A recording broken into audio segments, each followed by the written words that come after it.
ყოველ ახალ საქმეს რაღაც მომზადება ჭირდება, ხო, როცა იწყებს ადამიანი რაღაც, თქვათ, არა მარტო ფიზიკურ საქმეს, არამედ რაღაც ჩაფიქრებული გაქვს ან წიგნის წერა, ან გადაადგილება, რაღაც მოსამზადებელი საფეხურები ჭირდება მაგისი. თუ სადმე მიდიხარ ტურისტული მოგზაურობით, მოგეხსენებათ შესწავლა ხდება იმ ქვეყნისა, სადაც მიდიხართ, მისი ეკონომიკური მდგომარეობა, სოციალური რა გელოდებათ იქ როგორ არის და მოკლედ გარკვეული მომზადების შემდეგ შეუდგებით ამის განხორციელებას. აი ესევე, როდესაც ვთქვათ, მაგალითად ჩვენ წიგნს ვკითხულობთ, ამ შემთხვევაში წიგნი ეს წიგნთა წიგნი უფრო სწორია ვთქვათ, აქ არის ადამიანის და კაცობრიობის ცხოვრება და საერთოდ ამ სამყაროს ცხოვრებაზე ინფორმაცია მოცემული. და რო გავარკვიოთ, სად ცხოვრობთ, როგორ ცხოვრობთ, რა თქმა უნდა, ეს რუკა, რომელიც ჩვენ წინ არის მოწემული ამ წიგნების ერთობლიობის სახით, ეს არის თეოლოგიური რუკა. სადაც მთავარი მოქმედი გმირი, თუ ეს ლიტერატურული ტერმინს გამოვიყენებთ, არის აი ამ ქვეყნის ყველაფრის ხილული და უხილავი შემქმნელი. ჩვენ უხილავს ვერ ხედავთ.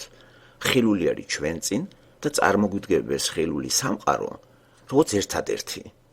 და ამ პროექტში, რომელსაც ამ ღმერთის პროექტი ქვია და აი ამ ციკლში, არის ლაპარაკი მინიშნებით უხილავ სამყაროზეც, რომელსაც ჩვენ აქ ხილულში ვერ ხედავთ. და მივყვებით ამას, ვსწავლობთ, ჯერ გავარკვიოთ ხილულში როგორ ვიცხოვროთ, რატო ვართ ამ მდგომარეობაში, რომ მდგომარეობაშიც ვიმყოფებით, საიდან მოვდივართ, სად ვიმყოფებით და საით მივდივართ.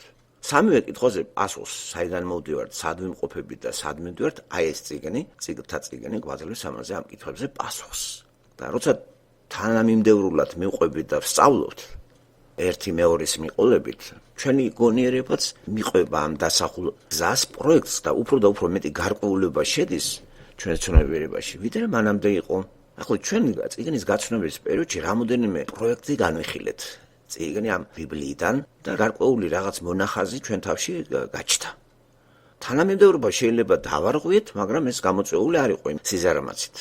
მაგრამ არსი, თემისა არსის რაც აზრია გადმოცემული ბიბლიაში, ეს შევინარჩუნეთ და აი ამ კუთხით ჩვენ ძველი აღთქმის ისტორიულ წიგნებს გავეცანით, შემდგომ ერთ პოეტურ წიგნსაც ფილოსოფიურსაც გავეცანით, დაუბრუნდით ახალ აღთქმას, ახალ აღთქმიდან გავეცანით ბიბლიაში მთავარ პიროვნებას, ეს არის განსხეულებული ღმერთი, მათე სახარებიდან, მე რა დაიბარა ღმერთმა და რა არის ეკლესია და ეკლესიის წარმოშობა და მისი ისტორიაც დავეცანით, ახალ აღთქმაში ისტორიული წიგნი როგორიც არის საქმე მოციქულთა და აი ამ წიგნის ბოლოში ბიბლიის 66 წიგნის რო აერთიანებს, არის ბოლო წიგნი. ბოლო გამოცხადება ქართულად ბერძნული აპოკალიფსისი, რომელიც ქართულად ითარგმნება გამოცხადება. და აი ეს წიგნი არის ახალ აღთქმაში ყველაზე წინასწარმეტყველური. ერთადერთი წინასწარმეტყველური წიგნი არის გამოცხადება. ახალ აღთქმაში. ძველ აღთქმაში 17 ვიცი ჩვენ წინასწარმეტყველური წიგნები, ხო? თუ ამაში შევიყვანთ ამ 17-ში ირემიას გოდებასაც და უნდა შევიყვანოთ, ესე წინასწარმეტყველი იყო. ანარჩენი ჩვენ ვიცით 16, 12 მცირე მოცულობის წინასწარმეტყველების ნაშრომები და 4 ძალიან ისეთი დიდი ისაიადან მოყოლებული. ესეკიელი, ირემია, დანიელი. ახლა რა მნიშვნელობა აქვს აი ამ წიგნს?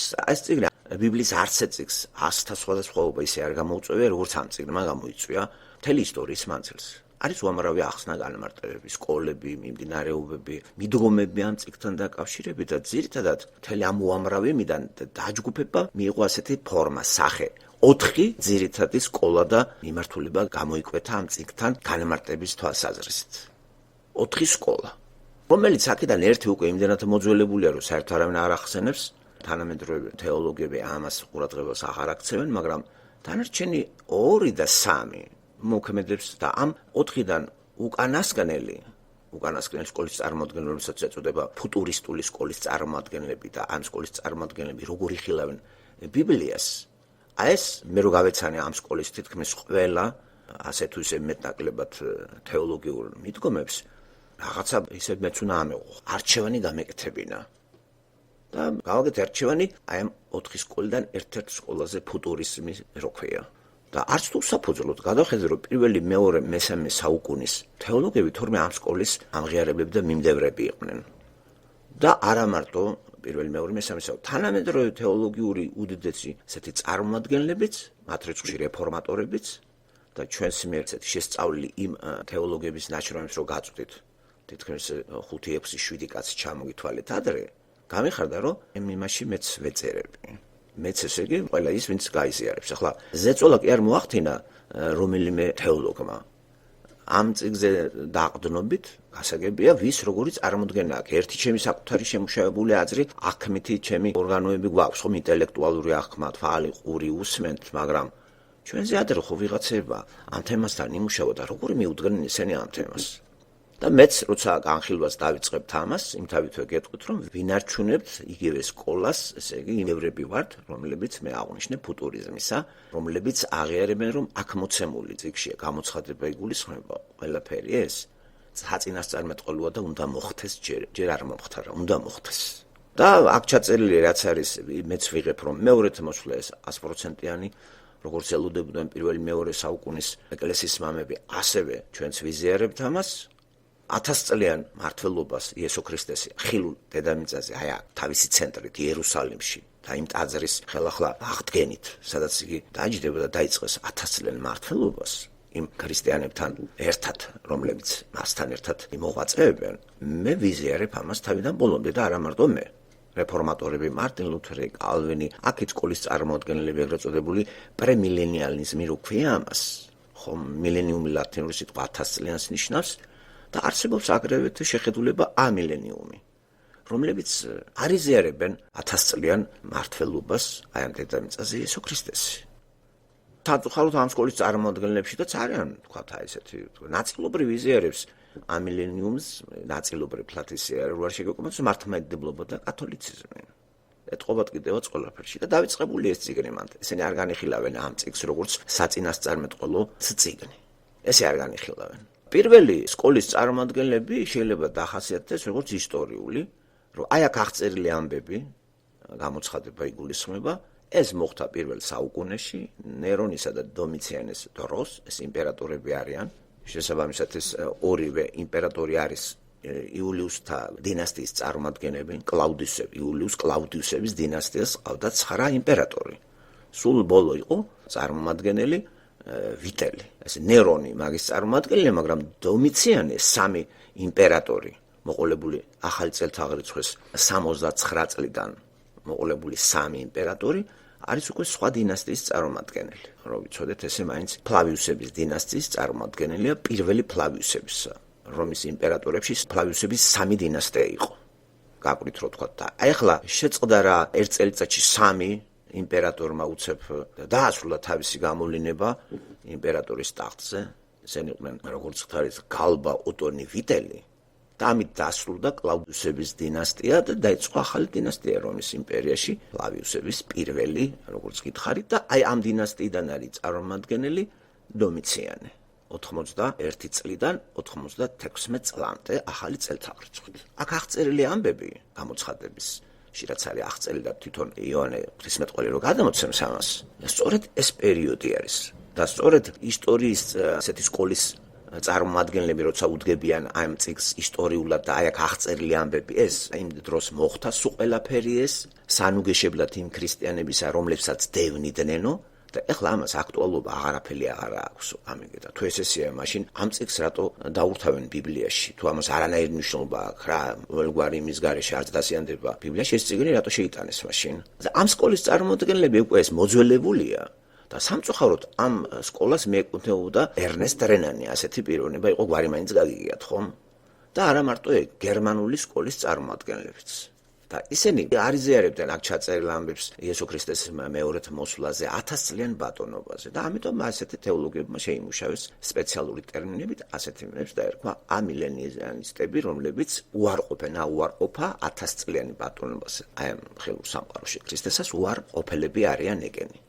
სხვა არიან პრემილენიალისტები, რომლებიც რეფორმატორებისგან ეკუთვნება, ესე მოყოლებული მარტინ ლუთერი, კალვინი, აქეთ კიდე არიან ჯონ მაკარტური, უარონ უირსბი, ვერნორ მაგი, დიკ ვუდვარდი, უილიამ მაკდონალდი, მანამდე მეჩვენეთ საუკუნეად ყველა პურიტანელი და ყველა მეთოდისტები თითქმის დიდი უმრავლესობა არ იზიარებს იმას, რაც ვთქვათ, ერნესტ რენანის სკოლა და გერმანული სკოლის წარმოადგენლები თითქოს და გვისაბუთებენ, რომ ეს ისტორიაში მოხდა კონკრეტულად ნერონის დროს, ამ დროს ნერონსა და დომიციანეს შორის და დიდი განსხვავება არის.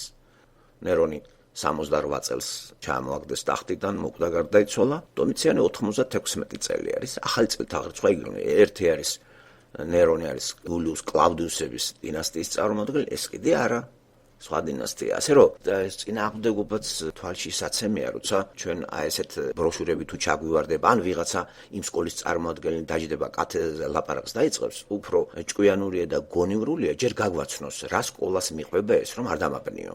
ამიტომ იმ ადამიანებს მე დიდ პატივს ვცემს, ვინც შესავალში მოახდენს რა სოფხედველობით უყურებს ამ წიგნს და რომელ სკოლას განეკუთვნება. ლაპარაკი არის განმარტება. ესე იგი, როგორ განმარტებას იძლევის სკოლები, ნიშნავს იმას, რომ გვაძლევენ ამ წიგნზე თავისებურ განმარტებას. და ასეთი ძირითადად 4, ბევრი იყო, მაგრამ 4, რომლებიც შედის ამაში, 4 არის. ისტორიული, როგორც გითხარით, სულიერი ისტორიული, ფუტურისტული. აი დღეს უკვე ეს რამოდენიმე იგნორირებულია, ეს კიდე დარჩენილია ისტორიული რაც გულისხმობს. აქ მოხდარი ამბები გრძელდება და გრძელდება ისტორიულად. და სიმბოლური მნიშვნელობა ენიჭება სულიერ ასპექტში. ამას რეალური ხორჩესხმა არ მოყვებაო. რაც შეეხება ფუტურისტებს, ისინი ამ წიგნს სხვანაირად უდგებიან, რომ აქ ფაქტიურად ყველაფერს პირდაპირ გებულობენ, გამონაკლისი არის ის სიმბოლოები, რომელიც სიმბოლოებიც ხსნის როგორც აქაურ მოვლენებს ისე, მიგვანიშნებს იმ მაღალ ჭეშმარიტებებზე, რომელიც დაფარულია, ისინი პირდაპირ გებულობენ ყველაფერს. პირდაპირ. არავითარი ესეთი ისტორიკოსები რო უყურებენ ამ სკოლის წარმომადგენლებს, აქ ყველაფერი ეს რაც ხდება პირველი საუკუნიდან დღემდე ხდება გაწერილი ესე და ამას ენიჭება სულიერი მნიშვნელობა. ხო, აი სწორედ ამ სკოლის წარმომადგენლები არიან ემხრობიან ის, რომლებიც უარყოფენ 1000 წლიან ბატონობას მაცხოვრისას. ვინაიდან ჩვენ რო დავიწყებთ ამის განხილვას, ხვადულობაში დავიჭიროთ ის, რომ ჩვენ არ ვეკუთვნეს არც პირველ, არც მეორე, არც მესამე სკოლას, ვეკუთვნით მეოთხე სკოლას, ფუტურისტებს, რომლებშიც შედიან ზემორი ჩამოთვლილი ავტორები უსაყვარლესი, რომლის ნაშრომებსაც მე ვიცნობ.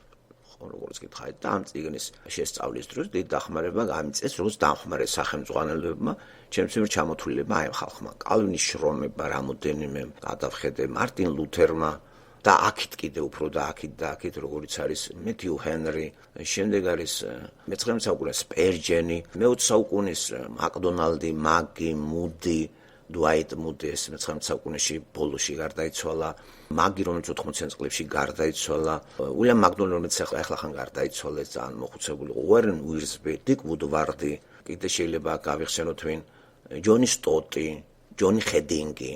აი ამ ლიტერატურას ვეცნობოდი მე ამ წიგნთან, როცა ვიყავი ერთ დროს და ეხლაც არაერთხელ გადამიხეთია. რა თქმა უნდა, ჯონ მაკარტურიც უნდა დავამატოთ ამას.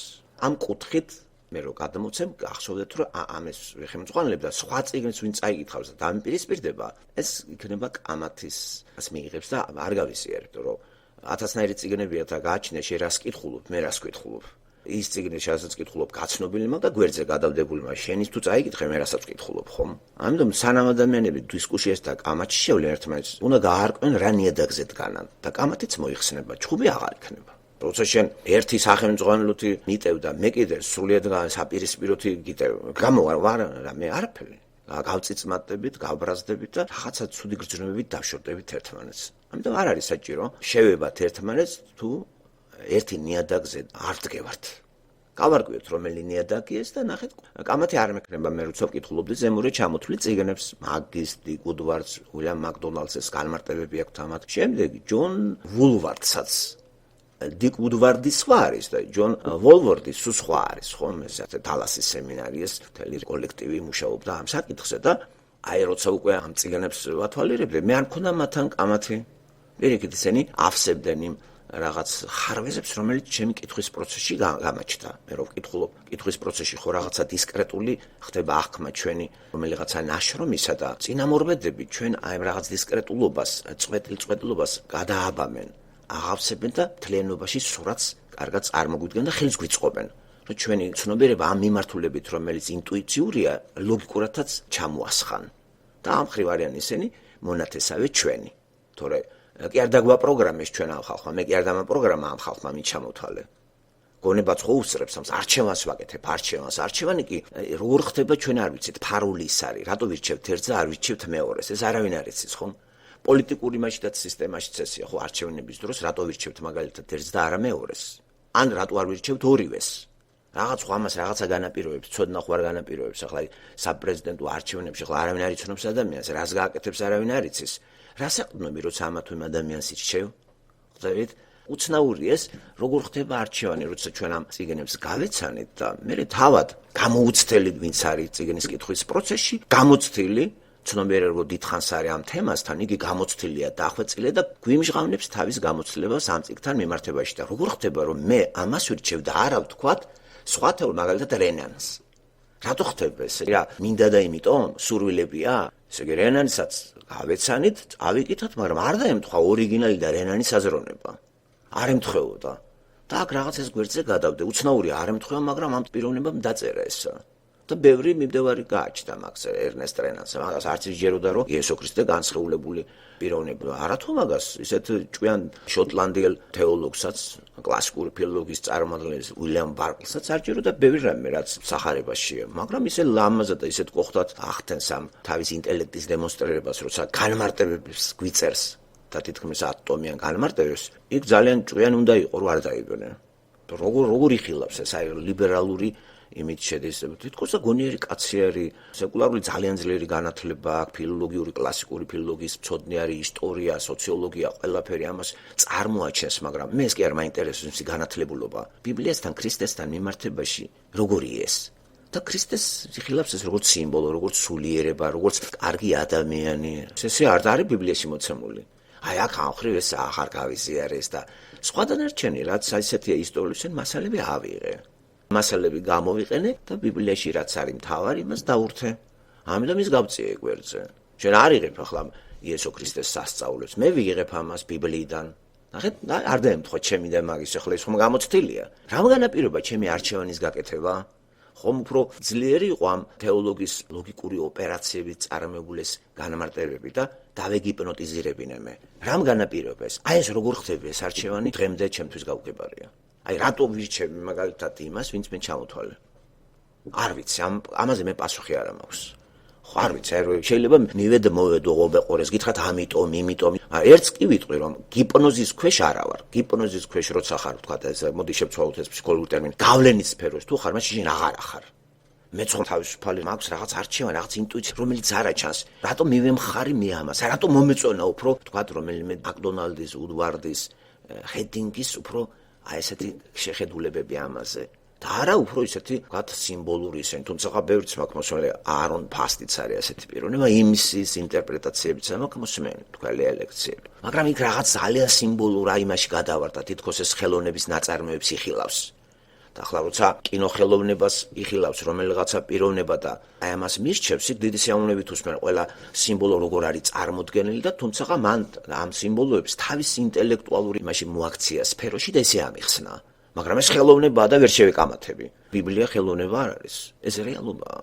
ღმერთის მიერ დაწერილი არის ესა სამყაროზე წარმოდგენა, როგორი შეიქმნა სამყარო, რეალურობა სამყაროს მომავალში. და ყველა კითხვაზე პასუხი არის ძირითად კითხვაზე. აი აქცენტებია დასმული, მაგრამ ბიბლია არ შეიცავს ეს მეცნიერულ წიგნს ასტრონომიაში, ფიზიკაში, ბიოლოგიაში, მედიცინაში მიმობნეულია აქცენტები. არც ფილოსოფია არის ეს დისციპლინა, მაგრამ მიმობნეული არის. ეს განსაკუთრებული წიგნი არაერთხელ გვითქვამს ჩვენ. ამიტომ ძალიან საინტერესო ბოლო წიგნი არის ეს ხატოლოგიური სამყაროს დასასრულზე გამოცხადება. ჯერ უნდა შეიძლება წავიკითხოთ და მიყვეთ არაფერი გაურკვეველი არ არის აქ. თუ ჩვენ ბაზა გვაქვს, ბიბლიური ბაზა, ყველას გაუადვილდება ამ წიგნის აღება და აღქმა. ძალით რო გვაშინებენ, რომ ვერაფერს ვერ გაიგებთ და არ წაიკითხოთ, მართლმადიდებლებს უყვართ, რომ ბიბლია არ წაიკითხო, ვერ გაიგებ, ჯერ ზიარება უნდა იყო. რა ზიარება, რი ზიარება? ბიბლიდან გავიგებ, ზიარება მჭირდება თუ არ მჭირდება. შენ რო ეს არ წაიკითხო და მოდი ჩემთან საზიარებლად, ხო, შენიდან იწყება ყველაფერი. ეს წიგნი მეუბნება, რა არის ზიარება, რა არის ნათლობა, რა არის მღვდელი, რა როდის იყო, რა არის ეკლესია, საიდან გამოვიდა ხალხი, როგორ დაიბადა. ეს წიგნი არ წავიკითხო და შენთან მიერო, შენი ინსტრუქციებით რამდენად სწორია, კაცო. პირიქით გვეუბნება საღვთო წერილის ავტორი ღმერთი, რომ ეს ყველასთვის საკითხავი წიგნია და სავალდებულო. აქედან უნდა გაარკვიო, შენ რას ირჩევ, რომელ დენომინაციაში ეტენები, შენი ამბავია, რომელ მღვდელს ჩამოეკიდები, რა ვიცი, მკერდზე შენი ამბავი, მაგრამ პირველი ეს უნდა იყოს. თუ ამ წიგნით წახვალ მღვდელთან, პასუხსაც მე აგიღებ ღმერთთან, რა პრობლემაა? ხო, ამ წიგნის წაკითხვის მერე მღვდელს თუ აირჩევ, არ არის პრობლემა. შეგიძლია მან გამოიყენო ეს წიგნი, აი აქ წერია მღვდელთანიერ და იარე. ხდათ როგორი მიდგომა, ყველას ძალიან ინდივიდუალური მიდგომა აქვს. მიუხედავად ამისა, ეს წიგნი მაინც დახურული არის მთელი რიგი ქვეყნებში. განსაკუთრებით მართლმადიდებლურ ქვეყნებში ამ წიგნს არავინ არ კითხულობს და უფრო მეტი, ვინც ეწევა ფართო ინტელექტუალურ პროპაგანდას, ქვებით დაძლებენ, რომ არა, ვინ მოგცა ამის უფლება? რატო კითხულობ? რატო გვასწავლი? შენ რა იცი? ხო გეუბნებით, ყველა ევალება ეს. ხო თეოლოგები კი არ იყვნენ მოციქულები. 12-დან 8 საშუალოდ 8 და მინიმუმ 4 იყო მეთევზე. ხას იმიტომ უსვამ რომ მეთევზები წერა-კითხვის უცოდენარები იყვნენ. მათე გასაგებია, იმდენი მათემატიკა კი იცოდა, მე ბაჟეს ვინ დასვამდა ისე წერა-კითხვაც იცოდა და ანგარიშის, ხო? მაგრამ იოანე, აი რომელიც ავტორი ეს არის, ეს წერა-კითხვის უცოდენარი იყო, რომელიც გვაოცებს მისი ინტელექტით, მაგრამ ეს ინტელექტი ნასწავლი აქვს მაგ სემინარიაში?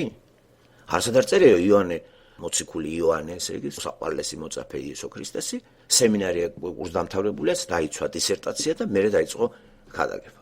არა. ამისი მასწავლებელი ვინც არის, იმ საყვარელ მასწავლებლებზე გვესაუბრება ჯერ ერთი თავის რომელიც მისი პირიდან გამოდის სახარება იოანესი, ხო, იესო ქრისტეზე, ეს უძვირფასესი სახარება, რომელიც აი ძალიან ისეთი თუ შევაერთებთ, გამოცხადების ავტორიც ეს არის მიწიერი და ასევე სახარებისა, როგორ იწყება სახარება და როგორ მთავრდება აპოკალიფსი, როგორი კავშირი არის აქ, აი დასაწყისი სამყაროს, მარადიული დასაწყისი და მარადიული დასასრული, მარადისობაში რო შევდივართ, მარადისობიდან მარადისობისაკენ. იოანეს ეწება თავდაპირველი იყო სიტყვა და სიტყვა იყო ღმერთთან და სიტყვა იყო ღმერთი. არაფერი არ შექმნილი, რაც კი შექმნილი, ყველაფერი მით არის შექმნილი. ეს ეწება ხო პირველი 4 მუხლი იოანეს სახარება. ახლა გადავხედოთ აპოკალიფსის გამოცხადების ბოლო თავებს, 21-22 თავებს. როგორ მთავრდება, ისევ მარადისობაში შეგვახედა იოანემ. ასე რომ ეს თითქოს და უცოდინარი კაცი. როგორ მოგვევლინე ასეთი თეოლოგად, რომლებიც, რა ვიცი, ამთავრებს აგერ მთელი 2000 წლის მანძილზე რამდენი თეოლოგიური სკოლები შეიქმნა და იქიდან გამოსული ადამიანები და აი ამ ნაწარმოებით გახდნენ ისინი მეცნიერ-მუშაკები. იოანეს კი არაფერი არ ქონდა სამუშაო, მას დისერტაცია არ დაუცვია ბიბლიურ თემებზე. იყო ერთი მეთევზე კაცი, რომელიც თავის ძმასთან ერთად მამამისს დაძლებდა სამსახურში, თევზაობდნენ, ამით ირჩენდნენ კურსს და ქრისტეს შეხვედრის დროს მიატოვა ეს ყველაფერი და გაყვა მას. და ჩვენ ეს ვისწავლეთ მათესთან, ეს მოციქულები როგორ შეაგროვა მაცხოვარმა და მე ახლა როგორ აირჩია ისინი და აი ეს ორი მოციქული განსაკუთრებით, პეტრე და იოანე, აი დატვირთვა იმით, რომ პეტრეს 2 წერილია ჩაწერილი მან ახალ აღთქმაში და იოანემ კი 5 ნაშრომი დააგვიდო მაცხოვრისა, ეს უსაყვარლესი 3 მისი წერილი ვიცით, სახარება იოანესი, 3 წერილი პირველი 3 და გამოცხადება, რომელიც მას გადასახლების პერიოდში დევნა იყო ძალიან ძლიერი და იოანე მოგეხსენებათ ეფესოში იყო ეს ძალიან კარგი ეპისკოპოსი, ეფესოს ეკლესია, დღევანდელი თურქეთის ტერიტორიაზეა და როცა დაიწყეს დევნა ქრისტიანებისა, ეს კრიმინალებად შეირიცხა და პირველი დევნა დაიწყო რომის იმპერატორის ნერონის მიერ. სულ ცოტათი 10 იმპერატორი ვიცით, ჩვენ სასტიკად რო უსწორდებოდა ქრისტიანებს მთელი 300 წლის განმავლობაში და 313 წელს სპეციალური გამოიცა და შეწყდა ეს 313 წელი ეს თარიღი მე-4 საუკუნე. დააკვირდით 300 წელი და სხვადასხვა მონაცემებით 5 მილიონი ქრისტიანი მოწამებრების სიკვდილით დახოცეს.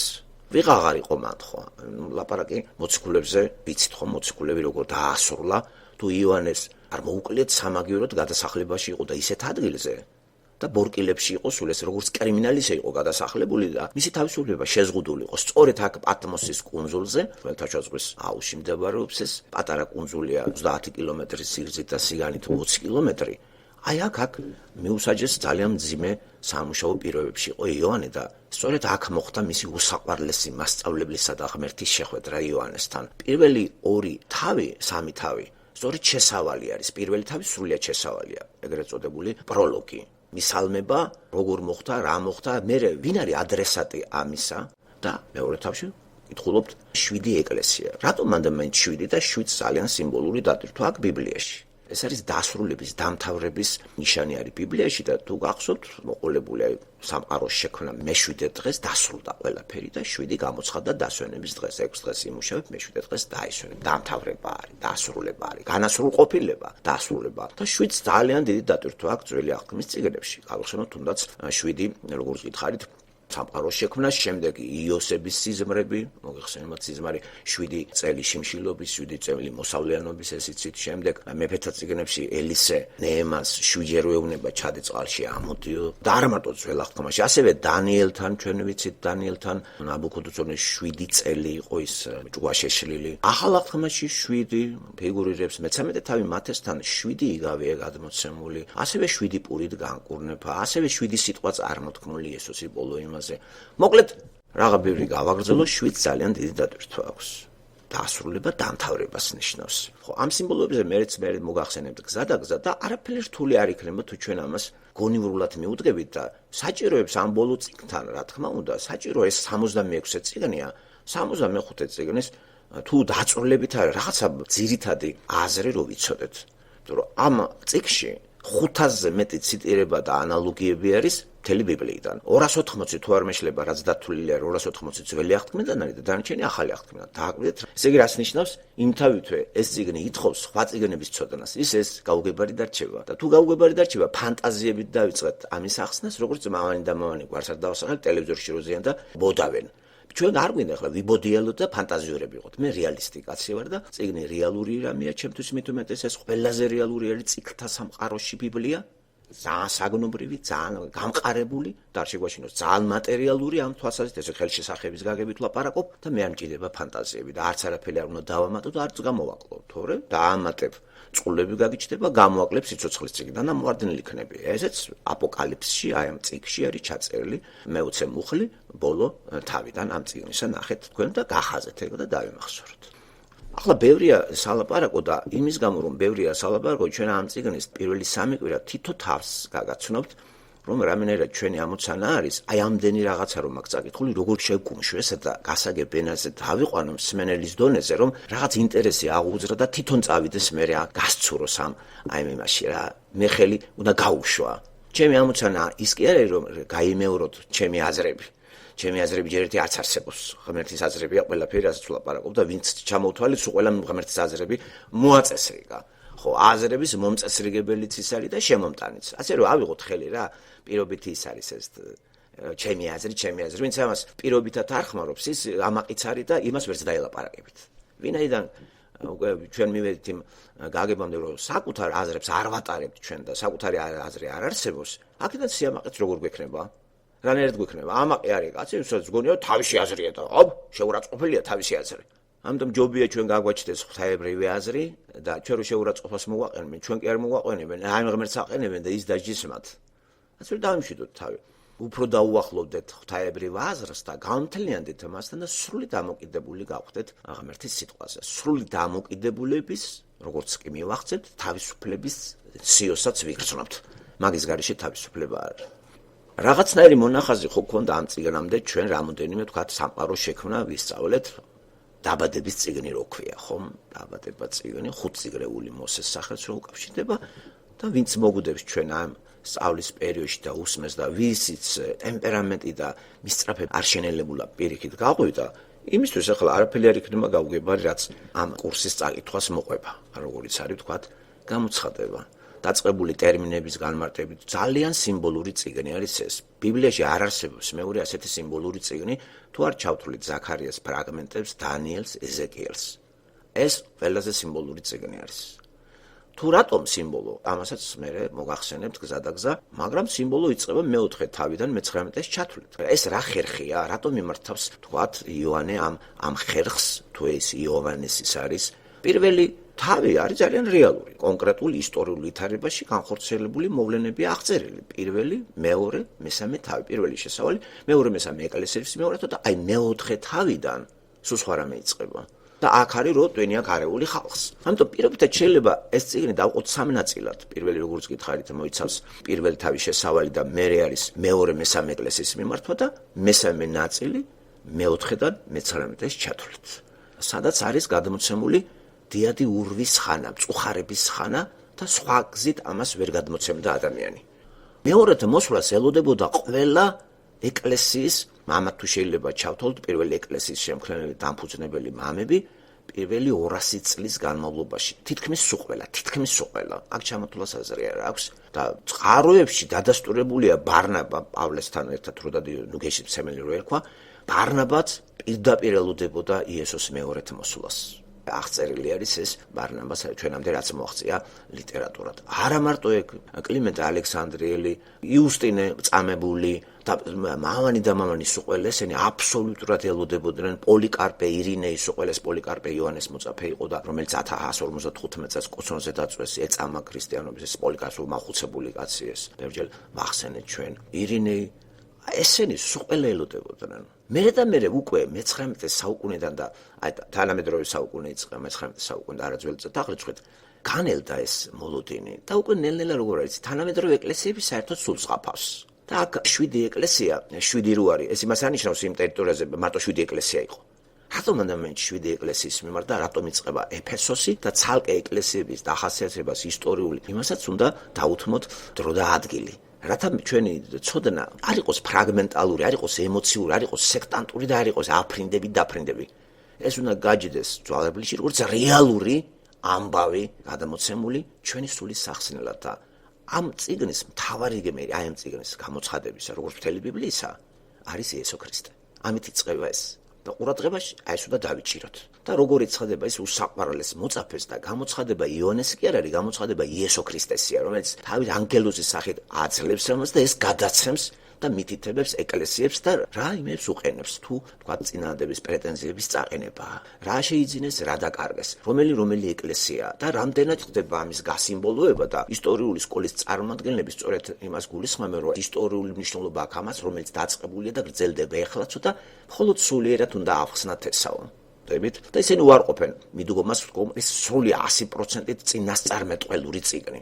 სწორედ ამ კუთხით მეც მაქს სკოლას მივეკუთვნებით, რომ ამ წიგში ჩაწერილი ყველაფერი წინასწარმეტყველებაა, რომელიც მოვლენები, რომელიც უნდა მოხდეს დედამიწაზე.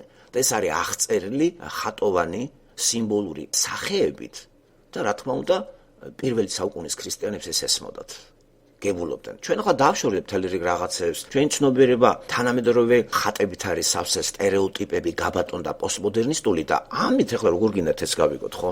უცნაურია და აღვიქვამთ ამას როგორც ჯადოსნურ ზღაპრებს, როგორც ფანტასტიკას. თუმცა სიტყვა ფანტასტიკა გასარკვევია რაც გულისხმობს. ძალიან ბევრი ფანტასტიკური ლიტერატურას რეალურად ხორცში შეესხა.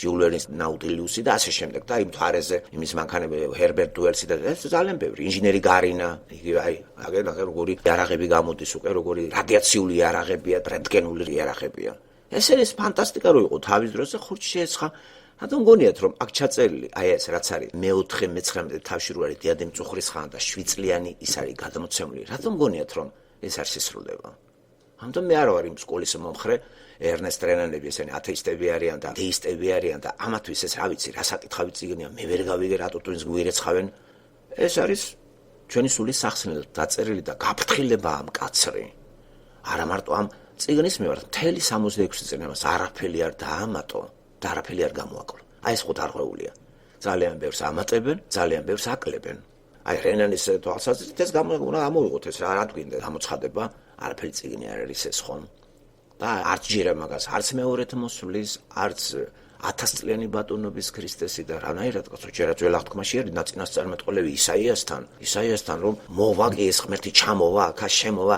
როდის გაარღვევს იმას და როდის შემოვა აქა და ასევე როგორ ფსალმუნებშიც არის მოხსენებული როგორც აი ირემის წყურული კლავს და მიელტვის წყულის ასე წყურია ადამიანს ღმერთის ხილვა და ნახვა ეს რა ფანტაზიები არის თუ ეს ლიტერატურული ფორმაა მხოლოდ რეალობაა ეს და აგე ხო შეესხა ხორცი და ჯერ კიდე როდის სამყაროს შექმნის გარიჟრაზე ნაწინასწარმეტყველი როგორ შესრულდა 4-6-5000 წლის მერე და ღმერთი განსხეულდა და დედაკაცის თესლი ეს იყო სწორედ ის ღმერთი აგერ აი როგორ არის შესრულებული და როგორ შესრულდა ამიტომ პარალელებიც უნდა მოვძებნოთ და ბევრი რამე დავაკავშიროთ ესე იგი გამოცხადება პირველ წიგნთან და კონტრასტებიც ვიპოვოთ საინტერესო კონტრასტები იქ როგორ იწყება სამყარო აქ როგორ მთავრდება სამყარო ამ წიგნში მთავრდება დაბადებაში იწყება აი ეს ხილული სამყარო აქ მთავრდება იქ თუ ჯანყდება სატანა დაეცა აქაც მოგეხსენა პირველი აჯანყება და აქ ბოლო აჯანყება გამოცხადებაში ცოდვის შემოტანა ცოდვის გაუქმება შემდეგ შემოვადრნო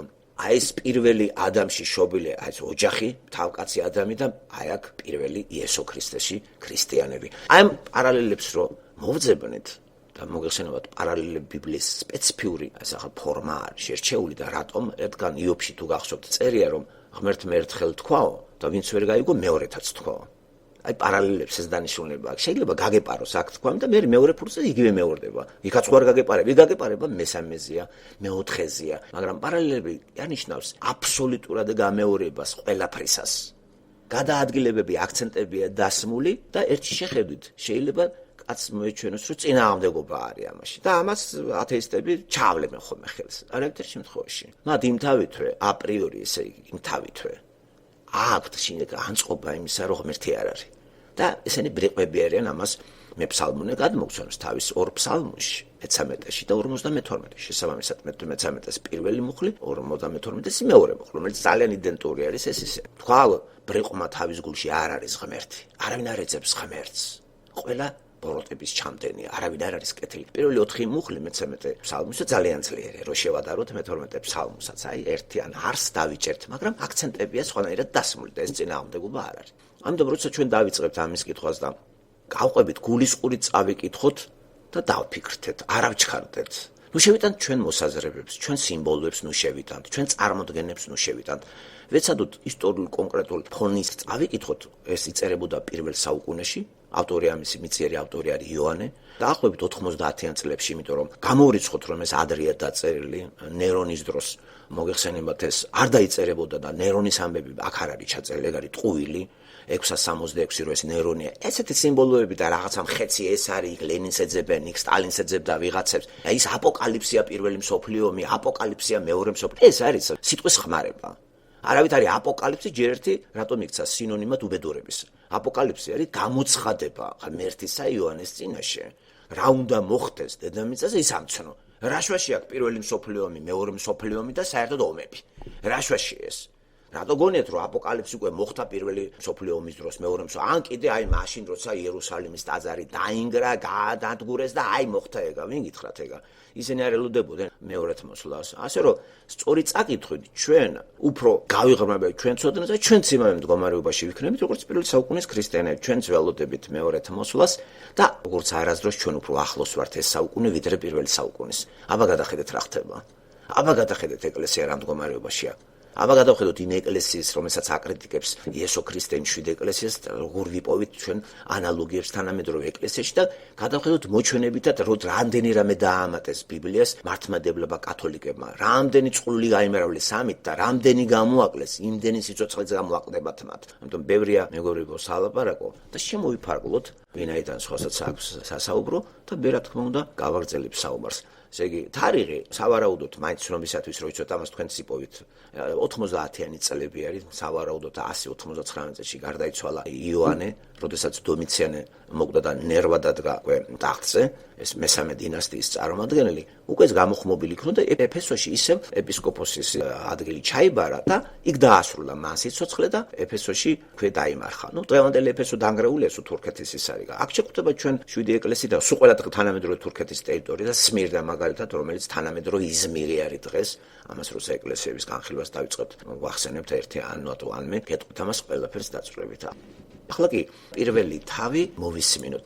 დღეს მხოლოდ პირველ თავზე ვისაუბრებთ, ბევრია სალაპარაკო, გთხოვთ ყურები. ცოტა მეტად მოვამზადოთ, იმიტომ რომ ნეტარია ამ წიგნის წამკითხვა და ნეტარია მოსმენი. ღმერთო აასრულე მართლად ნეტარი გვამყოფე მოსმენისა და წაკითხვის დროს, ვინც კითხულობს და ვინც ისმენს. ასე წერია მათ ნეტარია ამ წიგნის წამკითხვალი და ამ წიგნის მომსმენი. ეს სიტყვა ღმერთის ეკუთვნის. ღმერთის სიტყვა არის მომქმედი, ჩემო კარგო, ზმნა არის. მისი სიტყვა არ არის ჰაერში რო გავა, იტყვი და არ სრულდება. მისი სიტყვა მომქმედია იცოდეთ ეს. აი განსხვავება ღმერთის სიტყვასა და ადამიანის სიტყვას შორის. ადამიანის სიტყვამ შეიძლება აგამოძრაოს, მაგრამ არ შექმნას, არაფერი არ გააკეთოს, არაფრისგან არაფერი არ შექმნას, რაიმე შექმნას, მაგრამ ღმერთის სიტყვით იტყვის და ეს 100%-იანი სრულდება. როცა მან თქვა რომ ნეტარია ამ წიგნის წამკითხველი და მომსმენი 100%-იანი ესეა. მე ამაში ეჭვი არ მეპარება. თუ წავიკითხოთ პირველი თავი და შეუდგეთ ნელ-ნელა ღვთისწყალობით, ღმერთის დახმარებით, გაგვიფაქიზოს ყურები, მოსმენა, გული და მედიტირება წარმართოს ჩვენი კონცენტრაცია ამ სიტყვის კარგად გასაგებად, რათა კარგად გავიგოთ, მოვემზადოთ, რა ელოდება დედამიწას კარგად გავიგოთ და როგორი ურთიერთობა დავამყაროთ იმ სამყაროსთან, რომელშიც ვიმყოფები. მთლიანად მივეყიდოთ მას თუ რაღაცნაირად განუდგეთ თუ მივეყიდოთ. არც ერთია სწორი, არც მეორე. განდგომაც არ არის სწორი. ჩვენ მონაწილეობთ. ესე იგი, ვიმონაწილეოთ, ვიცხოვროთ და დაველოდოთ. და რა შესაძლებლობებიც გვაქვს ის ვაკეთოთ საზოგადოებისათვის, ეს ქრისტემ დაგვიბარა. და არ გავიყაროთ ტყეღრეში და არ დავეყუდოთ ბერად. ბერობანა რო არის მათ შემოსული. აბსოლუტურად არავინ არაფერი ერცეს, იმიტომ არის საქართველოს ბერებით გაივსო და ცხოვრებას კი თურქები და არაბები დაეუფლა მათ. ახლა წავიკითხოთ შემოგვარგო. იოანე მოციქულის გამოცხადება. თავი პირველი. გამოცხადება იესო ქრისტესი, რომელიც მისცა მას ღმერთმა. რათა ეჩვენებინა თავის მსახურთათვის, რაც უნდა მოხდეს მალე. დაუწყა თავის მსახურს იოანეს, თავისი ანგელოზის მეშვეობით, რომელმაც დაამოწმა ღვთის სიტყვა და იესო ქრისტეს მოწმობა და რაც იხილა. ნეტარია წამკითხველი და მომსმენი ამ საწინასწარმეტყველო სიტყვისა და მასში დაწერილის დამცველი, რადგან ახლოა ჟამი. იოანე აზიაში 7 ეკლესიას. მადლი თქვენ და მშვიდობა მისგან, რომელიც არის, იყო და მოდის, და 7 სულისაგან, რომლებიც მისი ტახტის წინაშე არიან, და იესო ქრისტესაგან, რომელიც სარწმუნო მოწამეა, პირმშომკვდართაგან და მიწიერ მეფეთა მთავარი. მას, რომელმაც შეგვიყვარა და საკუთარი სისხლით გვიხსნა ჩვენი ცოდვებისაგან, და გავხადა ჩვენ სუფევად, მღვდლებად ღვთისა და თავისი მამისათვის. მას დიდება და ძლიერება, უკუნითი უკუნისამდე. ამინ. აჰა ის მოდის გრუბლებით და დაინახავს მას ყოველი თვალი. ისინიც, რომელთაც განგმირეს და აქვით ინდება მის წინაშე დედამიწის ყველა ტომი. დიახ ახსრულდეს ასე. ამინ. მე ვარ ანი და ხოე, ამბობს უფალი ღმერთი. ის ვინც არის, ვინც იყო და ვინც მოდის, ყოვლის მპყრობელი. მე ვარ იოანე, თქვენი ძმა და მოზიარე გასაჭირში. სუფევასა და იესო ქრისტეს მოთმინებაში. ვიყავი კუნძულზე, რომელსაც ეწოდება პატმოსი, ღვთის სიტყვისათვის და იესო ქრისტეს მოწმობისათვის. მე ვიყავი სულში უფლის დღეს და ზურგს უკანიდან შემომესმა დიდი ხმა, საყვირის მსგავსი, რომელიც ამბობდა, რასაც ხედავ, დაწერე წიგნში და დაუგზავნე 7 ეკლესიას: ეფესოს, სმირნას, პერგამოს, თიატირას, სარდეს, ფილადელფიას და ლაოდიკიას. მივბრუნდი, რომ დამენახა ხმა, რომელიც მელაპარაკებოდა და მიბრუნებისას ვიხილე 7 ოქროს სასანთლი. 7 სასანთლის შუაში ვიხილე მსგავსი კაცის ცისა, რომელსაც ემოსა მოსასხამი და გულმკერდზე ოქროს სარტყელი ერტყა. მისი თავი და თმები თეთრი იყო, როგორც თეთრი მატყლი, როგორც თოვლი. თვალები მისი, როგორც ცეცხლის ალი. მისი ფეხები, როგორც მოელვარე სპილენძი, როგორც ქურაში გავარვარებული. მისი ხმა, როგორც ბევრი წყლის ხმაური. მარჯვენა ხელში ეჭირა 7 ვარსკვლავი. მისი პირიდან გამოდიოდა ორლესული მახვილი. მისი სახე იყო როგორც მზე, თავის ძალაში რომ ანათებს. როცა ვიხილე იგი, მკვდარივით დავეცი მის ფერხთით. მან თავისი მარჯვენა დამადო და მითხრა: ნუ გეშინია, მე ვარ პირველი და უკანასკნელი და ცოცხალი. მკვდარი ვიყავი და ახლა ცოცხალი ვარ უკუნითი უკუნისამდე. მიპყრია სიკვდილისა და ჯოჯოხეთის გასაღები. ამიტომ დაწერე, რაც იხილე, რაც არის და რაც იქნება ამის შემდეგ. 7 ვარსკვლავის საიდუმლო, რომელიც შენ იხილე ჩემს მარჯვენაში და 7 ოქროს სასანთლე. 7 ვარსკვლავი 7 ეკლესიის ანგელოზებია, ხოლო 7 სასანთლე 7 ეკლესიაა. გამარჯობათ. დღეს წაგიკითხავთ ამონარიც 94 პსალმონიდან და ეს სულიწმინდის მიერ ჩაწერილი ამ სიტყვებით განვადიდოთ ჩვენი უფალი დღევანდელ კვირადღეს. მოდით ვუგალობოთ უფალს, სიხარულით შევასხათ ჩვენი ხსნის ბურჯს, სამადლობელით წავდგეთ მის წინაშე და სიმღერით ხოტბა შევასხათ მას. რადგან დიადი ღმერთია უფალი, დიადი მეფე, ყველა ღვთაებაზე აღმატებული, რომელსაც ხელთ უპყრია მიწის სიღრმეები, თათაწვერვალები მას ეკუთვნის.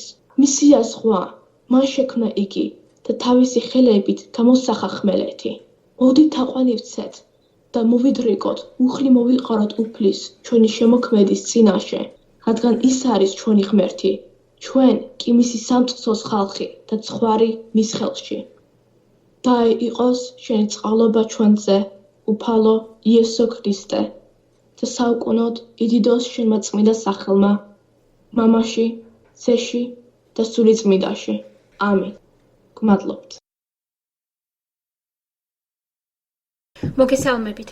გამოცხადების წიგნის პირველ თავში საკუთარი სახელი. იესო ნიშნავს მხსნელს, ქრისტე მირონცხებულს, იოანე ნიშნავს უფლის მადლით ბოძებულს. ასია, იქ ხანდახან წერია ხოლმე მცირე აზია, ნიშნავს აღმოსავლეთს. პატმოსი, კუნძულის სახელი ნიშნავს მოკვდავს. ეფესო სასურველს, სმირნა მირონს ნიშნავს. პერგამონი ნიშნავს სიმამაცეს, მეორე მნიშვნელობა არის დაქორწინებული. თიატირა, მძიმე შრომის შესაწირავი. სარდისი, თავის დაღწევა, გაქცევა, ხელიდან დასხდომა. ფილადელფია ნიშნავს ძმურ სიყვარულს.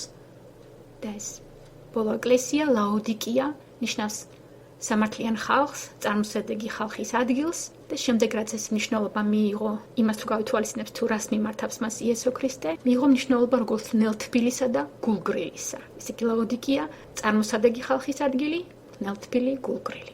ეს რაც შეეხება საკუთარ სახელებს და მათ მნიშვნელობებს.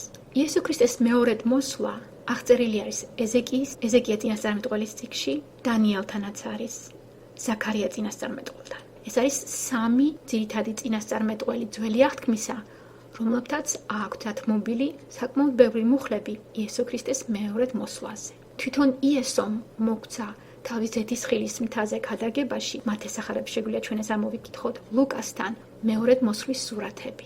პავლე მოციქულს აქვს თავის წერილებში ადგილი დათმობილი ამისთვის თესალონიკელთა წიგნში, კორინთელთაში, ალაგ-ალაგ მინიშნებებია მის მეორედ მოსვლაზე სხვა წერილებშიც. პეტრესაც აქვს თავის წერილში მეორედ მოსვლის სურათები დახატული, გავარვარებულ სამყაროს რამოელის და როგორ დასრულდება.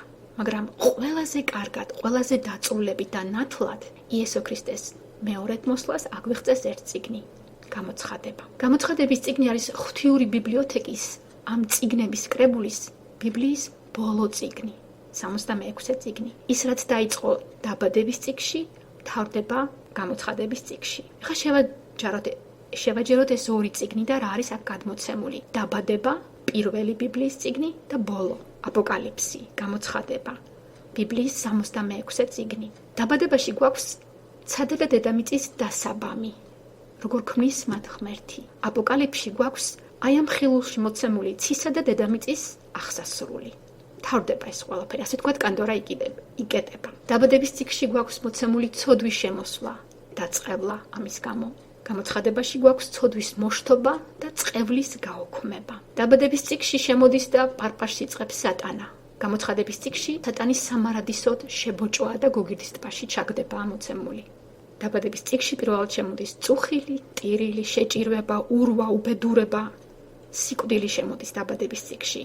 ხოლო გამოცხადების წიგნში უბედურება, ტირილი აღარ იქნება, გვპირდება უფალი და გამოცხადების 21 თავის მეოთხე მუხლში წერია, რომ ღმერთი თავად მოსწმენს ცრემლს თავისი ხალხის გამოსყიდულების თვალებიდან და აღარ იქნება სიკვდილი, აღარ იქნება გლოვა, გოდება და ტკივილი, ვინაიდან გადაიარა უწინდელმაო. ასე რომ გამოცხადებაში სიკვდილიც მოშტობილი იქნება.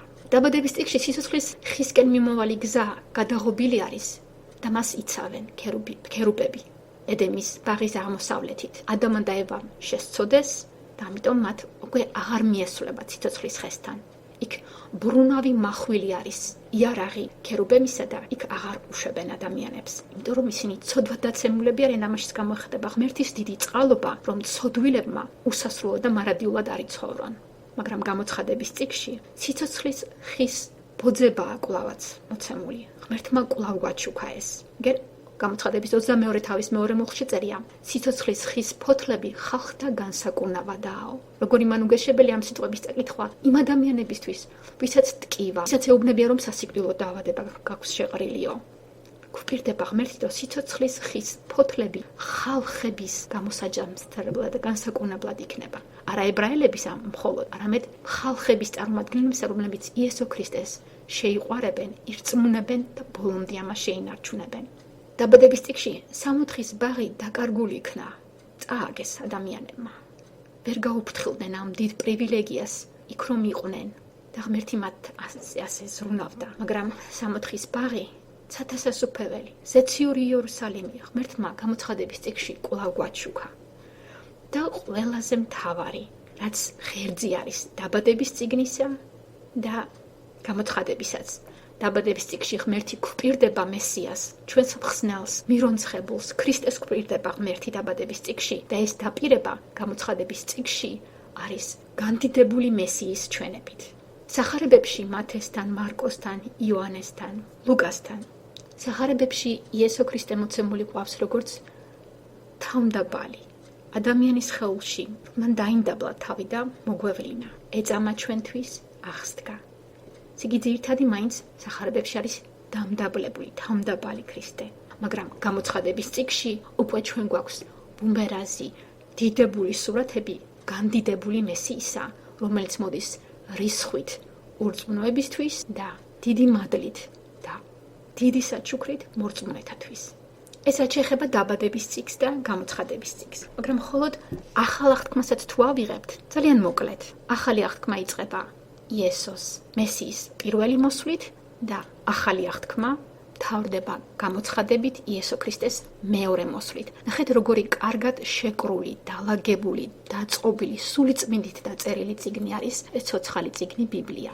საოცარია, რომ ამ წიგნში, გამოცხადების წიგნში, რომ მოითვლის 22 თავს და რომ დავითვალოთ 404 მუხლია 22 თავში.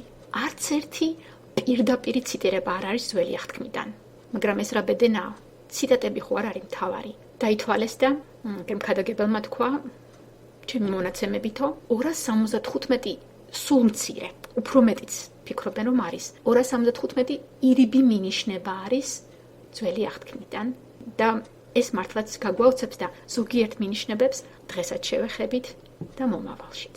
ხო, ისევ სტატისტიკას თუ მოიბრუნდებით, ისეთი რამ არის ცნობილი, რომ მთლიანად მთელ წერილებში, მთელ ბიბლიაში, მთელი ტექსტის 1/5 დათმობილი აქვს წინასწარმეტყველებას. ამ 1/5-ის 1/3 საუბრობს მომავალზე. თუ რა მოხდება მომავალში, იესო ქრისტეს მეორედ მოსვლისას.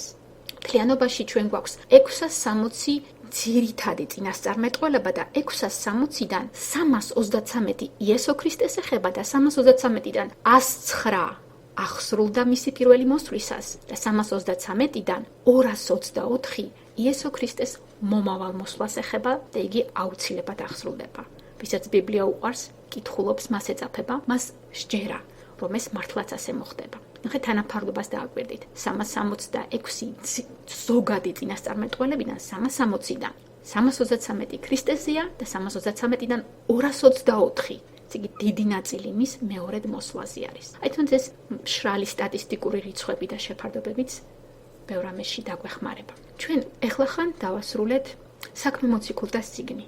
საქმე მოციქულთაში მე-7 თავის 56 მუხლში სტეფანეს სიტყვებია ნათქვამი. აჰა, ვხედავ გახსნილ ცას და კაცის ძეს ღვთის მარჯვნივ მდგომსო. ამ ერთ მუხლში არის გაელვება. თითქოს მოკლე გამონათება და ძეკაცისეს გვანახებს სული წმიდა, ოღონდ მეყსეულად. თითქოს ცათასასუფეველში ერთი წემით შეგვაჭვრეტინაო და ჭუჭურდანიდან დავინახეთ ძეკაცისა ღვთის მარჯვნივ მდგომი. სამწუხაროდ 56 მუხლს სტეფანე რომ იტყვის, რომ ხედავ ძეკაცისას ღვთის მარჯვნივ მდგომარესო, 57 მუხლი მოყვება, სადაც აღწერილია, როგორი ხმამაღალი ყვირილით ყურებდა ცობილები ერთსულოვნად ეს ხალხი, ებრაელები, უხუცესები, მწიგნობრები, სინოდრიანის ცხდომნი ეძგერებიან სტეფანეს და მის ჩაქოლვას დაიწყებენ, წაათრევენ, ქვებს ესვრიან. მაგრამ ისე 56 მუხლს თუ მიუბრუნდებით, ესე გაელვებით, რომ დავინახეთ ძეკაცისა ღმერთმა რომ სტეფანეს სიკვდილის წინ ანახა, გარდაცვალების წინ სტეფანე ცოცხალია. ეხლა ერთი მუხლი კი არა, 7:56 საქმე მოციქულთაგან მთელი წიგნი მოგცა ღმერთმა გამოცხადებისა, სადაც უკვე ჭუჭურდანაში შეხედვა კი არა შეგვიძლია მხოლოდ, არამედ შეგვიძლია კარგად და ნათლად დავინახოთ თუ რა მოხდება და ღმერთი იმ ამბებს დაგვასწრებს. ბერძნულად ამ წიგნის სახელი არის აპოკალიფსის იესო ქრისტუ. აპოკალიფსი ნიშნავს გამოჩენას, რიდის მოხდას, საბურველის ჩამოსაფარებლის მოშორებას. როდესაც ეს სიტყვა ბერძნულში გამოიყენებოდა პიროვნების შესახებ და არა მოვლენის შესახებ, პიროვნებაზე იტყოდნენ, რომ ის გამოჩდაო, ესე იგი მანამდე იყო უხილავში და შემდეგ მას საბურველი მოეფარა და ხილულში შემოვიდა. აი ეს არის ამ სიტყვის პირდაპირი გაგება. აპოკალიფსის. ეს სიტყვა საკმაოდ მიღებული სიტყვა იყო, გამოჩენა, რიდის ახდა და მას ბერძნულ თარგმანში ვხვდებით პეტრეს წერილში, კორინთელთაში, რომაელთაში. ბერძნულად რო ითარგმნა ეს წიგნები, ბერძნულად რომელი ნაწილიც დაიწერა, იქ ეს სიტყვა გვხვდება. ბევრი არის, მაგრამ ეხლა უცებ მოვიყვან რამოდენიმე ადგილს. 1 პეტრე 1:6-7. გაიხარეთ, თუმცა ამჟამად თუ საჭიროა, სხვადასხვა განსაცდელით მცირედ გატანჯულნო, რათა თქვენი გამოწვრთობილი რწმენა ცეცხლში გამობრძმედილ, ხრწნად ოქროზე ბევრად ძვირფასი აღმოჩნდეს. ქების, პატივისა და დიდებისათვის იესო ქრისტეს აპოკალიფსისას. ნახეთ, იესო ქრისტეს გამოჩენისასო. უნდა აღმოჩნდეს ჩვენი რწმენა, გამობრძმედილი და ხრწნად ოქროზე უფრო ძვირფასი. ამ უხს წავიკითხავდი ხოლმე, აქცენტს გავაკეთებდი, რომ უნდა მიხაროდეს, თუნდაც ახლა მცირედ გატანჯული ვიყო და გადავახტებოდი ხოლმე ამ ბოლო ნათქვამს, რომ იესო ქრისტეს აპოკალიფსი რომ მოხდება, აი ეს არის მთავარი და უკვე ახლა ჩვენ აქცენტი აქ ბოლოსკენ გადავიტანოთ. ეს სიტყვა ხდება აპოკალიფსი ასეთებე 1 კორინთელთას მე-5 თავის მე-7 მუხლში. ყველაფრით გამდიდრდით ქრისტე იესოში, ყოველგვარი სიტყვით და ყოველგვარი შემეცნებით, ვინაიდან ქრისტეს მოწმობა გამტკიცდა თქვენში და არ გაკლიათ არავითარი ნიჭი, ჩვენი უფლის იესო ქრისტეს აპოკალიფსის მოლოდინშიო. ნახეთ, იესო ქრისტეს გამოცხადების მოლოდინში, აი ესე უნდა ვიყოთ, უნდა გამდიდრდეთ მასში და ყოველგვარი სიტყვითა და ყოველგვარი შემეცნებით უნდა აღვიჯუროთ. რომალთა მიმართ წერილში პავლეც ხმარობს ამ სიტყვას. მერვე თავის მე-18-19 მუხლები. ფიქრობ, რომ ახლანდელი ტანჯვანი არაფერია იმ დიდებასთან, რომელიც გამოცხადდება ჩვენს მიმართ, რადგან მთელი ქმნილება იმედით მოელის ღმერთის შვილთა აპოკალიფს. აი ნახეთ, ამ ადგილას ორჯერ არის ეს სიტყვა ნახსენები, რომელიც გამოცხადდება და მთელი ქმნილება იმედით მოელის ღმერთის შვილთა გამოცხადებას, აპოკალიფს. ასე რომ თურმე ძალიან ძვირფასი სიტყვა ყოფილა აპოკალიფსი. რიდის ახდენა, გამოჩენა, გამოცხადება. ხლა, ფართოდ არის მიღებული ესეთი გამონათქვამი. აპოკალიფსის წიგნი ძალიან ძნელია. ვერ ვგებულობთ, რაღაცა ისეთი სიმბოლოებია, რომ ვერ გადმოთარგმნი, ვერ მიხვდები რა არის. მაგრამ თურმე ძალიან მარტივი რამ არის. იგი დაკეტილია და დახურულია ურწმუნოთათვის, მაგრამ ღმერთმა სპეციალურად დაწერა ეს წიგნი, რომ ეს იყოს როგორც ბეჭედი ახსნილი, ნათელი, წესიერად კარგად, მოწესრიგებლად ჩამოყალიბებული. ოღონდ ძალიან მცირეთათვის, ჩეულთათვის, რომელთაც იესო უყვართ და ამას ჩვენ პირველი მუხლებიდან ვგებულობთ. პირველ მუხლში წერია: გამოცხადება იესო ქრისტესი, ანუ აპოკალიფსი იესოსი, ღმერთმა რომ მისცა იესოს, რათა ეჩვენებინა თავის მსახურთათვის. ხალხო, მიაქცეთ ყურადღება, თავის მსახურთათვის არის ეს საჩვენებელი. თუ იესოს მსახური არა ხარ, ვერ გაიგებ. ვერ დაინახავ. შეიძლება ასოები დაინახო, სიტყვები წაიკითხო, რაღაცა უაზროდ რა ხარუხით თქვა, რაღაც ფრაზები, სიმბოლოები, მაგრამ ერთმანეთს ძალიან ცოტა ხანში დაგავიწყდებათ. თუ ორწმუნო ხარ და იტყვით მე რაღაცა გაუგებარი წიგნი არისო, მაგრამ თუ ქრისტიანი ხარ და იესო გიყვარს და თუ ხარ მისი მონა, ამ სიტყვის ძალიან კარგი ბიბლიისებური გაგებით, მაშინ ეს შენთვის აღარ იქნება დაკეტილი წიგნი, იმიტომ რომ რისთვისაც იგი დაიწერა იყო, რათა ეჩვენებინა თავის მსახურთათვის, რა უნდა მოხდეს მალე. ნახეთ რა წერია, მალეო. განა აპოკალიფსი ნებისმიერ ადამიანს არ უდგება გამოცხადება და რიდის ახდა, როდესაც იგი მიწიერი ცხოვრების ღრუბლს გადააბიჯებს და მარადისობაში შედის. ამიტომ მალეო რომ წერია, ეს ძალიან სწორი სიტყვა არის. დამცინავები კიტყვიან, როდის ხარ, რამდენი ხანი გავიდა, 1000 წლეულები, გვპირდებით აგერ გამოცხადებას და არაფერი არ ხდებაო. ეს არის დამცინავების, ურწმუნოების ნათქვამი. რო იძახიან, ამდენი დრო გავიდა და აბა თქვენი მალე სად არისო, მაგრამ ინდივიდუალურად მალე მართლაც არის. ყველას გვაქვს ჩვენი მალე, ინგლისურად არის შემდეგი, next. რა მოხდება ამის შემდეგ? ესე იგი, აი მოვლენების შემდეგ, შემდეგი რა არის? სხვა არაფერი, რაღაცა სხვანაირი მოვლენა დედამიწას შემძვრელი არ მოხდება. მოხდება აპოკალიფსი და ამას ელოდება მთელი სამყარო და ქმნილება გმენვით, როდის გამოიხსნებიან და განთავისუფლდებიან. აქ რომ წერია გამოცხადება იესო ქრისტესიო, ესე ვგებულობდი, რომ ეს ნიშნავს მთავარი აზრი არის, რომ იესოს მიერ მოცემული გამოცხადება. ეს არ არის მცდარი აზრი, მართლაც გამოცხადების წიგნი აპოკალიფსი ჩვენ იესომ მოგვცა. მაგრამ თურმე თუ ჩაუკვირდებით ამ სიტყვას დედანში, უფრო მნიშვნელობა აქვს არა მხოლოდ ის, რომ იესოს მიერ არის მოცემული, ესე იგი მისგან არის მოცემული, არამედ ეს არის გამოცხადება, რიდის ახდა იესოს შესახებ. ესე იგი, გამოცხადება იესო ქრისტესიო, იესო როგორ გამოცხადდება თავისი განდიდებისას, მეორედ მოსვლისას. აი, ეს აზრი უფრო არის გამოცხადება იესო ქრისტესიო. ის გამოგვეცხადება, დაგვენახება. ქრისტიანები მას უკვე ვხედავთ გამოცხადებულს აპოკალიფსის ამ წიგნში, როცა ვკითხულობთ და ნეტარნი ვართ და რწმენით ვღებულობთ, მაგრამ ხილულში გამოცხადება ბევრისთვის აშკარად მოხდება და ეს მოხდება next, შემდეგში, აუცილებლად და მალე. კიდევ აქ რომ წერია ღმერთმა რომ მისცა მას. აქ ღმერთმა რომ მისცა მას, ესე იგი იესო ქრისტეს, იგულისხმება რომ მამა ღმერთმა მისცა იესოს. ეხლა ვიღაცა იტყვის რა, იესომ არ იცოდა, მამა ღმერთს რომ არ მიეცა მისთვის ეს გამოცხადება რა ინფორმაცია იესოს არ გააჩნდა და ალბათ ყველანი გონებრივად დაუბრუნდებით ისევ მარკოზის სახარებაში დაწერილს მე-14 თავში, როცა იგი ამბობს რომ იმ დღესა და ჟამზე არავინ იცის არც იურმა ანგელოზემმა, არც ძემ, ანუ იესო ქრისტემ, არამედ მხოლოდ მამამ. აჰა, იფხიზლეთ და ილოცეთ, ვინაიდან არ იცით როდის დადგება ის ჟამი. და ეს ჟამი რო წერია ლაპარაკია, მაშინ იხლავენ ძეკაცისას ღრუბლებზე მომავალს დიადი ძალითა და დიდებით, მაშინ წარგზავნის იგი თავის ანგელოზებს და შეკრებენ მის რჩეულებს 4 ქართაგან დედამიწის კიდემ ცის კიდემდე. და აი ამ დროზე მარკოსთან მე-14 თავში წერია რომ არავინ არ იცის, არც ძემო.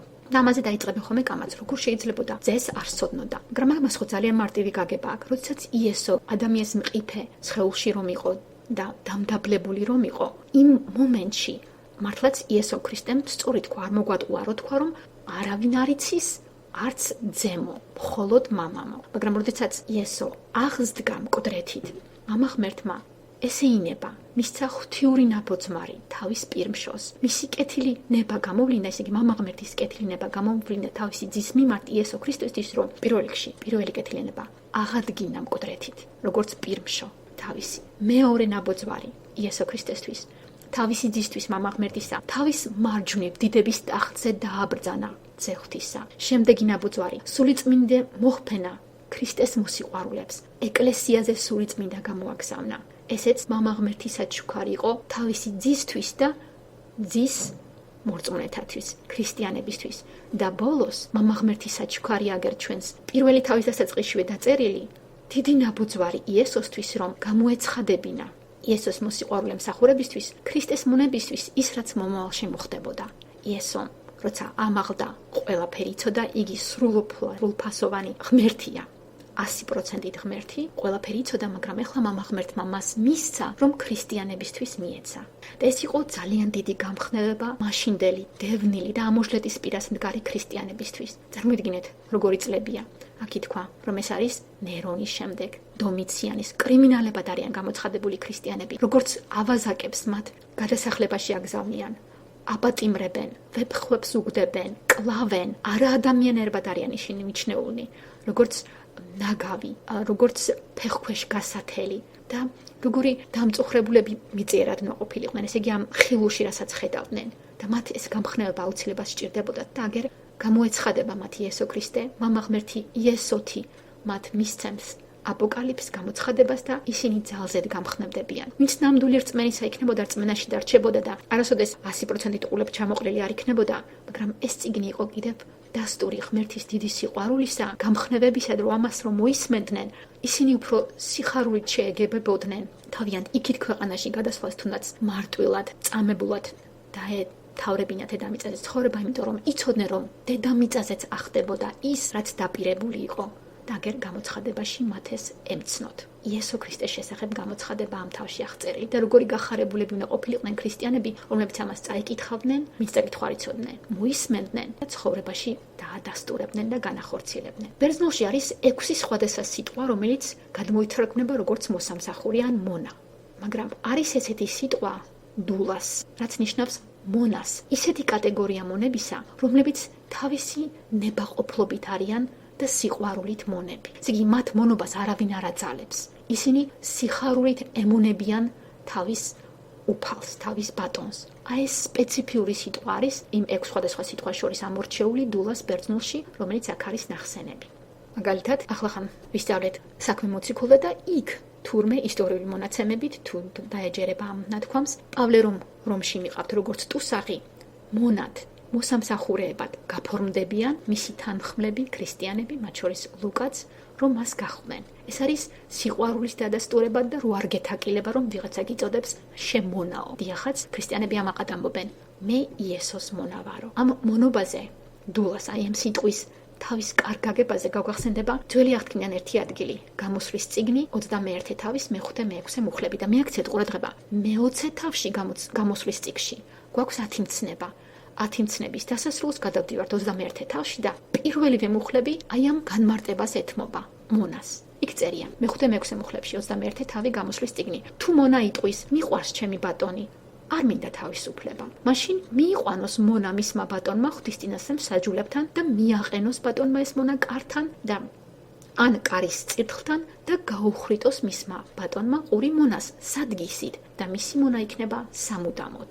ნახეთ, არ არის აქ შემთხვევით კარის წირთხლი, ხის კარი, ყურის გახრეტა, სადგისით, განგმირვა, გამჭოლგასვლა. ნახეთ, რა კარგი ადგილი არის გამოსვლის წიგნში და უკვე როგორი მინიშნებები არის ძელზე, განგმირვაზე, სადგისით, რომ უკვე მონა პატარა მასშტაბით ყურს იხრեց. იქ ხომ ალბათ ბიბლოდან სისხლიც გადმოვიდოდა, სისხლის პატარა გამოსვლაც სისხლით და მონის სიყვარულით აღიარება იმის, რომ არ მინდა ეს მიწიერი თავისუფლება.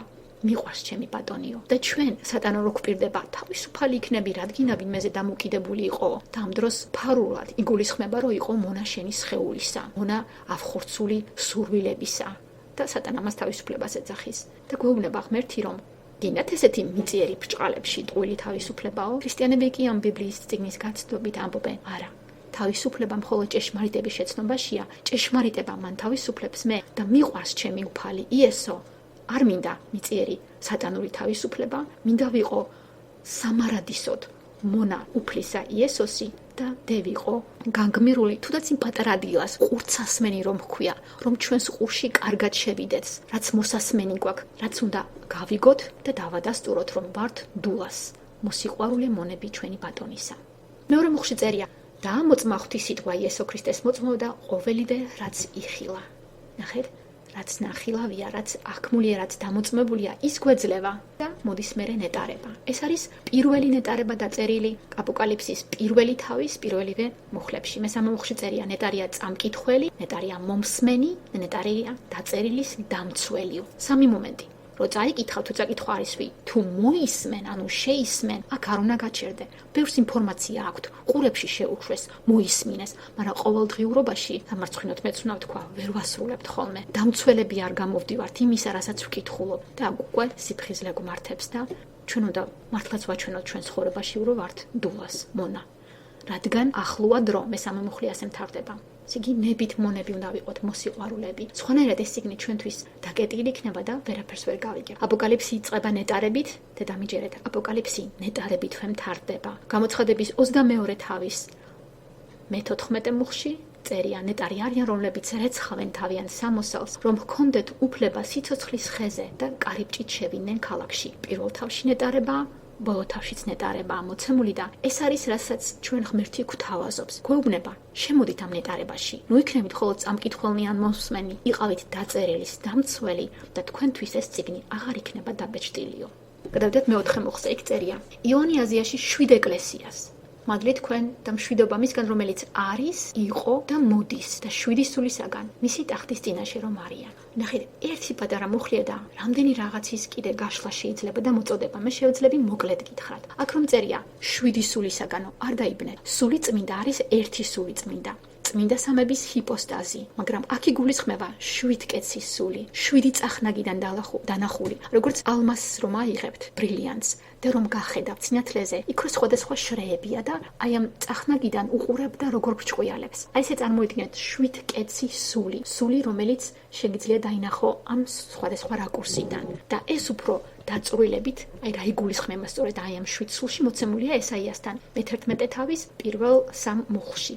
ესაია წინასწარმეტყველი წერია იქ გამოვაყლორდი იესეს ღეროდან და რტო მისი ფესვისა ნაყოფს გამოიღებს და დაივანებს მასზე და მის მერე არის ჩამონათვალი. დავითვალოთ. უფლის სული, სული სიბრძნისა, სული გონიერებისა, სული რჩევისა, სული ძლიერებისა, სული ცოდნისა, სული უფლის მოშიშებისა.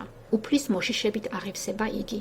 აი ნახეთ, 7 კეცის სული გადმოვა ყლორტზე იესეს ღერიდან, ესე იგი დავით მეფის ღეროდან გამოსული, იგულისხმება იესო ქრისტე და მასზე ეს 7 კეცის სული დაივანებს და ჩამოთვლილია ეს 7 წახნაგიდან დანახული და ეს უნდა ვიგულისხმოთ, აქ რომ წერია 7 სულისგანო.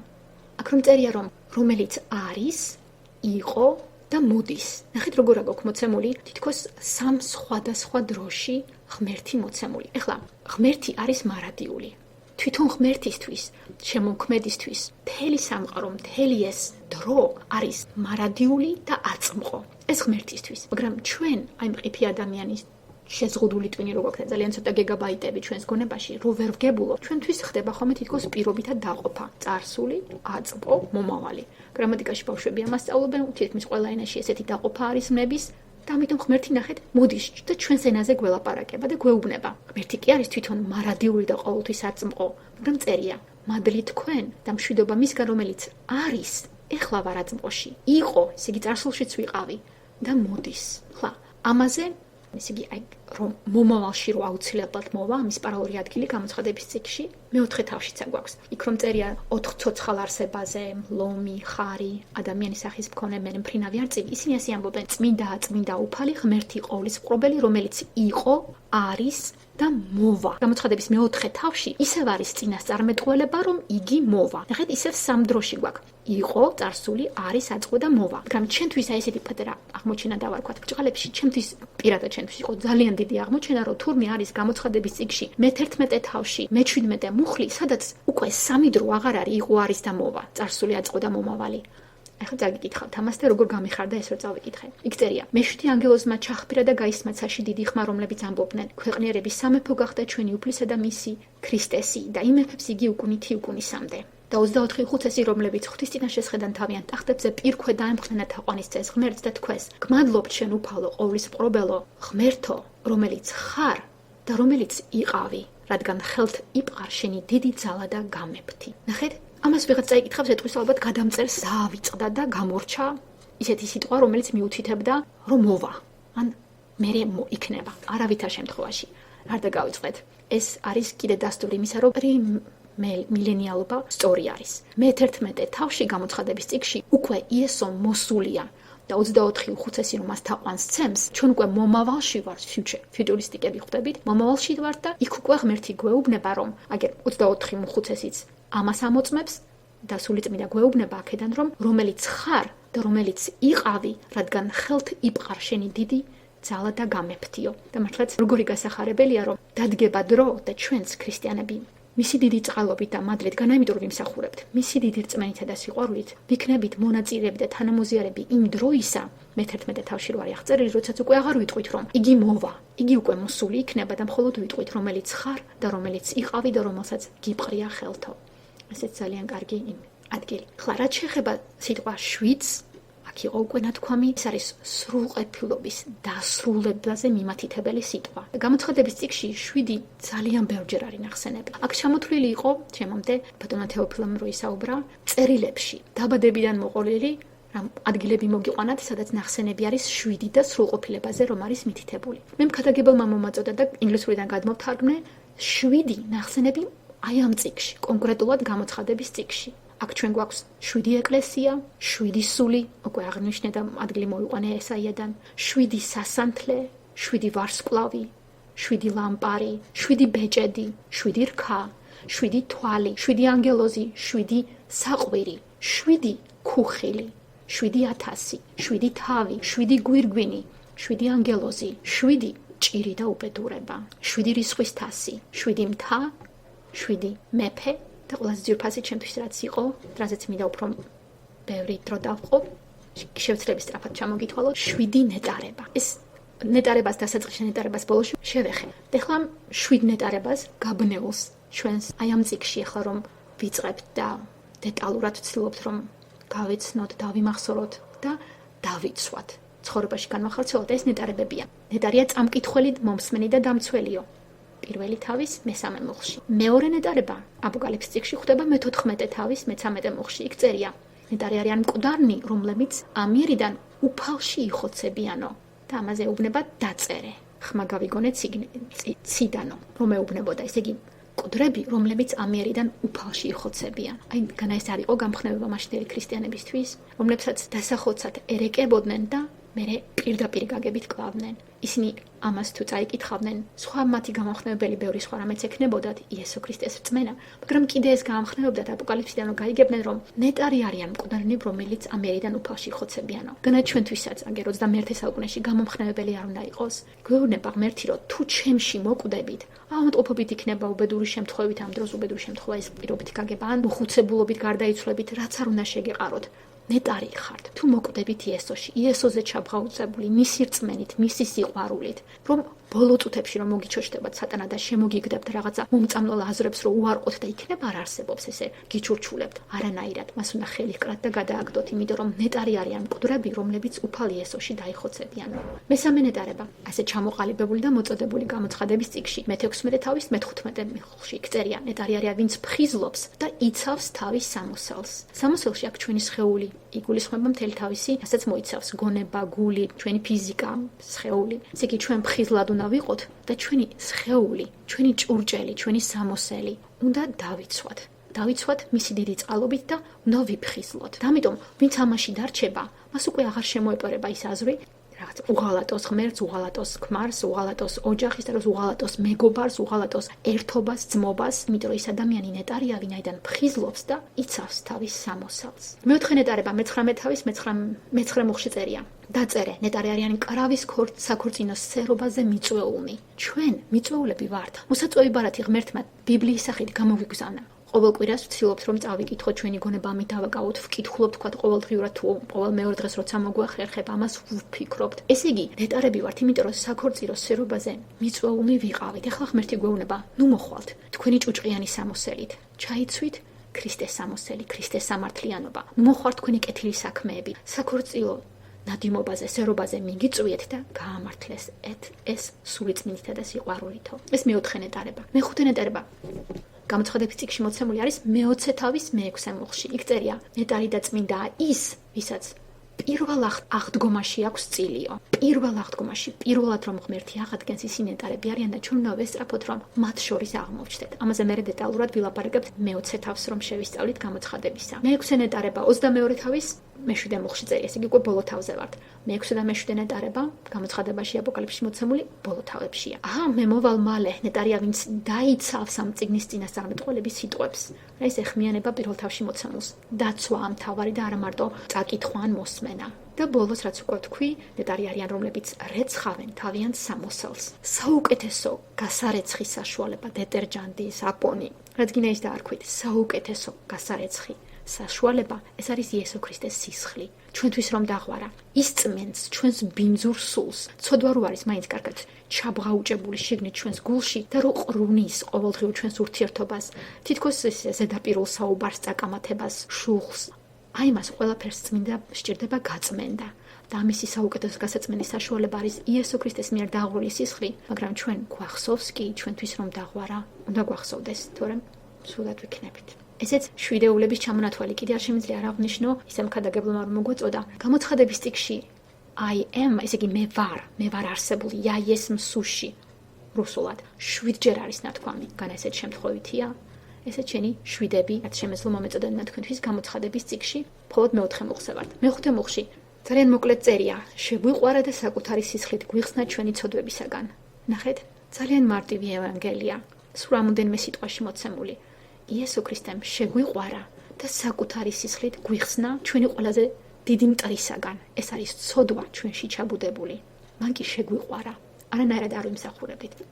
მე-5 მუხლი მშვენიე. მე-6 მუხლში წერია, გაგხვდა ჩვენ მეფეებად და მოღვდლებად ღმერთისა და თავისი მამისთვის. მას დიდება და ძლიერება უკუნითი უკუნისამდეო. ჩვენ მეფეებად რო გაგხვდა, ადრე მეგონა და შეიძლება ესეც ნაწილობრივ იგულისხმებოდეს, რა კარგია ღმერთმა რომ გაგხვდა. თქვათ მეფეებად იმ გაგებით რომ ოჯახში მამა მეუღლე არის მეფე. ის მას პატარა სამეფო ყავს ჩაბარებული, ის ოჯახი პატარა უჯრედი, რო ამბობენ ხოლმე საზოგადოების პატარა იჩეიკა კლეტკა არისო, ესე იგი უჯრედი. აი იქ ჩვენს ოჯახებში ღმერთმა მეფედ დაადგინა პიროვნება, რომელსაც ოჯახის მეთაური ჰქვია და ის მეფე გახადა. რაღაც გაგებით, რაღაცა მასშტაბის ეს არის, მაგრამ ეხლა ხა მივაქციე ყურადღებას, როგორც ქადაგებელმა მომაწოდა, რომ მეთი ჰენრისთან ამოვიკითხეს, რომ მეფეებად გაგხვდაო, იგულისხმება რომ გაგხვდა ჩვენ ბატონებად, რომ ჩვენ უნდა ვიბატონოთ ჩვენს განცდებზე, გრძნობებზე, მიდრეკილებებზე უნდა ვიბატონოთ. ცოდვილი მიდრეკილებები ახასიათებს ადამიანს. გონება უნდა მეფობდეს ქრისტეს სიტყვით გაჯერებული გონება და დაიქვემდებაროს ყოველივე პირადული, ყოველივე ეგოისტური და დაუქვემდებაროს მეფეს იესოს. ესე იგი უკვე გამოდის რომ ეს მეუღლე იქნება თუ ქალიშვილი, მეფე უნდა გახდეს, ბატონი უნდა გახდეს თავისი ვნებებისა. ეს გამახსენდა ბატონ თეოფილეს, ეს ახასიათებს ხოლმე რომ მიმართავს, თქვათ ქალბატონო, თქვათ მარიამან ქალბატონო და ნებისმიერ სახელით ჩასვით. ესე იგი ბატონობით მოგმართავ, ქალბატონობით მოგმართავ, რომ უნდა ბატონობდეო და მართლაც ეს რო გამახსენდა, ნამდვილად ეს აზრია ჩადებული. უნდა იმეფო, უნდა იბატონო, ჩასაფრებული რო არის ცოდვა და ეს სხეული სულ რო თან გვახლავს, როგორც მკვდარს რომ სიკვდილ მისჯილს მკვდარს რომ გადააბავდნენ ჯაჭვები და მას უნდა ეთრია ეს მძორი, სანამ ეს მძორი იმდენად არ ამყრალდებოდა, რომ თვითონაც მასზე გადავიდოდა ეს სიკვდილი. აი ესე ჩვენ მობმული გვაქვს და მიჯაჭვული ვართ აი ამ ცოდვილ სხეულზე ჩვენ რო გვახლავს და სულ გვექვაჩება დანაშაულის ამბოხისაკენ. მაგრამ ღმერთი გვეუბნება, იბატონეთ, მე მოგეცით საშუალება განწმენდის, გაცოცხლების, მოკვდით ცოდვისთვის, მაგრამ გაცოცხლდით იესოსთვისო. და ამიტომ ნახეთ მე-6 მუხლში წერია, გაგხვდა ჩვენ მეფეებათო. ხვდლებად გაგხვდა, აქ იგულისხმება ღვთისმსახურებად. უკვე აღარ არსებობს მამრი, მდედრი, ღვთისმსახურები მხოლოდ მამაკაცები უნდა ყოფილიყვნენ, მაგრამ უკვე ღმერთის მსახური ხარ, თუნდაც მდედრი იყო დაბადებით, თუ შენ ღმერთს სიყვარულით ემსახურები და მას აღუვლენ შესწირავ ქების შესაწირავებს, ბაგეებს და ბაგეებიდან ის გამოდის, რაც გულში მოჭარბებულოდა გაქვს. ვიღაცის მიმართ გაღიზიანება გაქვს, ის წამოვა პირიდან და ამითი შეარცხვენ შენს ქრისტიანობას რო ჩემულობ. და ამიტომ გვეუბნება, გახდით ღვთისმსახურებიო და თქვენი ბაგიდან გამოვიდეს ღვთის ქება, ის რაც სათნოა, ის რაც სიყვარულის არის და არა განხეთქილების და ცუდი რამის. მე-7 მუხლში წერია, მოდის ღრუბლებით დაინახავს მას ყოველი თვალი. ისინი, რომელთაც განგმირეს იგი. აქ ღრუბლებში იგულისხმება, არა ეს რაღაცა ცას რო შეხედავ და ღრუბლის ფრთილა რო არის რაღაც კონდენსირებული ჰაერი, არანაირად. ეს როგორც მინიშნება ისეთია. ღრუბლები ბევრგერ არის გაბნეული ძველ აღთქმაში, ახალ აღთქმაშიც ნახსენები და აქ იგულისხმება უფრო ციური, ზეციური მინიშნება ღრუბალზე. აი, მოვიყვან ერთ ადგილს. დანიელთან არის მე-7 თავის მე-13 მუხლი და ეს ქადაგებულმა მომწოდე და მეც ამიტომ ამოვირჩიე, რომ იქ არა მარტო ღრუბელია, არამედ ძეკაციზა. იესო ქრისტეც არის ნაგულისხმები დანიელის მე-7 თავის მე-13 მუხლში. წერია, და ვხედავ ღამის ხილვაში ამბობს დანიელი, აჰა, ცაში ღრუბალზე მოდის კაცის ძის მსგავსი. მივიდა დღეთა უძველესთან და წარდგენილ იქნა მის წინაშე. დღეთა უძველესი მამა ღმერთი, ზე კაცისა. კაცის ძის მსგავსი აქ იესო ქრისტე იგულისხმება, მაგრამ ჩვენთვის პარალელური ადგილია, იმიტომ არის რომ აქ წერია, აჰა, ცაში ღრუბლებზე მოდისო.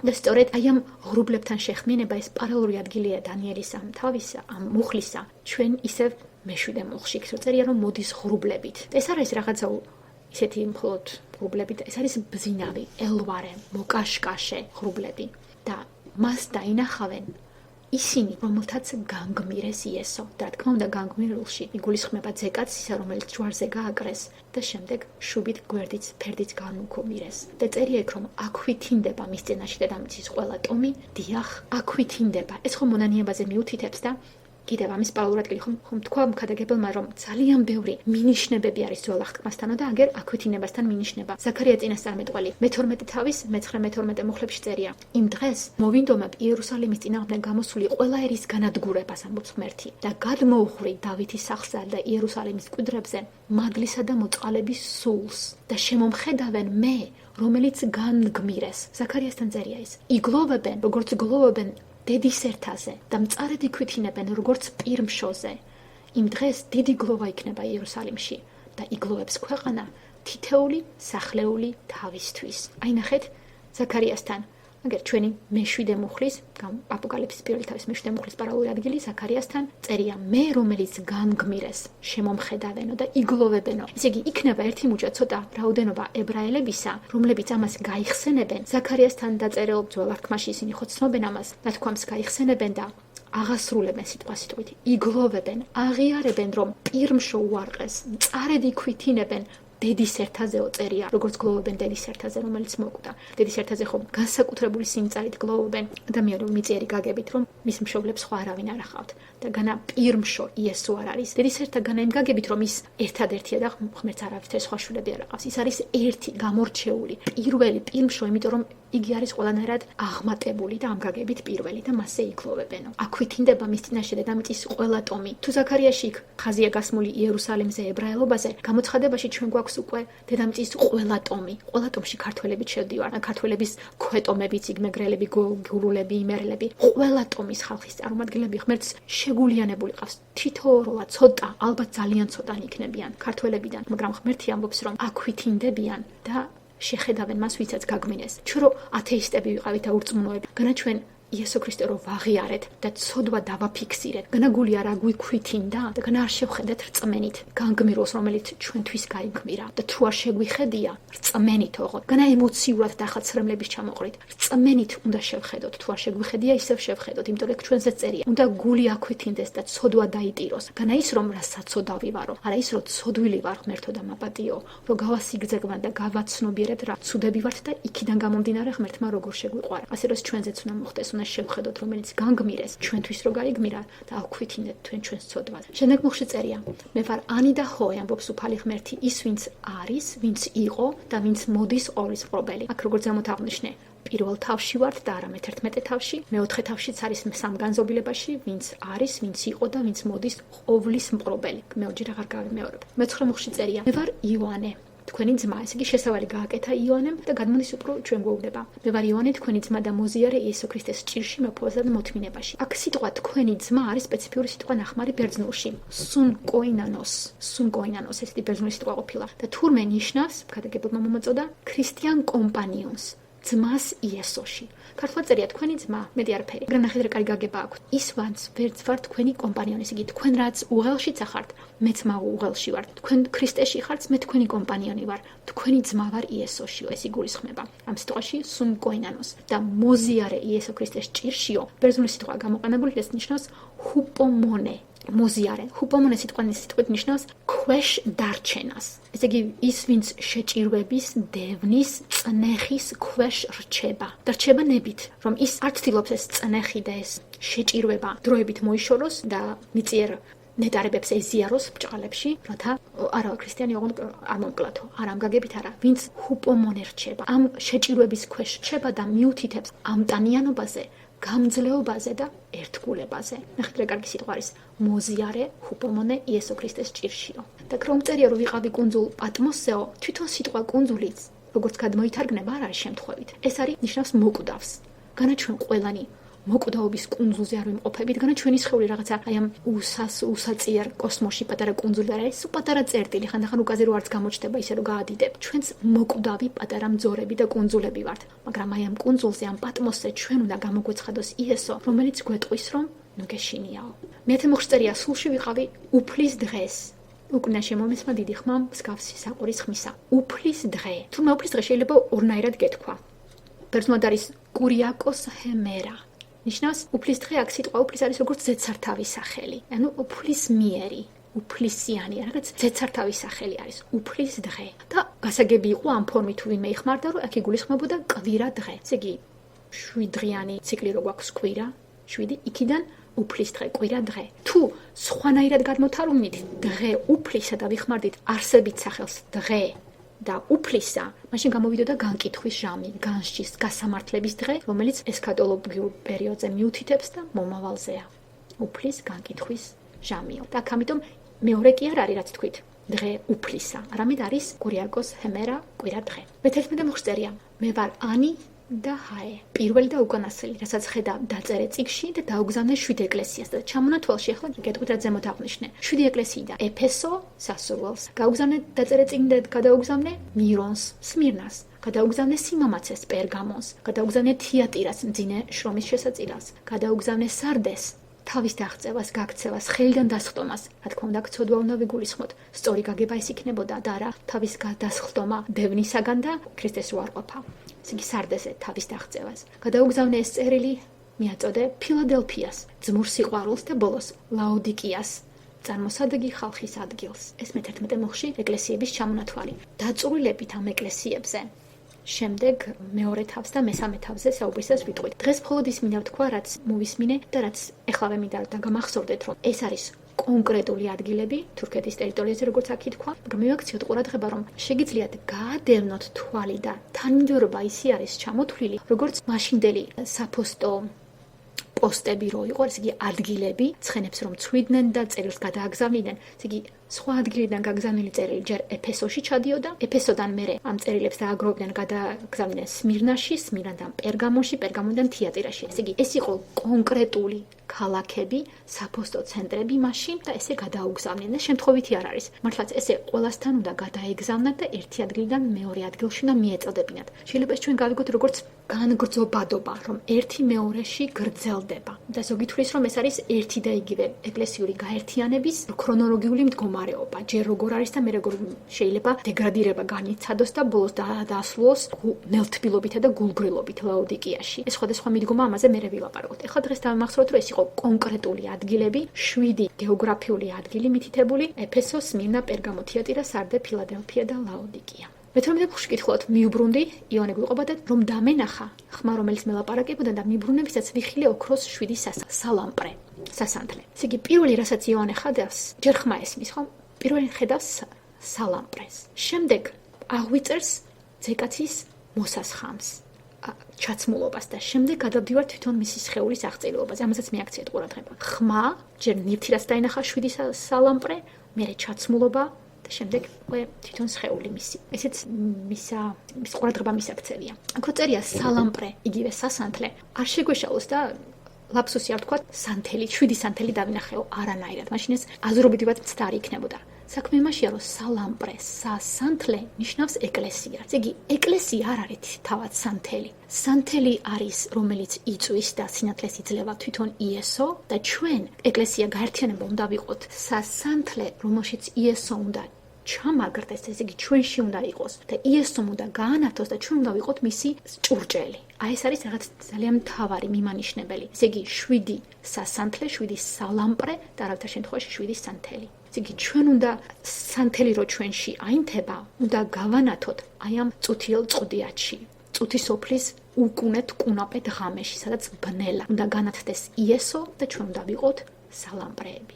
7 სალამპრეს შორის ვიხილე მსგავსი ძეკაცისაო და პირველი რას გვებულოთ, მოსასხამი ემოსაო. მოსასხამს იცნებდნენ მეფეები, ასევე მოსასხამი ჰქონდათ მღვდელმთავრებსაც. აქ პირველი მაინც მეფე იგულისხმება. თუმცა ეს მოსასხამი დაგამახსოვრდებოდეთ ალბათ, არის ნახსენები პირველი მეფე რომ ყავდათ ებრაელებს, საულ მეფე, მისი მოსასხამი. დავით მეფეს რო დასდევს და მე გამქვალბუში რო შევა მოსასაქმებლად, მე დავითი რომ მოაჭრის რაღაც კიდეს და მე მაშინ გული რო ეტკინება, ეს რატო გავაკეთეო. აი ეს მოსასხამი თუნდა. მე მოსასხამი ჰქონდა წინასწარმეტყველებს, ერთ-ერთი წინასწარმეტყველი რომ აიღებს და აკუცმაცებს და ნაწილს მისცემს 10 ნაკუთს სამარიის ისეთი ჩრდილოეთ სამეფოს პირველ მეფეს. აი ესეც მოსასხამი, ესეც რაღაცა სიმბოლოა, სიმბოლო მეფისამოსელისა, სიმბოლო ღვთისმსახურისა, სიმბოლო წინასწარმეტყველის მოსასხამისა. რომ წერია იქ რომ გულმკერდზე ოქრო სარტყელი ერტყაო, ოქრო თქმა უნდა ძვირფასი ქვაა, მაგრამ სარტყელი ნიშნავს მზადყოფნას. შემოსარტყული. განა გახსნილი ქამარით ეს იმიგდებული, არამედ უკვე შემოსარტყული გაქვს, ზედრო გიკეთია და ესე იგი მზად ხარ, უკვე საქმეში ჩაება. იარაღი შემოსარტყული, ესეც იმის ნიშანი იყო, რომ ბრძოლაში მიდიხარ და მოიძრობ სარტყელს, როცა უკვე დასვენების დრო დგება, როცა ომიდან ბრუნდები და იარაღს შემოიხსნი. ესეც ნახეთ, როგორი დატვირთვა აქვს ამ ადგილს. ოქროს სარტყელით შემოსარტყული იხილა ძეკაცისა, რომელსაც მოსასხამი ემოსა. მე-14 თავში გადავდივართ, მე-14 მუხში გადავდივართ იესოს თავის და თმების აღწერილობას.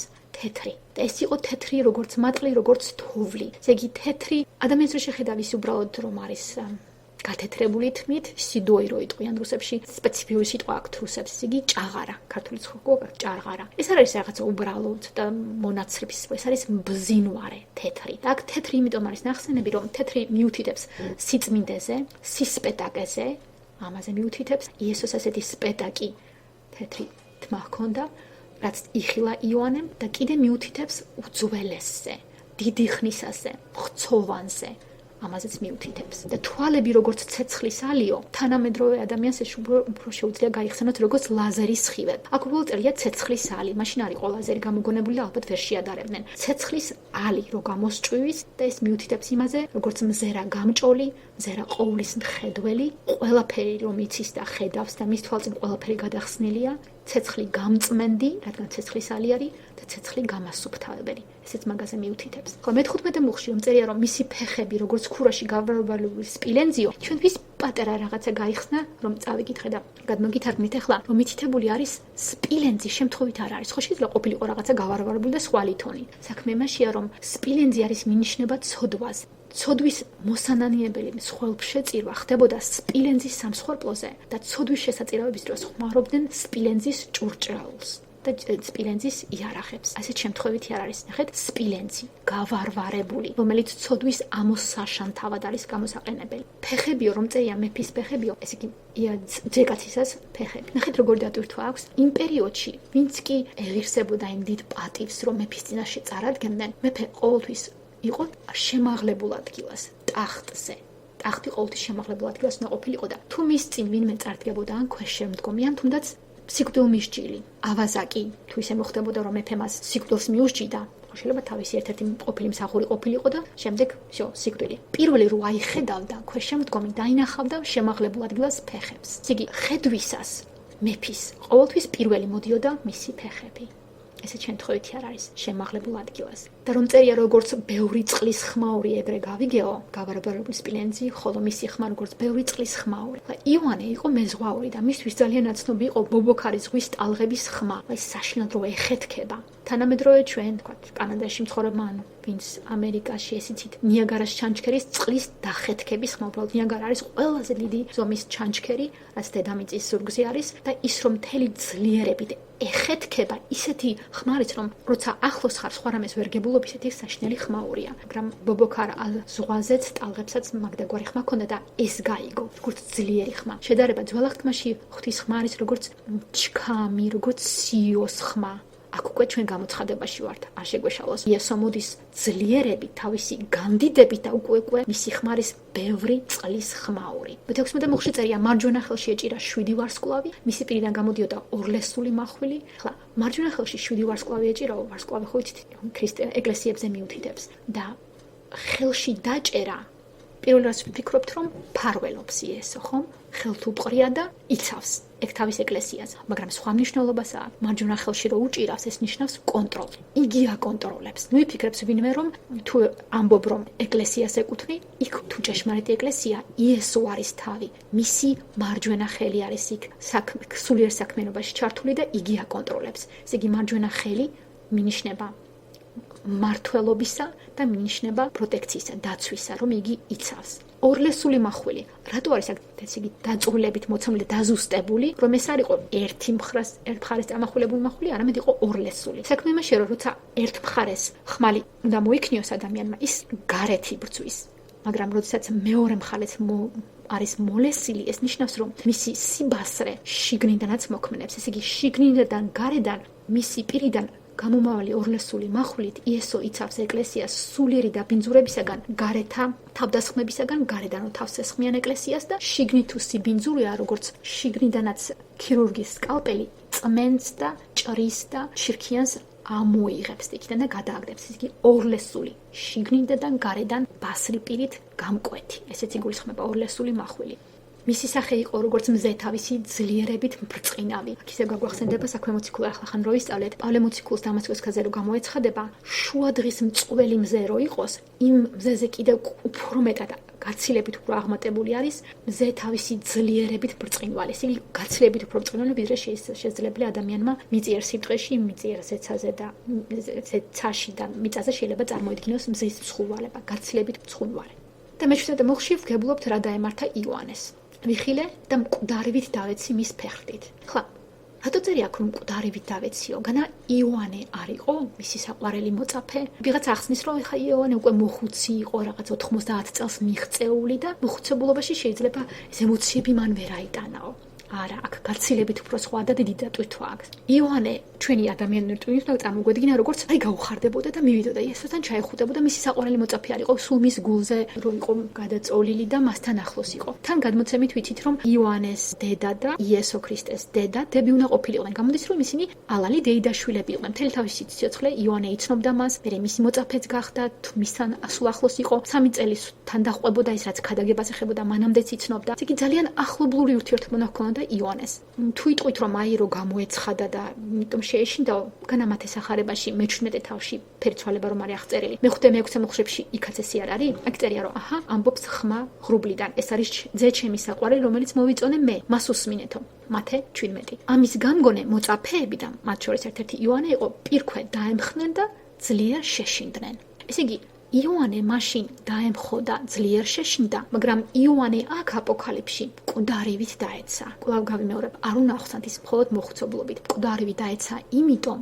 რომ ფერცვალებისას მან ოდნავ იხილა იესოში ცოტა ხნით რიდი აეხადა საბურველი და სახე გაუფრთხინდა მაგრამ აპოკალიფში იოანემ იგი მთელი ძლიერებით იხილა ის უკვე მისი დეიდაშვილი არ იყო ის უკვე ის არ იყო ხორციელი მიწიერი ადამიანი იესო ადამიანის ყიფეს ხეულში მოცემული ჩვენთვის რომ ჯვარზე უნდა გაკრულიყო იოანემ იხილა ღმერთი თავის დიდებულობით და ძლიერებით და მაგ დროს ადამიანს რაც მოსდის ჩვეულებრივ მყიფე ადამიანს ის მკვდარივით დაეცემა და ამიტომ არის აქ მნიშვნელოვანი ეს ადგილი რომ მკვდარივით დაეცა იესოს ფეხებთანო მაგრამ ღმერთი როგორი მოწყალია რომ რას აკეთებს თავისი მარჯვენა დამადო და მითხრა ნუ გეშინიაო ნახეთ რა საყვარელია ვიღაცა ინტრიგანი იტყვის აგერე მე-16 მოხში წერია მარჯვენა ხელში 7 ვარსკვლავი უჭირავსო და მე-17 მოხში წერია მარჯვენა ხელი დამადო მეოდა მაშ ამბა ხელში რო ეჭირა 7 ვარსკვლავი იმ ვარსკვლავს როგორ გაუშვა ხელიო და რაღაცა სისულელეებს ჩაებღაუჭებინა დაიწყებენ ხოლმე გაკრიტიკებას და პატარა სიტყვებს ამოქეკას განა ყოვლის მყრობელს არ შეუძლია რომ ეს გააკეთოს მე-16 მოხში და მე-17 მოხში თავისი სიყვარულით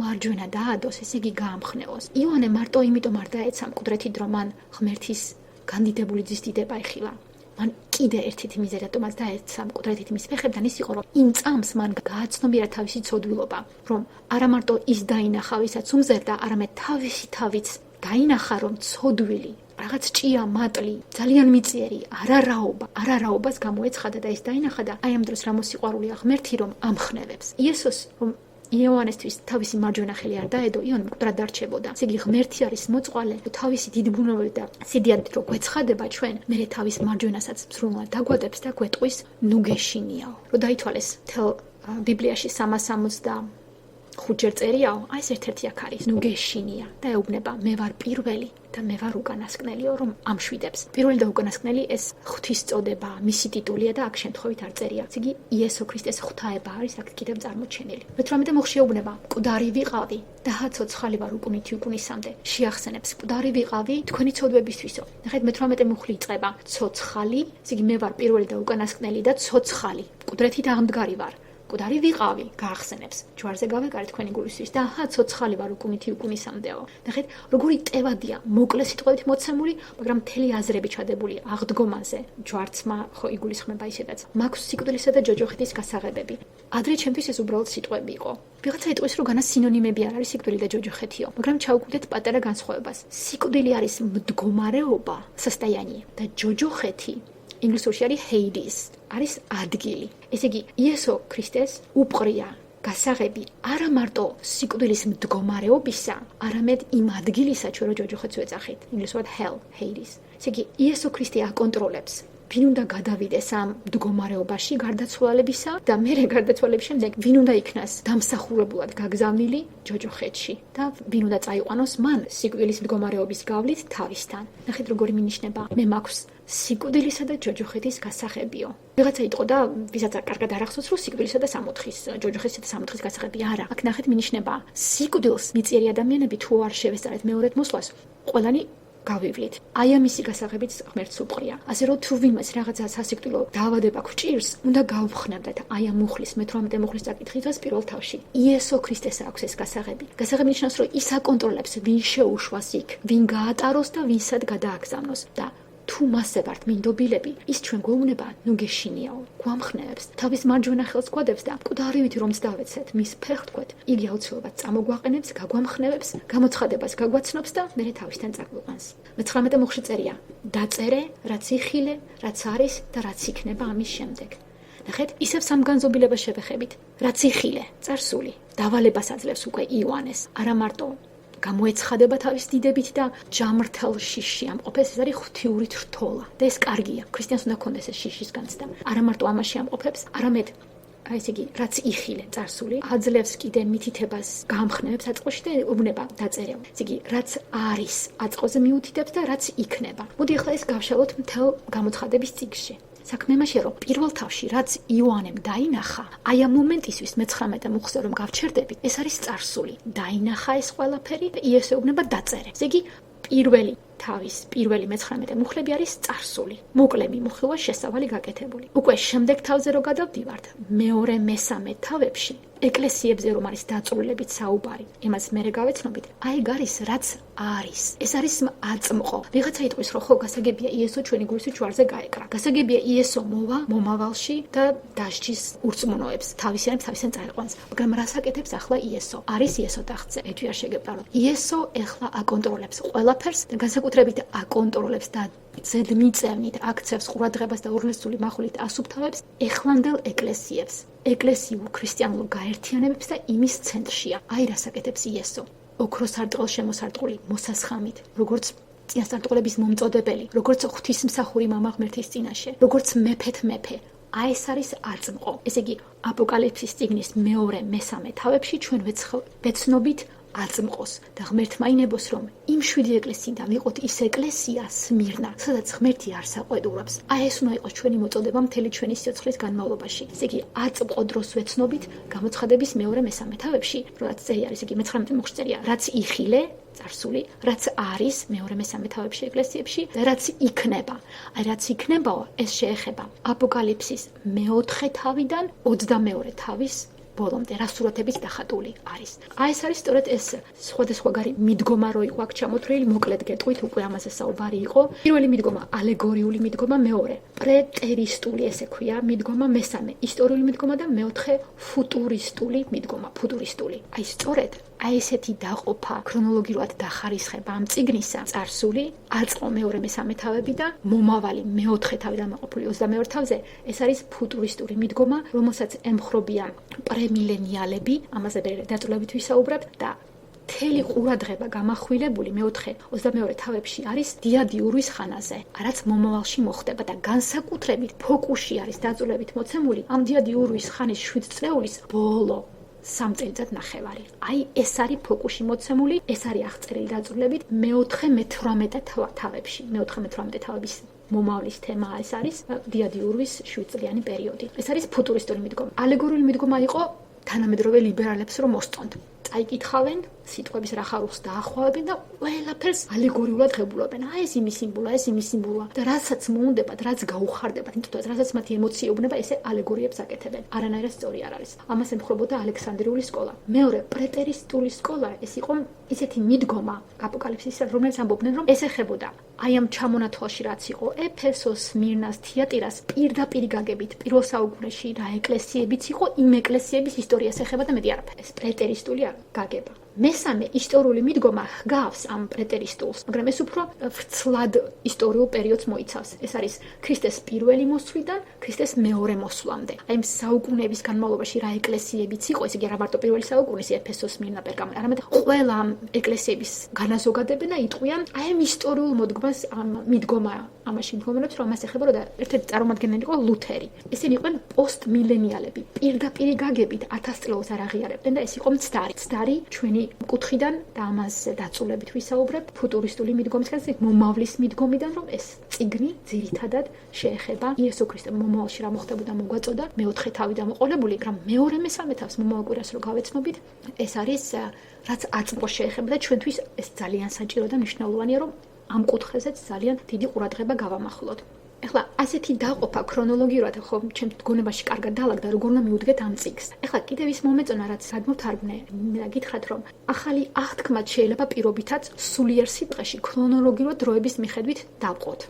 სამ ნაწილად. აი ხო ადამიანს ესე უნდა თავის პატარა გიგაბაიტები წარსული, აწმყო, მომავალი. წარსულს, ეს იგი რაც მოხდა, აგვიღწევს 4 სახარებაში იესოს შესახებ დედამიწაზე თავისი თამდაბლობით რომ მოვიდა, მერე ჯვარს რომ ეცვა და აღდგა. ეს არის წარსული სურათების დახატვა. კიდე სახარებაში ახალ აღთქმაზე ვისაუბროთ. ესე იგი 4 სახარება წარსული და ახალი აღთქმის აწმყო არის დაწურულებით მოცემული აწმყოში როგორ უნდა ვიცხოვროთ ჩვენი კონსტიტუცია ქრისტიანების მილებში. გზავნილები და მოგვეწოდა ეს თუ როგორ უნდა ვიცხოვროთ. რა უნდა ხდებოდეს თანამედროვე ქრისტიანულ გაერთიანებებში. ამას უნდა სწავლობდეთ და ვგებულობდეთ გზავნილებიდან. ვიღაცა იტყვის საქმე მოციქულას რას მივაკუთვნოთო. საქმე მოციქულაში წარსული სურათებიც არის აღწერილი და გაბნევით დოქტრინებიც არის მოცემული ქრისტიანებმა როგორ უნდა იცხოვრონ. რაც შეეხება ბოლო წიგნს გამოცხადებას, ეს არის მომავალში, რაც მოხდება იმის სურათებით დახატული, მარტო მეორე მესამე თავში არის ისევ ეკლესიების აღწერილობა, რომელიც უნდა გავიგოთ. ესეც ვისაც სჭირდება ქრონოლოგიურად მიწოდება, აი ამ კუთხიდანაც შეიძლება მან გონებაში დაალაგოს ახალი აღთქმა შეიძლება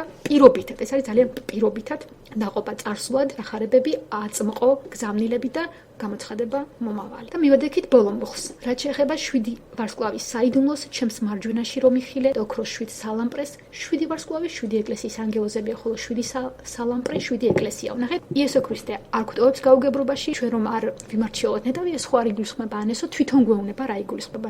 რა მოსიყვარული იგი რომ გვაცნობს. ვიღაცები კიდე იტყვიან გაუგებარი წიგნია აპოკალიფსიო, არანაირად, ძალიან დალაგებული, ძალიან მოწესრიგებულია. თუნდაც 7-ზე რო ვილაპარაკეთ, გამომჩა მე თქვა რომ მე ეკლესიებს რომ მიმართ 7 ეკლესიას. თვითონ მიმართვაში, რასაც მიმართავს, ისიც 7 პატარა ნაწილად შეგვიძლია გავყოთ. ამაზე მე დაწურულებით. ესეც რომ მოწესრიგებული, ყველაფერი ძალიან მოწესრიგებული არის მოწოდებული.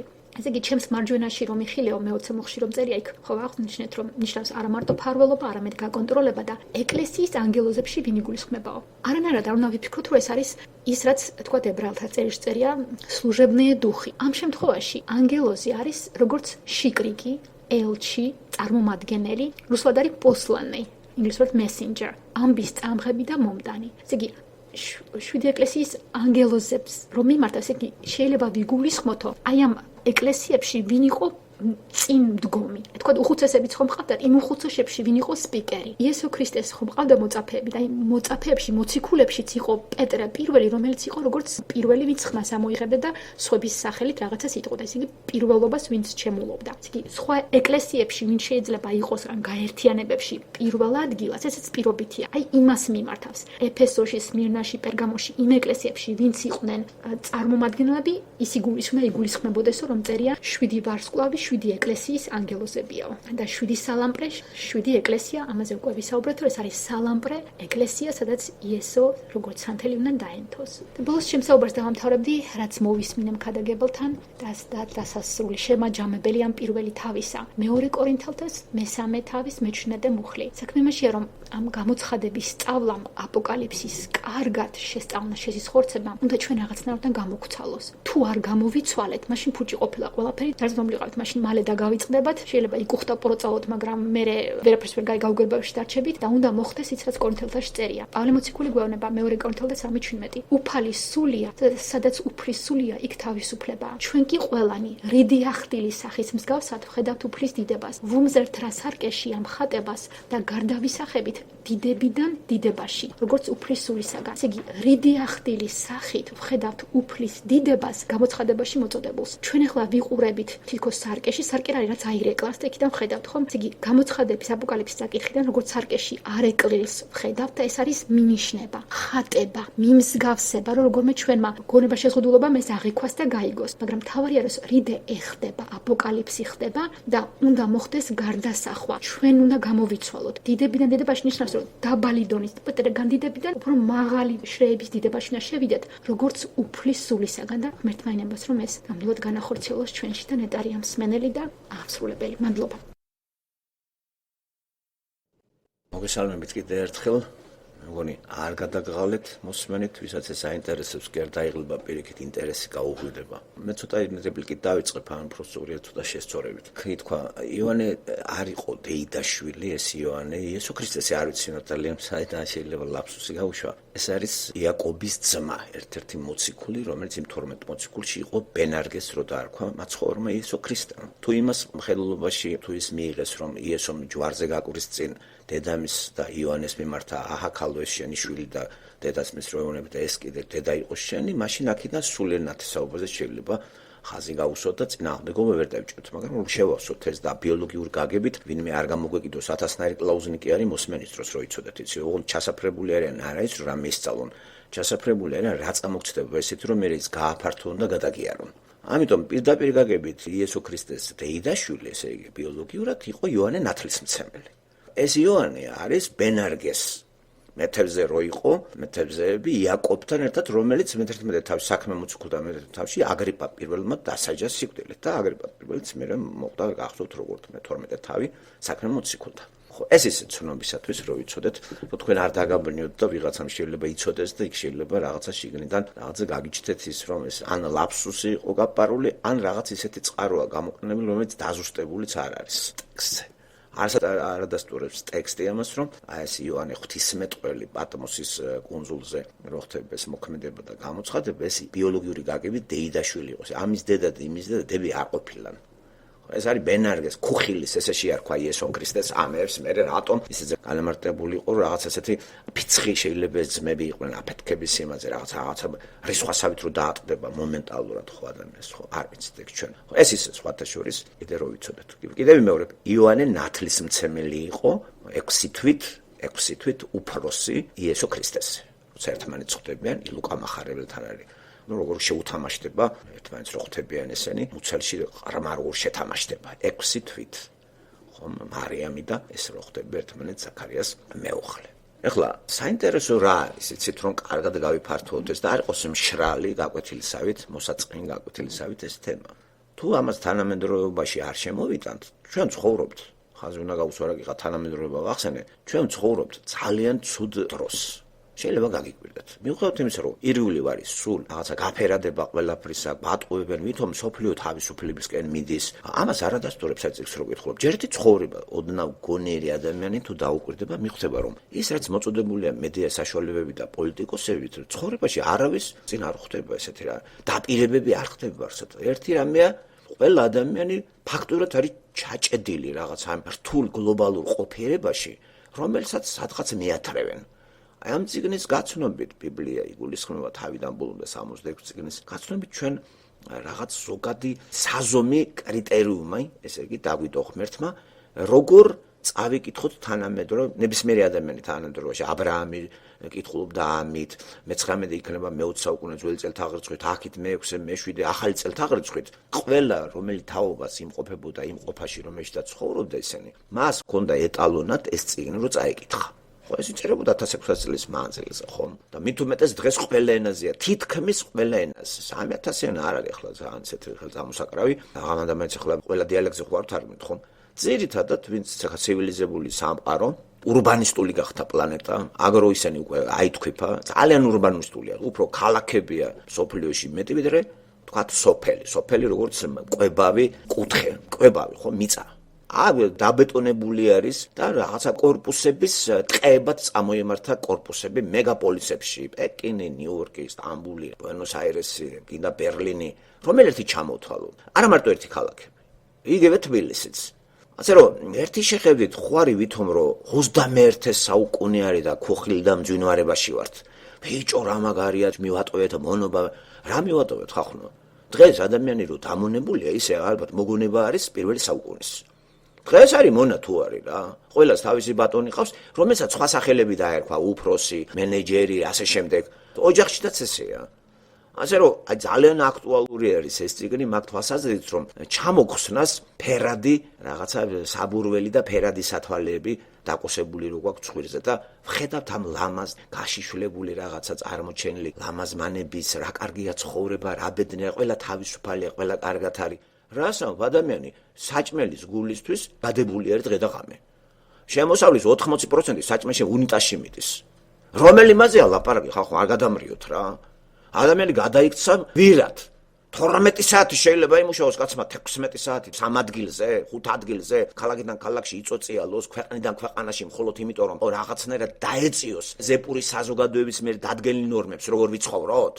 და ამას ქვია 21 საუკუნე ბედნიერები ვართ. რაკიღა არ გაგვეღებეს შავად, არ დაგვდაღეს, სტიგმატირებული არა ვართ და შოლტებს არ გვირახუნებენ. ნუ რას უკარცავად, არც პირველ საუკუნეში ურახუნებდნენ შოლტებს არავის. იქ იყო სოციალური დაყოფა და მონის ფუნქცია გარკვეული იყო. ის მოჯაყე მონა, რომელიც მოჯაყე იყო, იმას აზრობდნენ ტყავს. და თვენიერი მონა ძალიან ბედნიერად გრძნობდა ტყავს პატრიციების სახლში და ოჯახში. ვისაც ძალიან უნდა გაიგოს ეს მჟამინდელი, ისე წაიკითხოს რომის ისტორიები, დაწერილი არის ძალიან კარგი ავტორის მიერ და საბჭოთა სკოლა გულდამთავრებულ ხალხმა ხარ, რო ისწავლეს რაღაცა მეხუთე კლასში რაღაც სისულელეებით გატენილი, ის არ გამოდგება. ხელახლა უნდა გადავხედოთ ამას და აი ეს წყაროები შევისწავლოთ, კომპეტენტური ისტორიკოსები მსოფლიოში არიან, ძალიან ძლიერი ავტორები, რომლებმაც დაგვიტოვეს უამრავი კვლევები იმჟამინდელი რომის იმპერიისა, სადაც ისახება ეკლესია ქრისტიანული. სადაც იესო ქრისტე მოდის. მე ყოველთვის მაინტერესებს ფონი ისტორიული, იმიტომ რომ იესო ქრისტე როდის განსხეულდა, სად რომელი იმაში 21 საუკუნეში არ განსხეულებულა. ის განსხეულდა პირველი საუკუნე ჩვენი წელთაღრით ხვით. დაბადება მე-4 საუკუნე ძველი წელთაღრით, მაგრამ პირველი საუკუნე. ხო, ასე იწყება ქრისტეს დაბადება. ამიტომ რა ფონი იყო ეს რომის იმპერია? ვინ იყო ეს რომი? რა სახელმწიფო ესეთი მისი სამართალი, მისი კანონი, მისი სოციალური მდგომარეობა, მისი დამოკიდებულება ამ სახელმწიფოებთან, რა არის თავისუფლება, ვინ იყო თავისუფალი, ვინ იყო დამონებული. ყველაფერი გარკვეული არის. ამიტომ როცა იესო მოდის და ისრაელი იმაში შემოდის პირველ ეტაპზე და ესეც უნდა ყოფილიყო აღთქმის თანახმად, რა დღეში დაჩაჩანაკებული არის ისრაელი, ოდესღაც ყავდა ხომ? ეს არის 1000 წლით დაშორება, ესე იგი, პირველი საუკუნეა იესო ქრისტე რომ მოდის და თუ უკან გავალთ გადავხედავთ, ცოტა ისე გავიხსენებთ ისტორიას, ეს ის ისრაელია, რომელიც მე-10 საუკუნეში ამას ტოლი ვერ მოეცებრება. ამასთან მიდიან ცენტრი იერუსალიმია. მსოფლიოს სხვადასხვა ქვეყნიდან მიდიან სოლომონის ზეობის დროს კონსულტაციებს იღებენ, თუ შეიძლება ასე ითქვას, ყველა საკითხში. რა მოვიდა ამ ისრაელს ასეთი რომ როგორ დაეცა, საიდან სად დაეცა? მერე რას ელოდება ისრაელიერი? გამსჭვალული ამ საღვთო წერილით, მუდმივად ეს ერი, რომელიც ერთი კაცისგან ჩამოყალიბდა ოჯახად, მერე სახელმწიფოდ, ჯერ მოუწესრიგებელ რაღაცა მასად. 12 სულიდან მივიღეთ 66-დან 2,5 მილიონი. და ახლა ბუნებრივია ამას სათავეში ღმერთი უნდა ჩაუდგეს. რაღაცაზე მიგვანიშნებს ეს ღმერთი ჩაუდგება სწორედ და გამოყავს იმ ტყვეობიდან, ეგვიპტური ყოფიდან და მიემართებიან ქანაანის ქვეყნისაგან. მიწიერი ადგილი ჭირდება 2,5 მილიონი. კაც და ასე კახარებული მოდიან, გამიგეთ ესა უცნაურია, მაგრამ გზადაგზა, როდესაც ღმერთი ურთიერთობს გამორჩეულ ერთ ორ სამპიროვნებასთან და განსაკუთრებით მოსესთან, ვაწერინებს წიგნებს ყველასთვის წასაკითხს. ეს არ არის მარტო ისრაელისთვის წასაკითხი. ეს წიგნი არის აბსოლუტურად დედამიწაზე მცხოვრები ყველა ადამიანისათვის. თუ რატომ და როგორ დაიდო აღთქმა მხოლოდ ამასთან, ამას მეგონი არ ჭირდება ახლა დიდი გამოცანა, რომ არ იყო არც დიდი ზნეობრივად ღირებული არავინ არ ყოფილა მათ. ეს იყვნენ მეჯოგეები, წარმართული ქვეყნიდან გამოსული აბრაამი, ურიდან, რომელთანაც აღთქმა დაიდო და უცნაური ამ გალოკილი კაცისაგან შეიქმნა უცებ იმდენი მართლაც ზღვაში რო ვერ დათვლიდი რაღაცა ქვიშას და ასევე ცაში ვარსკვლავებს. შესულდეს დადებული აღთქმა, ეს ახსოვდა ისრაელერს და რომ ხელიდან ხელში გადადიოდა უკვე მას მერე, როცა აუჯაყდნენ ღმერთს. თუმცა წინასწარმეტყველები იყო გაიხსენეთ მეორის ჯულის კანონის მე-4 თავი.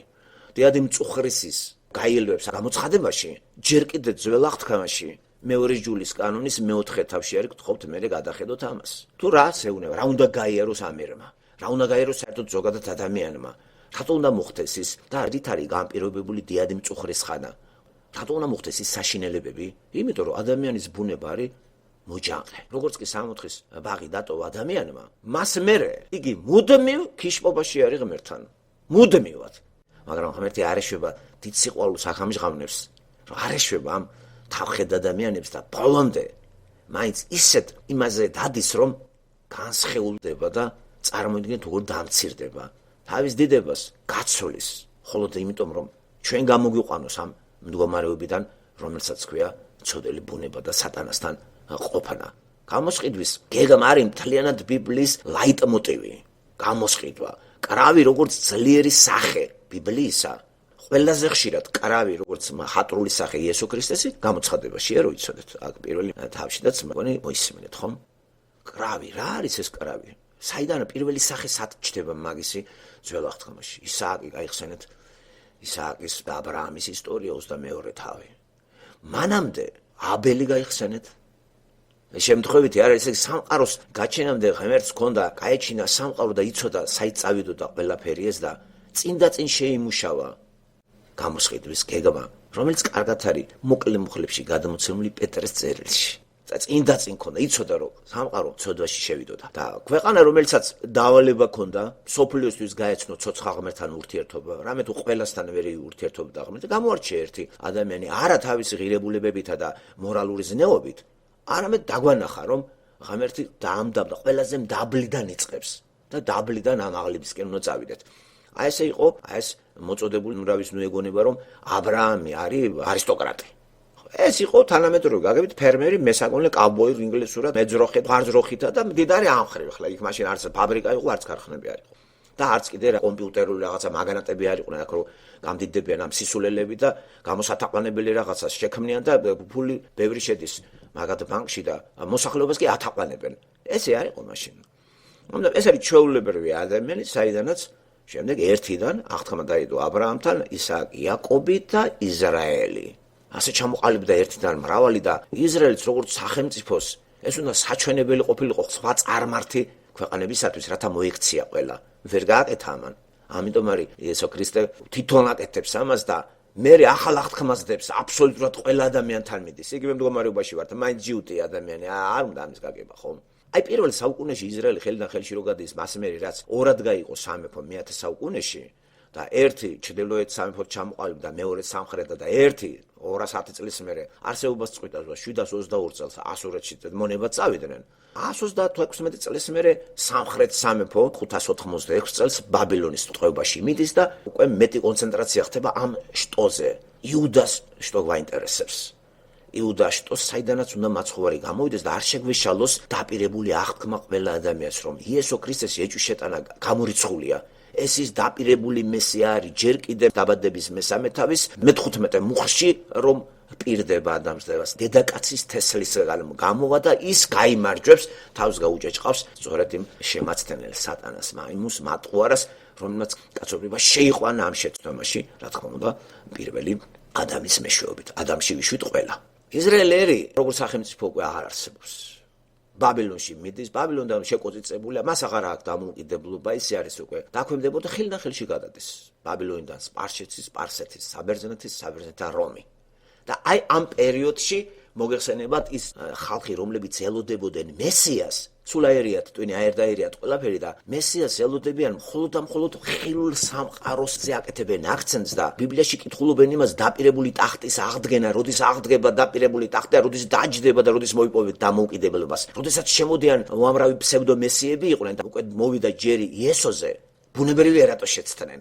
რომ ყველას კონდე ეს რაღაცა მანამდე ერთი გამოვიდა აჯანყდა, მეორე გამოვიდა აჯანყდა, მაკაბელები აჯანყდნენ პირველი მეორე საუკუნე ძველი წელთაღრიცხვის 166-7 წლები და იმის დინასტია, ხასმონიდების დინასტია წავიდა. მოკლედ, ერში ჩამოყალიბდა ეროვნული ცნობიერებით გაგება რელიგიისა და ცოცხალი ღმერთი ასე იქცა რელიგიად, იუდაიზმი. აი ცოცხალი ღმერთი, რომელიც ძველ აღთქმაში გვაქვს, ასე იქცა იუდაიზმად. იუდაიზმი კი მოგეხსენება ბაბილონის ტყვეობაში ყალიბდება როგორც რელიგია დაყრდნობილი მოსეს წიგნზე და მოსეს წიგნით წაკითხულია რელიგიური და დაგანა თანამედროვე იმაში დღეს ესე არ არის მართლმადიდებლობა, როგორ კითხულობენ ბიბლიას კათოლიკები. რაში გვადგება ეგა? არაფერში ადამიანი ისე რასაქონელიც არის, ისაქონელი არის და გამდიდრებული სულიერი კლასის წარმოადგენელი ფსევდოსულიერი კლასი, ფოფინსა და ღაღანში არიან. და არ ინდობდნენ არავის. რა შეღავათ იყო 320 წელს 313 წლიდან რო გაუქმდა დევნა და 330 წლიდან ეკლესია უკვე სახელმწიფო რანგში ავიდა. რამე იყო კარგი? დაასდებდნენ გაუთავებლად იმ ხალხს, ვისაც ახალი აღთქმა სჯეროდათ გულში სულიწმინდის შემოსვლისა. იმიტომ რომ ახალი აღთქმაში ხო სულიწმინდა აქტიურობს. სულიწმინდა არ ავისწავლეთ საქმე მოციქულთაში. ხედავთ, აი, გამუდმებით უტევდა. ესე იგი, ძველ აღთქმაში გვაბურუნებენ ჩვენ. ძველი აღთქმის წმენაში უნდა დატოვოს ეკლესიამ, როგორც მართლმადიდებლობა, კათოლიკებმა, ქრისტიანები. და რეფორმაციამ სწორედ აქ აიღო ძალიან ძლიერი ესეთი შეტევა თავის თავზე და განახორციელა კიდევაც, მაგრამ სატანა მოისვენებ და ახლა ამათაც შეუტია და ასე აქცია პროტესტანტული ეკლესიებიც ლიბერალურად, რომელსაც მე მევშვედი ეკლესიაში შეიძლება ისტორიულადაც განვიხილოთ. რაღაც რაციონალური მართველი მაგმიდგომაში არის, მაგ სკოლაშიდაც არის. მაგრამ როგორც აღნიშნეთ, ჩვენ ვიხილავთ მაინც ფუტურისტული იმიდან და უფრო პრემილენიუმის მომხრეები ვართ ჩვენ პირადად ჩვენასაც ვიძახით იმ ჩამონათვალთან ერთად თავში რო აგიხსენით რას ეყრდნობოდა ჩვენი ახსნა ამ აპოკალიფსისა. ეხლა თუ გავითვალისწინებთ ისტორიულ რაღაც პერიპეტიებს, აი ეს წიგნი ისეთი ძნელი ასაქმელი კი აღარ იქნება. პირველი საუკუნე. მე რეალურად მოცემული არის პირველ ორ თავში, პირველ ორ სამთავში რეალური, კონკრეტული ვითარება, განსაკუთრებით სწორედ რა, რომელი წელი ეს 90-იანი წლებია პირველი საუკუნის. რეალურად იოანე იმყოფება გადასახლებაში.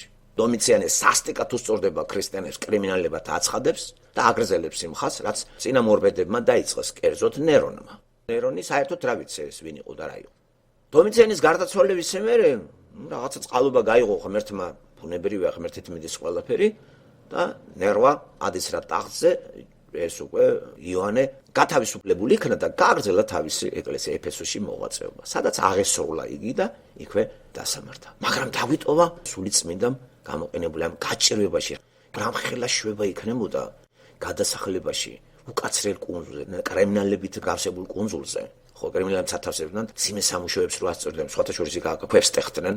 ხო, იქ მარმალი რაღაც ქვები იყო და ამაზე ამ ძიმე სამუშაოა წარმოიდგენეთ. და ყველაზე ძიმე პირობებში ქრისტიანები იყვნენ, იმიტომ რომ ეს არის კრიმინალებად ითვლებოდნენ და ისინი შეზღუდული უფლებებით სარგებლობდნენ, რაც გულისხმობდა შემდეგს. ჯაჭვებით უნდა ევლოთ, გადაადგილების ისეთი ის არ ქონდათ თავისუფლება და სხვა დამნაშავეები ცოტა თავისუფლად გრძნობდნენ, მაკუნძულს თავს შეეძროთ, მისვლა, მოსვლა, ბორკილებით არ დადიოდნენ. იოანე ამ პირობებში არის და რამხელა შვება არის, როცა შემთხვევით კი არ არის. მაცხოვარი იესო ქრისტე თავის უსაყვარლეს ესე არის მოხსენებული იოანეს სახარებაში, კერძე რო თავი ქონდა მიდებული და იმ პირველ სამეულში ყოველთვის იხსენება პეტრე, იაკობი, იოანე. ეს პირველი სამეული ამ 12 მოწაფიდან სამ-სამათრო არის დაყოფილი, ხო? ყოველთვის სადაც მიდიოდა ეს სამეული ახთა პეტრე, იოანე და იაკობი. ეს თვითმხილველია ყველგან და ყველაფრისა, ის არ მოშორებია სამწელიწად ნახევარი, სერობით დამთავრებული. ეს ის იოანეა, რომელსაც იესო ქრისტე უწინასწარმეტყველებს ბუნებრივი სიკვდილით. მოკვდებოდა, მაგრამ რა ტანჯვები გაიარა მან, არნაკლები ტანჯვები, ვიდრე ის მოციქულები, ვისაც აწამეს და თავიანთი სიცოცხლე რწმენი დაადასტურეს და მოწამებრივი სიკვდილით აღესრულენ. იოანეს პატმოსის კუნძულზე იესო უსაყვარლესი თავისი მოძღვარი რაბუნი მოძღვარი ეცხადება და რამხელა სიხარულს განაცდევნება. სხვათა შორის ამ გაცნობა რო გავიხსენოთ, თანამედროვე იმებში ძალიან ბევრი ცრუ შემოვიდნენ მოქრისტიანო ტიპები და მე ქრისტე ვარ, ქრისტე შემხვდა, ან კიდე იძახენ ქრისტე შემხვდა და აკვირდ, ვისაც ღმერთი ხვდება, ის ფეხზე ვერ დგება. დაეცემა, პავლეს ესე მოვიდა, იოანეს ესე მოვიდა, მოსესე მოგეხსენებათ რა ხდება და მთელი ამბებია მან და ესე რომ უაპელაციოდ აცხადებენ, მე ქრისტე ვნახე, ის დამესიზმა, იშტი და როგორ არა ესეთი გამძღარი იმებით, კმაყოფილი იმებით რო ველაპარაკებიან. აქ ნახეთ როგორია შეხვედრა ღმერთთან. როგორ დაეცა ეს თან როგორ არის აღწერილი. ვინ აღწერს ღმერთის სიდიადეს? ვის მევამსგავსოთ ეს? შეიძლება რამეს მევამსგავსოთ. მოვლენებთან ხდება. ამიტომ არის სიმბოლურად აღწერილი იესოს თვისებები. როცა განსხეულებული იყო მათე, მარკოზი, ლუკა, იოანესთან, როგორ ჩვეულებრივი ადამიანური თვისებები არის წარმოჩენილი, მოსიყვარულე, ყველა რო უყვარს. მაგრამ როცა უკვე ის ესეთი განდიდებული სხეულით კი არ შეხვდა ამას, ესეთი იმით რაღაც როგორც აღდგომის შემდეგ მოციქულებს შეხვდა. რაღაცას თავისი ელვარებით, სიდიადით და რაც ეხსმის, სტიქიური რაღაცეები ემთხვევა ამასაც, რაღაც ხმაურები და როგორ აღწერს ამას და ადარებს მეტაფორულად და სახეებით, როგორი სიმდიდრე არის სახეებისა, სიმბოლოებისა, რათა გადამოცეთ ის შეგრძნება, რომელიც ახლავს უდიადესის შეხვედრას იოანესს.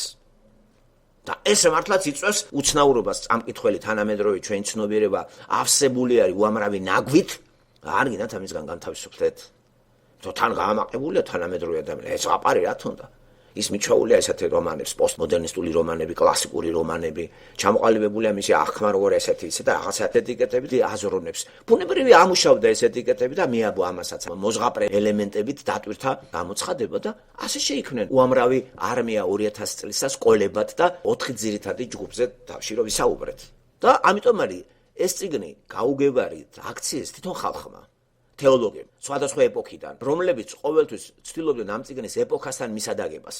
აპოკალიფსი ყოველთვის ძალიან ბევრთვის დადგომა ეგონათ პირველი მსოფლიო ომი. შიმშილობა რა დაიწყო, არიქა აპოკალიფსია. განაკლებად პირველი საუკუნე.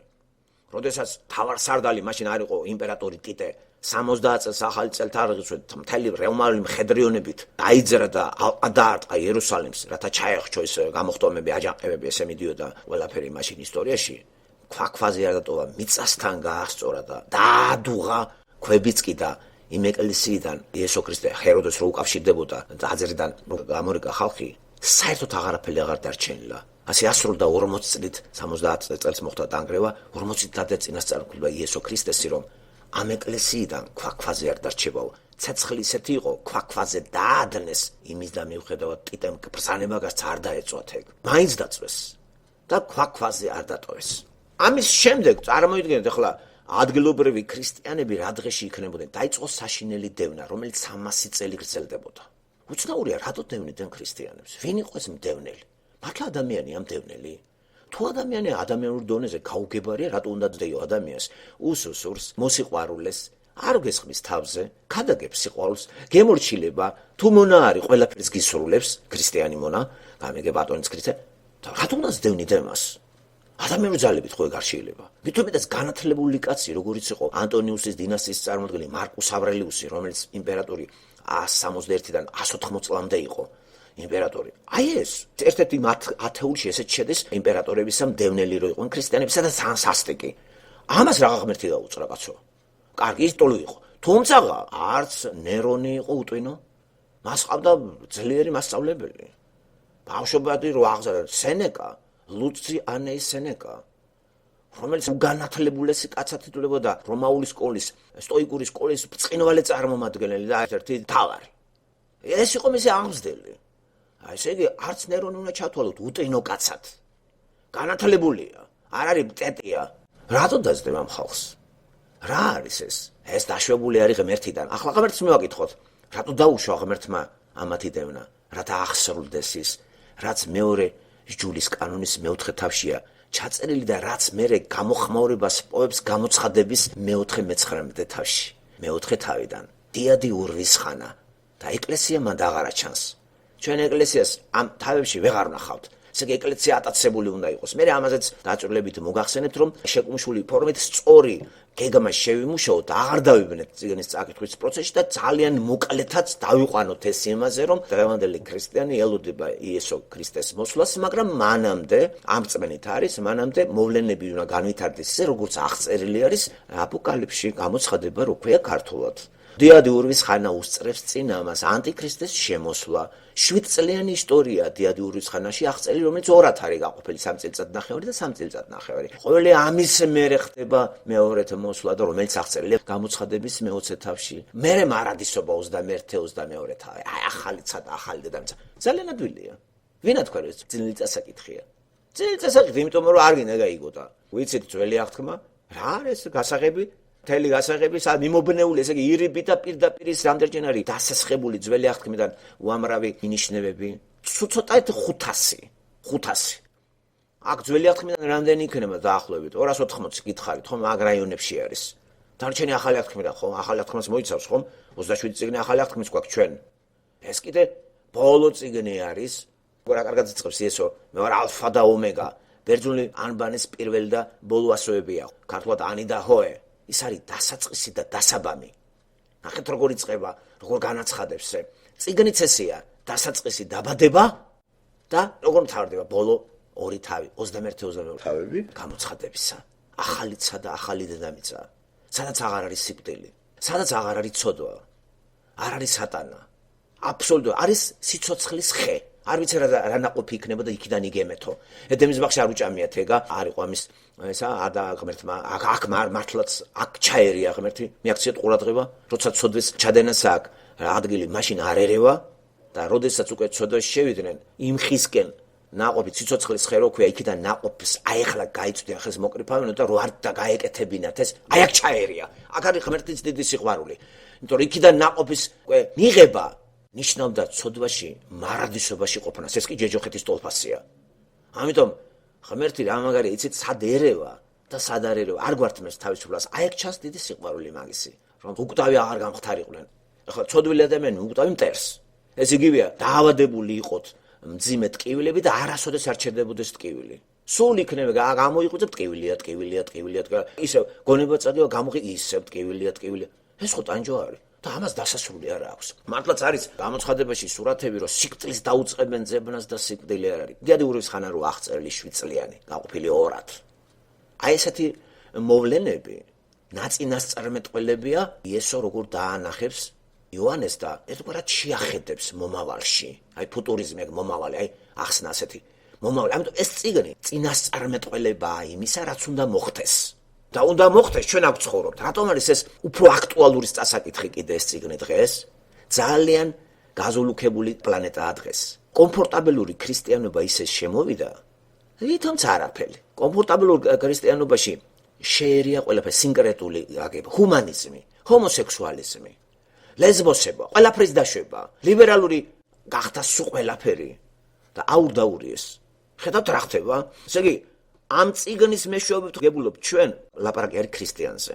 ათეისტზე არ ეხება, ჩემი საუბარი ათეისტს არ ეხება. აგერ იმ თავით აპრიორი იძახიან დარწმუნებული ათეისტები არიან და ახლა რასაც ვლაპარაკობ, მათეს ზღაპრად მოეჩვენებათ. ამიტომ ლაპარაკი ეკუთვნის იმ ხალხს, ვისი გული გათბა ღმერთის სიყვარული და თავს ქრისტიანს უწოდებს. იმათვის ეს გასაგები იქნება. რა ჯოჯოხეთში ვართ ჩვენ, ხო, მეტაფორული სიტყვა ვიხმარე, ხო, ჯოჯოხეთი ღმერთმა აგვაშოროს, მაგრამ ვადარებთ, ესე იგი რაღაც წარმოდგენები გვაქვს. გაუსაძელესი ყოფა არის. ამ დროს გვატყუებენ, რომ რა ბედნიერი საუკუნეა. ისეთი საუკუნეა, სულ ყველა დადის ბრძენები. 8 მილიონი ბრძენი დადის. მთელი საქართველო ხო საბრძენეთის ქვეყანაა. ბრძენი ერი, ბრძენი ხალხი, როგორ დაუშვებენ რაღაც ესოლებს, როგორ აჭკვიანები არიან. სულ ეს გაისმის. ესე იგი სიტყვები ეს წიგნი. ეს გვეუბნება დღითიდღე გამოჭუկდება მოსახლეობა. პლანეტის მოსახლეობა გამოთაყვანდება და სწორედ ამის გამო გაახედა შორს და ეუბნება ამ გამოთაყვანებულ მოსახლეობას რა ელოდება. რისხვა და მესამედი მოსახლეობისა გაწყდება. აღწერილია სწორედ გადმოცემული ხატებით და სიმბოლოებით ეს გაწყვეტი სურათები და იქ კიდე თუ ვინმე წარმოიშობა და წარმოიშვა ქრისტე რა დღეში იქნებიან. ასე რომ ჩვენ დღევანდელ ქრისტიანებს არანაირი საშიშროება არ ელოდებათ, ჩვენ დიადურის ხანას არავინ არ მოესწრება. იმიტომ რომ მაგის დაწყებას წინოსწრებს ქრისტიანების ატაცება, ეკლესიის ატაცება, ეკლესია როგორც რძალი სარძლო ესეა და სასიძო იესო ქრისტეა და ამას შეხვდებიან ესენი ერთმანეთს ერთჩვენერ დღეს. ისინი დარჩებიან იესო მერე რომ მოდის, მასთან ერთად მოდიან ესენი. მანამდე კი დედამიწაზე რა ხდება? ეს აღწერილია მე-4-მე-9 თავში, რომელსაც ჩვენ მესამე კვირის თავზე უკვე ორ-ორი თავს შეუდგებით განხილვას, შევეცდებით უამრავი ინფორმაცია, რომ მოკლე შეკუმშული ფორმით ძირითადი აზრი მოგაწოდოთ, რომ რწმენა ჩვენი უფრო და უფრო გაიზარდოს. ესაა ამის ამოცანა და არა ის, რომ თავი გავიმძიმოთ ცნობებით, სხვისი ტექსტებით და ამით თავი მოიწონოთ. ესე იგი, დაგვახედოთ სამართლს, გაიხედეთ, ჩვენ საცხოვრობ დღეს. რომელ პერიოდში ვართ? დააკვირდით, როგორ ელოდა პირველი საუკუნის ქრისტიანები. საშინელი დევნარი, მიმოფანტული არიან ყველგან ქრისტიანებზე ალაპარაკი. ხო გითხარით, სხვადასხვა მონაცემებით არის ციფრი 5 მილიონი ქრისტიანი ეწამა. დღეს ახლა რომელი ქრისტიანი ეწამა? ძახი ახლა ბოლო 10 წელი. გაგიგიათ ვინმე ქრისტიანი ქრისტეს გულისთვის ან კოცონზე დაწვა, ან რაღაცა პატარა შეჭიროებები ფსიქოლოგიური მუსულმანურ ქვეყნებში. ისეც პატარა. იმიტომ რომ იმ წუთში გაერო წამოხდება და ტყავს გააძროებენ, ყურებს დააჭრიან ექსტრემისტ მუსულმანებს და ისინიც აღარა ვართ ესეთი ლიბერალები გახდნენ. გადაიყარნენ ლონდონში, ევროპაში მუსულმანები დაიხურეს, ქუდები მოუშვეს წვერები და მუსულმანობენ. დაჩუტული მუსულმანები არიან. ასევე დაჩუტეს ქრისტიანებიც. და რაღაც სოციალურ პოლიტიკურ იმაში შევიდნენ და გაერთიანდნენ. მუსულმანი ძმა, ქრისტიანი ძმა, ფსევდოქრისტიანი, ესე იგი, ლიბერალი, იქით ბუდისტი, ეგეთ რა, ყველა ერთნი ვართ. ეს ყველა ელოდება ერთ მესიას. ერთ მესიას ელოდება და ისევ შეეშლებათ. ისევე როგორც ისრაელმა ერმა იესო ქრისტე მესიად არ ცნო და არ მიიღო და ჯვარზე გააკრა, რატო იძახი ღმერთი ვარო? ჯვარზე გააკრა. თავისი ჭკვით კარგი რაღაცა გააკეთეს. რატომ? იმიტომ რომ ისრაელიერის ცნობიერებაში რელიგია იყო გაბატონებული იუდაიზმი. და ცალკე იუდაიზმი რა არის, შეგიძლიათ კიდე ამოიღოთ ენციკლოპედიები და იმაში გავეცნოთ, ხომ? დიდი ბიბლიური ენციკლოპედია ლოულელის რედაქციით, 3000 გვერდიანია თუ მეტი, აი იქ ჩაიხედეთ, ნახათ იუდაიზმი რა არის. რას ნიშნავს, როდის ჩამოყალიბდა ეს? იუდაიზმი, მერე სექტა მისი ფარისევლები და ვინ ებრძვის იესო ქრისტეს. ამად ცნაურია ხელში უჭირავთ მოსეს 5 წიგნეული და არა მარტო ეგ, წინასწარმეტყველები. მთელი ძელი აღთქმა, სხვანაირად დაჯგუფებული და იგივე ის 39 წიგნი, რომელიც ჩვენ გვაქვს, იმათაც ჰქონდათ. ხო, დაჯგუფებული სხვანაირად ჰქონდათ. ხო, სამ ნაწილად გაყვეს და აი ასე, აი ამით თითქოს ამას კითხულობენ და იქიდან იმ წიგნიდან ვერ ამოიკითხეს პირველი მოსვლა მაცხოვარის განსხეულებული, რათა ცოდვილი ბუნებისგან გამოესყიდა კაცობრიობა. კაცობრიობა, ლაპარაკი არ არის მარტო ისრაელზე. მაგრამ ისრაელი არის აღთქმა დადებული და ეს უნდა შესრულდეს. აღთქმა დადებული ისრაელიც კიდე ჭირი რატომ აქვს? იმიტომ აქვს ჭირი რომ იესო ქრისტე არ მიიღეს წარმართული ეპოქა წავიდა. აღერ 2000 წელია წარმართებში გავიდა მაცხოვარი და ყველას კუთვნილება არის ეს მარტო ნაციონალური არ არის. როგორც კი ბოლო წარმართის ის დასრულდება, დანაპირებული აღთქმა დაბრუნდება და იესო ქრისტე ისრაელს დაუბრუნდება. და მანამდე რა ელოდება ისრაელს და კაცობრიობას მასთან ერთად, რატომ ახლა რა გზასაც დაადგა ისრაელი, იმ გზას დაადგა მსოფლიო. მისი მოვალეობა თუ იყო რომ ცოცხალი ღმერთის ქადაგება, დღეს ისრაელი არ ქადაგებს ამას. იუდაიზმს ქადაგებს. ანტაგონიზმში არის სხვა რელიგიებთან. და თუ მას დაუპირისპირდება თვით ებრაელი ქრისტიანიც, ისევ ქვას თუ არა, ბანღურს ამოარტყამენ. ეს ცნობილი ფაქტია. ასე რომ რატომ ისრაელიერის ყურადღების ცენტრში თუ მას დაატყდება არის სხვა, ეგრე სხვა ხო გაფართოვდება და ჩათრეული იქნება ის წარმართებიც, რომელიც ისრაელთან ეგეც არ იღებს ცოცხალ ღმერთს. და აღწერილი ეგ სურათები აპოკალიფსის 4:19 თავში. რომელიც ისე სიმბოლური ხერხებით არის, რომ ძალიან ბევრმა გააქანა თავისუფალისა და თავისებურად მოთარგმნეს.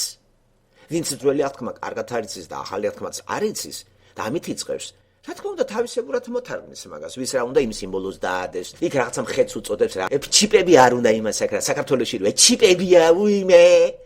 არავით არის ჩიპები და რაღაცა ეს ის არ არის, არაურიოთ. ელემენტარული რაღაცაა, პასპორტი გჭირდება, ის გჭირდება ანომრილი ვარ, დანომრილი წინასახე არავით არის ჩიპები და დიად ურვის ხანის დასაწყისი ეს ჯერ არ არის. ასე რომ წყნარად იყოს ქრისტიანი. ჩვენ არ მოვესწრებით დიადი ურვის ხანას. ქრისტიანები დედამიწა და დიადი რო დაიწყება ესენი არ იქნებიან. იმიტომ რომ გვეუბნება ამას გამოცხადების 4:19 თავი. არსად ეკლესია ნახსენები არ არის. ეკლესია არის მაგრამ პირველ რთავში. და აღარ შეგვახედებს, აი კონკრეტული ეკლესია იმ 7 ეკლესიის მისამართით რო არის გადმოქმული სიტყვები და როგორი დახასიათება აქვს. როგორი? ბოლო ეკლესია ლაუდიკიის ეკლესია რო თანამედროვედი ჟღერს. ეფესოს ეკლესია თავდაპირველი სიყვარული მეხსიერება, აი რაღაცა ხო გაიხსენე პირველი სიყვარული. და ძალიან ბევრი ქრისტიანი პირველად შეიყვარეს, მაგრამ მე დაშორდება და გაიხსენე, რას დაშორდი. ეფესოს ეკლესია მართლაც ერთ-ერთი ძლიერი იყო, ხო? მოგეხსენებათ 2 წელიწადნახევარი დაყო თითქმის 3 პავლემ ეფესოში. ერთ-ერთი გზავნილი ეფესოს მიმართ, ეფესელთა მიმართ, წინვალე წერილი ეფესელთა მიმართ, სადაც კარგად არის მეორე მოსulis ამაღლების თელერგის სცენებია მან დახატული. ერთგვარი წინასწარმეტყველებაც არის. აი როგორი რწმენა ქონდა პავლეს. ის გზავნილები ეკლესიის მიმართ, ხო და ის ყველა მცირე აზიაზეა, კონტინენტი აზია, არაურიოთ ასია პროვინცია აზიაში. აზია, მცირე აზია დღევანდელი თურქეთის ტერიტორია და იქ პროვინციებად დაყოფილი ერთ-ერთი პროვინცია, დიდი პროვინცია იყო ასია. სადაც ასიის პროვინციაში იყო 7 ეკლესია, რომელიც ამჟამინდელ თურქეთში არის. და ჩამოთვლილი არის ეფესო, სმირნა და ასე შემდეგ. ქალაქები თანამედროვე სივრნასი არის დღევანდელი იზმირი. იზმირი, რომელიც არის ძალიან ესეთი კომერციული და ესეთი ძლიერი ქალაქი, რომელიც სტამბულს არ ჩამოუვარდება თუ არ გაასწრებს. სულთქვა მდგომარეობა დღეს რა ხდება? კიდე შენარჩუნებულია ასეთი ვისე პატარ კერები, ქრისტიანული კერები, მაგრამ და როგორ არის შეშინებულები და ჩუმად რო არიან. ვინაიდან გლობალური იმებში ვიმყოფებით პერიოდში, ინტეგრაციაში, ეხლა ყველაფერი თვალსაჩინო რო არის, ვინ გაბედავს და რომელიმე ქრისტიანს ვინ დაიჭერს. თუ დაიჭერეს თურქეთში, ძალისხმევით გამოუშვეს. ყოველ შემთხვევაში, თუ ეხლა პავლე არ იყო ის ნომინალური ქრისტიანი, ხო იყო ამერიკელი მოქალაქე. პრეზიდენტის მოთხოვნით თურქებმა გაანთავისუფლეს. ასე რომ ეს ქრისტიანები, როგორი ქრისტიანები, შეგუებული არიან, შერწყმული არიან თანამედროვე ცხოვრებასთან და უკვე აქ 60 დაამყარეს და 60 რო დაამყარეს, ეხლა საჭირო არის ყველას რო გააქცენ ქრისტე მოვა. ზე ამზადებენ იმის მოსასვლელ პერიოდს. სულს რამეს გვეუბნება გამოცხადება. შენ ვერ მოამზადებ. აი ამზადებს მართლმადიდებლობა, კათოლიციზმი, ყველას მოძდებენ და აი მაერე მოვა. რომ მომზადდება დედამიწა, ქრისტიანული და კაი ცხოვრება, კაი რაღაცა, ყველა გაქრისტიან და ყველგანის, აი მერე მოვა იესო. მერე იესო კი არ მოვა, მოვა ანტიქრისტე. ანტიქრისტეს უმზადებენ ესენი იმას, ანტიქრისტეს. ამიტომ ამათ აპოკალიფსი თავისებურად აქვს მოთარგმნილი და ამ ტრადიცია ეკლესიურმა ტრადიციებმა დააჯინეს მამები და ძალიან ბევრმა თავისებურად გადმოთარგმნეს ეს თელერგი რაღაცეები, კომენტარებით. ამიტომ არ დავიბნეთ მეგობრებო. ტექსტი მოცემული გვაქვს მადლობა ღმერთს და ჩვენი თავიც გვაბია. თავი გვაბია და ღმერთს ბევრი რამე შეუძლია თუ კაცი მოინდომებს ამას და გაყვება სიყვარულით, როგორ არ გამაგებინებს მან რაც არის ჩაწერილი. და აბახლა ესე თუ ბუნდოვანია და დაკეტილია ჩემთვის. არ უთქვია დაბეჭდილია ესა დანიელს უთხრა ეს დაბეჭდილია, არ გაიხსნებაო. იონეს ეუნება ჩაწერე და გაიხსნა, ყველამ წაუკითხეო. ეს არ არის დაბეჭდილი, 7 ბეჭდით დაბეჭდილი წიგნი. სხვანაირად არ წასაკითხი წიგნი არ არის. ეს დანიელს უთხრა მაშინ. გარკვეულ დრომდე ამას არ წაიკითხა, დაბეჭდეო. მაგრამ აქ არც არ წერია. ეს არის საკითხავი წიგნი და საცხოვრობთ ჩვენ. რომელი პლანეტაა ესა? რამდენითა ვარ დაშორებული იმ მოვლენებს, რომელიც აღწერილი არის პირველ ორ თავში გამოცხადებაში 2000 წლით. კონკრეტული მდგომარეობა კი, კონკრეტული პიროვნება იოანე, კონკრეტული 7 ეკლესია, 7 ქალაქი, კონკრეტული, ისტორიული. დომიციანე ცნობილი იყო ასეთი იმპერატორი. იყო ქრისტიანების დევნა, საშინელი, წვალება, ტანჯვა. ხო, ერთმანეთს ეჯიბრებოდნენ იმპერატორები, როგორი ფორმა შეერჩიათ ტანჯვისა. და სხვადასხვა შემოქმედებით წინ წლებში უნარებს ამჟღავნებდნენ ქრისტიანების ტანჯვაში. ზოგი ცეცხლზე წვავდა, ზოგი აი ჩირაღდნის იმას ადენდა, ზოგი ცხოველების იმას გადააცმევდნენ ტყავს და მიუსევდნენ ძაღლებს, ომის გლადიატორებში ჩააგდებდნენ. ეს აღწერილი არის შემოკარგებულ ეკლესიის ისტორიაში. და 5 მილიონამდე ადამიანი შეეწირა ქრისტეს სიყვარულს, ესენი გიჟები იყვნენ. გამორიცხეთ. ასე რომ ჩვენ, როდესაც ქრისტიანობაზე თავს ვდებთ, გავიხსენოთ ისენი. დღევანდელ ქრისტიანებზე არ გავსწორდეთ. შიულაშვილზე გასწორება არ იგებს, არც მღვდლებს. გინგლაძეს ხმალი რო დაუძროს ვიღაცამ, გაიხდის მაგას და ისე თქვენიანი ვარ იღბერებს. იმიტომ რომ ადრე კომუნისტი იყო, ეხლა გაქრისტიანებულა. კონკავშირელი იყო, საბჭოთა სკოლები, შემოგვეშია მღვდლები კალიევივით. ფაროსანას ებრძვიან და მაგარი ფაროსანა საქართველოში სამღვდელოება არის. ევროპაში კათოლიციზმი, ევროპაში პროტესტანტიზმის ლიბერალური ფორმა, ესენი ფაროსნები არიან. ამიტომ ესენი რას ამზადებენ? აი იმას, რასაც აპოკალიფსში დიადი ურვის ხანა ქვია. სხვანაირად როგორ შეიძლება? ამიტომ არ მოწონთ მათ ეკლესიის ასეთ, მაგრამ რა დროს ეს არის? ესე კი არ წერი, ეს ამბები მოხდა, მაშინ დაიწერა ეგა პირველ საუკუნეში, ნერონია 666. არ არის ესე მეგობრებო, ეს ალფაბეტზე რო გადაიტან მაგას, მართლა ნერონი მივიღეთ, მაგრამ ეგ შეიძლება ლენინიც მივიღოთ, სტალინიც მივიღოთ. ეს არის ყველაფერი ტვინით. როგორც ტვინით უდგემიან ქართულ ამბანს და ჭ ამას ნიშნავს, ყ იმასა, ეს სურასის არის, ეს არის გამალული ამენაში, დამალული არის ეს ყოველი საიდუმლოი. ეს სხვა რაღაცაა. ვინ გითხრათ? ესეც ცოტა პანეგირიკი არის, ქება არის, გაბლაშტვა არის. მსგავსი რამე არ წერია აქ. მსგავსი რამე. პირველ საუკუნეში დევნა რო იყო, იმიტომ კი არ დაიწერა ეს და ის რაც ამბები აღწერილი, მაშინ მოხდა და დავხუროთ. მაშინ რა თქმა უნდა ეს გამოცხადება. მართლაც ამბერ ეკლესიებს ეს არ სჭირდებათ. არ იკითხებეს მართლმადიდებლობაში, კათოლიციზმში. მოგისმენიათ ხადაგებ ამაზე თქვენ? მე არ მომისმენია. ზღაპრები კი, ჭორები. ჩაყოფს თავს რომელიმე გიორგობიანი, რომელიმე ასათიანი ორისულელი როზის ტელევიზორში და რაც თავში მოადგებათ, იმ სისულელებს ლაპარაკობენ. ამათვის გამოცხადება გაბრიელას რაღაც ბიჟუტურია, რომელიც სხვამ დაწერა კიდე. ამათ რო ყავთ ვიღაცა გიჟი გაბრიელასისა წმინდანად როა გამოცხადებული. ჩვენ ვართ ფანტასტიკურ ეპოქაში. რელიგიური არის მთლიანად პლანეტა. ისევე როგორც ქრისტეს დახვდა რელიგიური ისრაელი.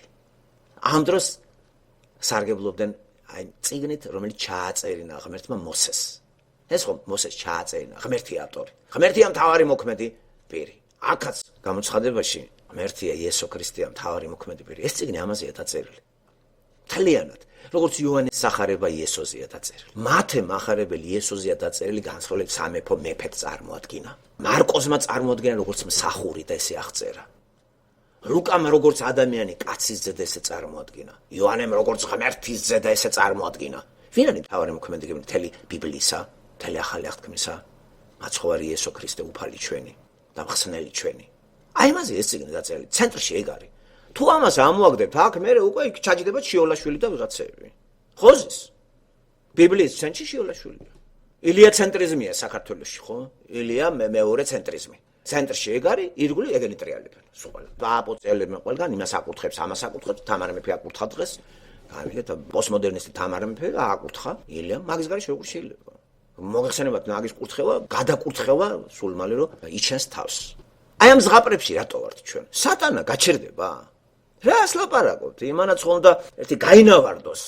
იმასაც ყვავს თავისი რაღაცა პლაგიატი რო არის, ყველაფერს არაფერი რომ მას არ შეუძლია. შემოქმედებითი უნარი ნიჭი რო არ აქვს, ვერაფერს ვერ აჩენს, არაფრისგან გაჩენა არ შეუძლია, თვითონ ქმნილება არის.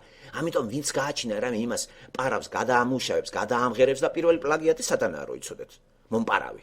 გადაიტანს იმას და თავისებურად გაითამაშებს. ამას გააკეთებს სწორედ. სამების იმასაც თამაშობს ეს მამა ძეს სულიც, ამასაც გაითამაშებს ეგა.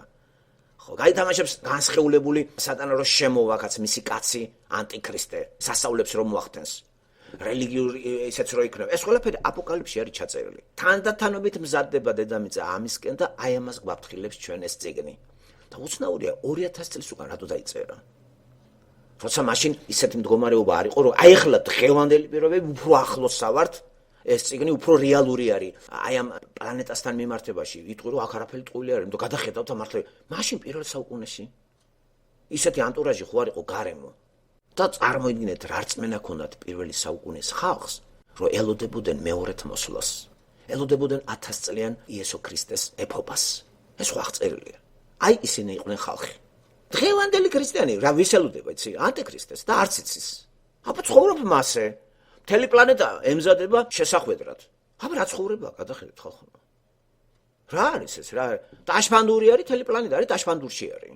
მონობა ტაშფანდური, პური და სანახაობა. ეს რომაული ის პირდაპირ გაგებით. პური და სანახაობა. ორი რამისთვის ცხოვრობს ადამიანი. პური სიმბოლო ჭამა და გართობა. დღეს პლანეტა ჭამა გართობით არის დაკავებული. პარალელზე რელიგია აქვს როგორი ჭამა გართობის შესატყვისი რელიგია მსოფლიოში, რომელსაც პირადული სახე თვისებები წაართვეს ღმერთს ქრისტეს და უპირონო ღმერთი შემოგტენეს. უპირონო ღმერთს გადაგებს მართლმადიდებლობა, კათოლიციზმი, ბუდიზმი, ისლამი და ასე შემდეგ. და მაგას დამაჯერებთ რომ აქ ჩაწერილი ამბავი რაც არის არ მოხდება. მასე რომ არავითარ შემთხვევაში ერნესტ რენანიც რამცოდნია, ეს ვიღაც ათეისტი კაცი. ვითომ რომ ლამაზად რო დაწერა ისა კითხულობს მან ქართულადაც არის მე მგონი ნათარგმნი რამდენი გამოათაყვანა ამ კაცმა? რამდენი გამოათაყვანა? აგერ არის ბიბლია და გამოსათაყვანებლად ხალხთან მიდიხარ კაცო. ეს გამოთაყვანებული რო ვართ, იმიტომ დაიწერა წიგნი რომ ამასთან მივიდეთ და გამოთაყვანება მივატოვოთ. ეს არის წიგნი რომელიც გამოთაყვანებულს უკვე აღადგენს გამიგეთ, განდევნის, განწმინდავს, გაამართლებს და სისხლით ჩამორეცხავს მიზეზი ცოდვისა ჩვენი ცოდვილი ბუნების გამო რო ვართ გამოთაყვანებულები. და არ ვეძებთ ღმერთს და თუ მოვძებნით, თან უღმრთობა თუ არ გვინდა, ჩვენი გაგების ღმერთი გვაინტერესებს. ეპოქის შესატყვისი ღმერთი მინდა, ეპოქის შესატყვისი ქრისტე მინდა. ხო, არ უნდა ამიკრძალო ეს, არ უნდა ამიკრძალო ის, ბატონო. აი ჰომოსექსუალიტიც მიმიღე, ჯოჯოხეთიც არ არის. კი, მართლაც ეკლესიები არ ქადაგებენ ჯოჯოხეთს, არ არის ჯოჯოხეთი. ყველა გადარჩება. ყველა აბსოლუტურად. არ ადასტურებს ეს წიგნი ამას. ყველა კი არა. ძალიან ცოტანი გადარჩება. ისრაელიც კი ცოტანი დარჩება. ნარჩენები. და ბოლოს როგორ გააქტიურდებიან ეს საწყლები ის ისრაელიერი, მაგიტომ ვთქვი ისრაელიერი არის ცენტრში. რატომ არის ძირითადად ისრაელიერზე? ეს აი დიადურვის ხანის მიზეზი არის ისრაელიერი და ჩათრეული ვინც არის წარმართები იმას დაატყდება. აქედან დედამიწის მესამედი. ახლობით თუ ავიღეთ 3 მილიარდი კაცი მოხდება. ახლა რომ დავუშვათ რომ არის 6 მილიარდი, ხო შვე 2 მილიარდი. ახლა რომ მოხდეს. მაგრამ მომენტალური დასაწყისი ამას წინ უსწრებს რა? ქრისტიანების ეკლესიის ატაცება. ეკლესია არის გაფანტული პლანეტაზე იმ ადამიანების ერთობლიობა, რომლებიცაც ჯერად და წამთ ამ წიგში ჩაწერილი ამბები. ინდივიდუალურად. თუ არიან ესეთი რამე შენობაში შეყრილი, ესეც არის, მაგრამ ეკლესია არ არის შენობა ნაგებობა. არ არის. გაწმინდავებული ერთი ადგილი თქვა სამება. მათ საქართველოს შეეგრია. ან პეტრეს წმინდა პეტრეს ტაძარი. არა, ვერ მოგითხრათ. ცოცხალი ადამიანების ერთობლიობაა. ეს არის იესო ქრისტეს ეს სარძოლო არის ეკლესია. თვითონ სიძია. ამიტომ როგორც სარძოლო ელოდება სიძეს და უამრავი იგავებია ბიბლიაში ამ დალოდებისა, ასევე მორწმუნე რძალად რო აცხადებს თავს იესო ქრისტეს. რძლად ელოდება ამ რწმენაში და თუ არ მოესწრო და გარდაიცვალა რწმენაში აღდგება. და ვიქნება თაობა, რომელიც ამას მოესწრება, დაემთხვევა მისი და ამათ იყოფა და ატაცებული იქნება. დაწყება ესე იგი დიადურვის ხანისა. ამას წინ უსწრებს ატაცება. აქაც ასთა სხვადასხვაობა სკოლებისა და მე მოგახსენებთ როცა ამას შევეხებით და თქვენი ცოდნა ამაში გავამდადოთ და ცოტა წინ წავწიოთ და გამთავისუფლდეთ ზღაპრებისაგან და ინდივიდუალური ფანტასტიკური მიდგომისაგან გამოცხადების წიგნთან. არანაირად არ მივუდგეთ ამას როგორც ლიტერატურული რომანი. თორე გასატანას ეგუნდა. არა, მკაცრად რეალისტები ვიყოთ. ესე იგი, სასჯელის ისინი აღწერილი რო არის და 7-ჯერ რო არის ეს თითოეული 3 ესე 7 მე საყვირს რო დააყვირებს, 7 ის რო აი გაიხსნება, შემდეგ თასი გადმოიღრება და თითოეულში 7 კიდე 7 ისენია. ხორა სასჯელი ელოდება დედამიწას და ისმის კითხვა, რატომ? რატომ უნდა ისაჯოს დედამიწა? პასუხი რიტორიკულია. განა არის იცით რატომ? აბა გადახედეთ თანამედროვე პლანეტას. არ ვარ ეს ღმერთი? არ მართლდება მე-13 ფსალმში? არ რამე კაცი შვილი არ არის ღმერთს ეძებდესო. ლაპარაკი არის რომელ ღმერთზე? ჭეშმარიტზე და არა შენ ტვინთ მოგონლიძე, არა რაღაც თეოლოგების შემუშავებული მეცნიერ მუშაკების სემინარიდან გამოსული, რომ გამოვლენ პიროვნებები, დაგვიდებენ ამას და აი ეს იწამეთ. ეს ბროშურები იკითხეთ. ან ეს თარგმანებია სწორი. ეხლა წინ წავედით, გავთხარეთ, გამოვთხარეთ და იქ შეცდომებია და ეს არა. და საერთოდ ეს ადრე მოხდა, კაცო, რა დროს ეს არის? უკვე ეს დამთავრდა, ეს არ ეხება ამას, ქრისტე მოვიდა, აღდგა, ეხლა ვემზადებით ქრისტიანები, სუფრა გავაწყოთ, იესო მოვა და ბედნიერება 60 იქნება აქ. ამას ბიბლია არ ადასტურებს. ამიტომ არ მოწონთ ეგა და ყველაზე მეტად სატანას რა არ მოწონს. აქ სატანას დასასრულია ამ წიგში. სხვაგან არსად არ არის. ესე აშკარად. აშკარად არა. თორე მინიშნავია ხა ჯვარზე გაეკვრა და ამარცხა, მაგრამ აშკარად ხო არ არის ეს მარტო გონიერი მკითხველი თუ მიხვდება ამას. რომ აღესრულდა რო თქვა იესომ რა იგულისხმა. აი აპოკალიფსში სატანას რა ელოდება? ჯერ დაბორკვა. იმ პერიოდში როცა იესო ქრისტე 1000 წელი იბატონებს ამ დედამიწაზე და მოხდება მეოთხე ეკოსისტემით ცხოვრება. დედამიწა შეიცვალება, სახესიცვლის ტრანსფორმირებული იქნება და ანტაგონიზმი ამოღებული იქნება. და იქნება ცხოვრება ძალიან საუცხო, აი როგორც ედემის ბაღი რო იყო. ისეთ იქნება თელ პლანეტაზე. და გაგრძელდება 1000 წელი არის ესეთი სიმბოლო არის. ხანგრძლივი პერიოდის სიმბოლოა. მათემატიკური იმის არ ვიცი, შემიძლია ისეთ ვთქვა, რომ პირდაპირ გავიგო ეს. მაგრამ მან წერია რომ ღმერთისთვის 1000 წელი ერთი დღეა და ერთი წამი შეიძლება იყოს და ერთი წამი 1000 წელი. ამიტომ პირობითად არ გამოვეკიდო და არ დავიწყოთ ახლა აღრიცხვები. რაღაცა ხანგრძლივი პერიოდი იქნება ეს მართლობა, სადაც მთელ მსოფლიოს მართავს იესო ქრისტე განსხეულებული, თავისი განდიდებული ქრისტიანის სხეულებით ხალხი, რომლებიც სიკვდილს არ გაივლიან.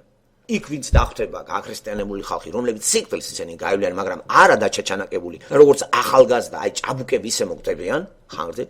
აი ესეთი პერიოდი ელოდება დედამიწას და ლომი და კრავი ერთად მოძოს. ისაიასთანაც არის ეს წინასწარმეტყველებები. ეს გასავლელია ყველაფერი. მანამდე რა ხდება, რა მზადდება ახლა, სადაც ჩანს ახლა ეს რაც გითხრეს მართლმადიდებლე კათოლიკები რო გვეუბნებიან რომ გავარცელოთ ახლა ეს. ამას აყვნენ პროტესტანტები. გავარცელოთ ეს მაგიდა და ქრისტე აგვიანებს მოსვლას, იმიტომ რომ ვერ გაქრისტიანდა. ამიტომ გავაქრისტიანოთ ყველა გავაქრისტიანოთ, მალე მოვა. თქვენ აყვენებთ რო არ ხართ ქრისტიანები. ხო გაქრისტიანდა მთელი მსოფლიო. მოდი ვთქვათ რომ დღეს ფორმალურად ყველა ქრისტიანია. თან ისეთი ქრისტიანი არის ანტაგონიზმში არ არის მუსულმანებთან. ასევე მუსულმანებიც უკვე ანტაგონიზმში არ არიან ქრისტიანებად. ესე უპირონო ღმერთი ყველა მიწამა და შერიგდებიან იმაზე, რომ კაი, შენი სახელი ვახსენოთ. ისა იტყვის მუსულმანი და იესო. კაი, არ არის პრობლემა. აი ამას უყურებთ ჩვენ თვალყურს ვადევნებთ. რა მდგომარეობა ადამიანისა? ესე იგი უფრო გამძაფრებულად ამას გწუნობს ქრისტიანი, რომელიც ხედავს რომ ახლოს არის ეგა. როგორც არასდროს ახლოს არის დასაწყისი იმისა, რაც აღწერილია გამოცხადებაში. მე-19 თავი. 15 თავი ესე იგი დათმობილი აქვს რას? რა ელოდება დედამიწას მომავალში ესე იგი. არ ვიცით როდის იქნება ეგ მომავალი. დღე რიცხვები, საათები არ ვიცით, მაგრამ სურათები დადებულია. ხატოვანი სიმბოლური საშუალებებით ხდება. რატომ შეირჩა ეს სტილი ჩვენ ადრე გითხარით? რა განაპირობებს სიმბოლოებს? სიმბოლოსთვის არ არის. სიმბოლოს რეალური საფუძველი გააჩნია. საგანი თუ არ არის, მისი სიმბოლოც არ იქნება. სიმბოლო არის საგნის აღმნიშვნელი ფორმა. და თუ რეალური არ იქნება რაიმე, როგორ უნდა აღწერო ის? ამიტომ ის რაც იოანემ ნახა იმ სულშაბის რო შეახედა ღმერთმა, შეზარა და ჩაწერა ეგაო. ვინც ის რა ტანჯვა განიცადა ხილვის პროცესში, ჩვენ უბრალოდ კინოთეატრში რო შედივარ და ფილმს ვნახავთ, რომელიმე საშინაო ფასი ვერ უძლებთ და თვალებს ხელს იფარებ და გამორბიხართ და ახლა წარმოიდგინეთ იოანემ რა ნახა. გაუძლებს ამას ვინმე და არ გინდა ეს ჩაწერო? რა უნდა ჩაწერა? რა სასიხარულო პროცესია ის რაც ნახო. ახლა ჩვენ რო შეგვახედონ როგორ იხოცება ადამიანები მასობრივად. გაუძლებთ ამას თქვენ? აი უყურებდეთ ახლა რაღაც მოვლენა ჩართონ და მასიურად ლეტვა მიდიოდეს ადამიანებისა და ჩვენ ვერ ვშველით ვერავის. არ ვიცი, მარტო აი რა რწმენი ქონდა იოანეს? რა რწმენა ქონდა ასეთი რა? რომ აი ჩაწეროს ეს და არ გინდა აღწერო ეს ისე და ამის შესატყვისი მხატვრული ფორმები იმ პერიოდისთვის გასაგები, ეს ხომ პირველ რიგში დაუგზავნა ეკლესიებს და ყველგან წაიკითხეს. იქ უფრო კარგი მსმენელი იყო ვიდრე 21 საუკუნის განათლებული მსმენელი. ამას არაფერი არ წერია. სპეციალურად თუ არ მეიღო ქრისტე. თუ ქრისტე არ მეიღო კაცმა, გამორიცხეთ რომ ეს გაგებული იქნას. მხოლოდ ქრისტიანი, წმენით ქრისტიანი რომ მოინათლა სული წმინდით, მიიღო აღიარა ზიარება ღმერთ ჩააბარა და არა მოდელს და აიუწრო ბიბლია. წამს ღმერთი ბიბლიიდან, აი იმისთვის გასაგებია ეს წიგნი. ესე გამორიცხულია. როგორ ქრისტე არ აღწამს და ეს როგორ უნდა გაიგო? ხა რანაირად? როგორ უნდა გაიგოს ილია ჭავჭავაძეს? შოლაშული როგორ უნდა გაიგოს? გამორიცხულია. და არ საინტერესებს ეგა. ფოფისა და აღანშია მისთვის ახლა ეს დამდგარია 1000 წლიანი ბატონობას და გრიალებენ აგერ. აი ამდენი ხანია გრიალებენ. და ელოდებიან უბრალოდ ქრისტეს. ზოგი ელოდება, ზოგი არც ელოდება. ძალიან ბევრი სკოლა არ აღიარებს ქრისტეს მეორედ მოსვლას. მარტო ის უმცირესობა, რომლებიც არც თუ ისე ცოტანი არიან, ფუტურისტული სკოლის წარმომადგენელი ყოფადი რომ მომავალი, ესე იგი, მომავალში, ეს ჯერად, რეალურად. სწორედ მეც ასე უდგები ამ წიგნს, რომ მე მჯერა რაც აქ არის ჩაწერილი, აუცილებლად მოხდება. ამიტომ საჭირო არის ამ წიგნის კარგად შესრულება. გავარკვიოთ, სად ვცხოვრობთ და რატომ უნდა მოხდეს ის, კიდე ვიმეორებ, რაც აღწერილია მან. იმიტომ რომ ძალიან მაგრა გროვდება ცოდვა. მასშტაბები არის კოსმიური. ჩემზე კარგად იცით. შედით ინტერნეტში და მიხვდებით. რა ვიცი, რა არის მოწოდებული? მახარება ხორცების. თუ რაიმე სისულელეებია, ყველაფერი ინტერნეტში დევს. პორნოგრაფია, ოფიციალური, არაოფიციალური, უკანალების ჩვენება, ჩახთები, აღვირახსნილობა გასაღებულია როგორც ეპოქის მიღწევა, როგორც ინტელექტის მაღლეს დონეზე ასვლა, რომ საერთოდ გადაყვირიან 21 საუკუნეა ხალხო 21. მაგრამ ბრიყვირო ხარ თუ იცი და არავინ რო არ ეძებს ღმერთს. იმიტომ რომ მოძებნილი ყავს ყველას, თავისი ღმერთი ყავს ყველას. ოდას წინააღმდეგობა რომ მოეხსნათ, შეთანხმდნენ და ერთი შეიმუშავეს ერთ შეხედულება, ეკუმენისტური მოძრაობაც წამოიწყეს. აერთიანებენ ყველას რელიგიურად, პოლიტიკურად, ეკონომიურად. ადამიანი კი დანომრილი არის. თავიდან ბოლომდე.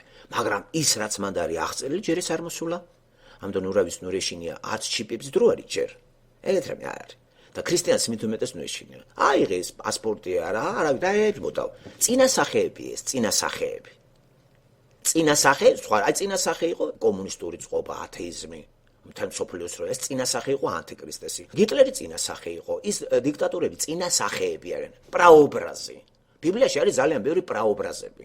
პრაობრაზებია საგნები, მოვლენები, ადამიანები. ჩვენ განვიხილეთ წინასახეები, ცალკე თემა არის კიდე ბიბლიაში წინასახეები, ესეთი ლექციაც რო ჩავატაროთ ერთხელ და მომოვძებნოთ ბიბლიაში წინასახეები. ძალიან ძლიერი წინასახეა კრავი.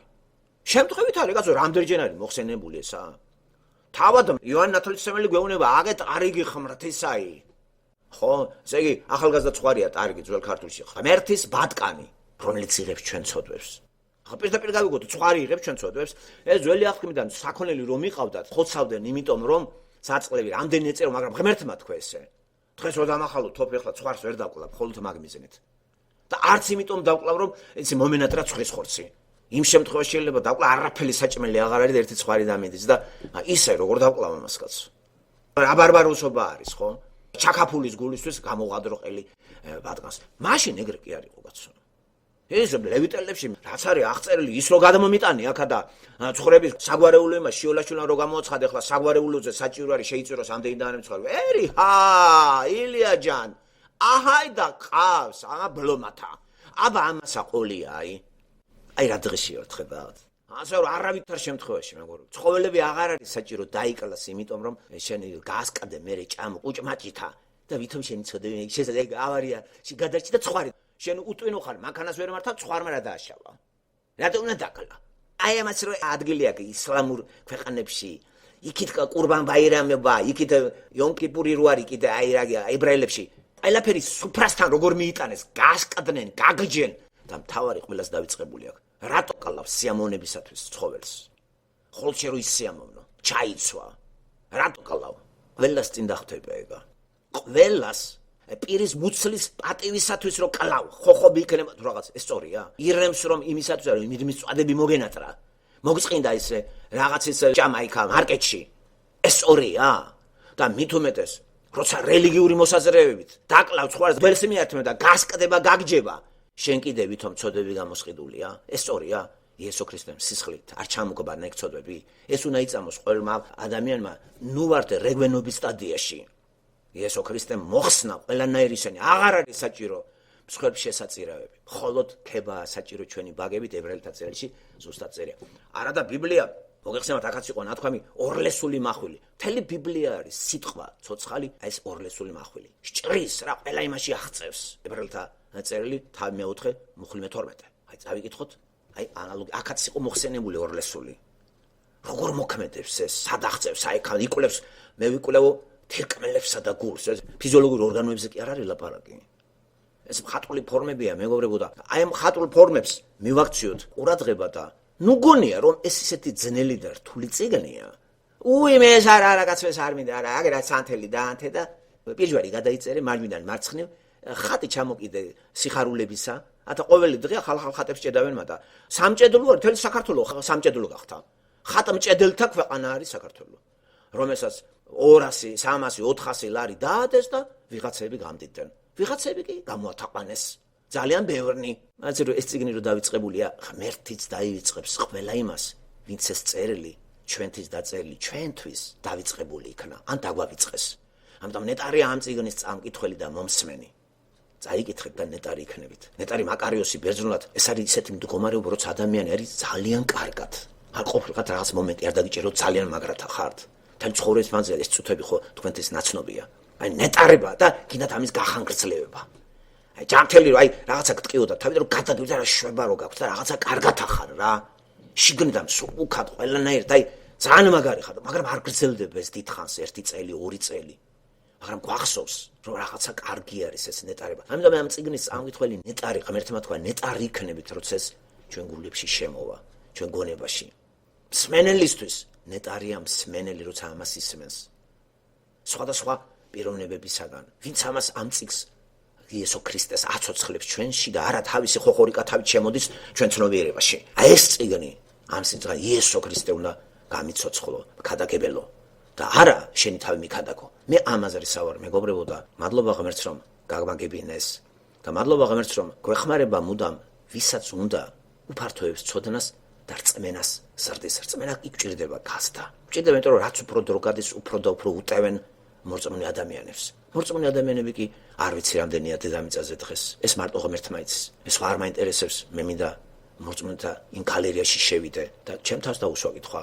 წამს ეს რაც აქ წერია, მაშინ წაიკითხე, რათა ნეტარი იყო და მოისმინე, რათა ნეტარად იქცე. იმიტომ რომ შორს არ არის ის დღე და ბოლო რა კარგად მთავრდება. ეს არის რა ვიცი, აი მუსიკალური იმითაც რო გავაფორმოთ, ეკა ამას მოუხდებოდა ისეთი მუსიკა, რაღაცა ის ზეის რომ მიდის, ახალი ცა და ახალი და რომ გაიხსნება რაღაცა ფარდა.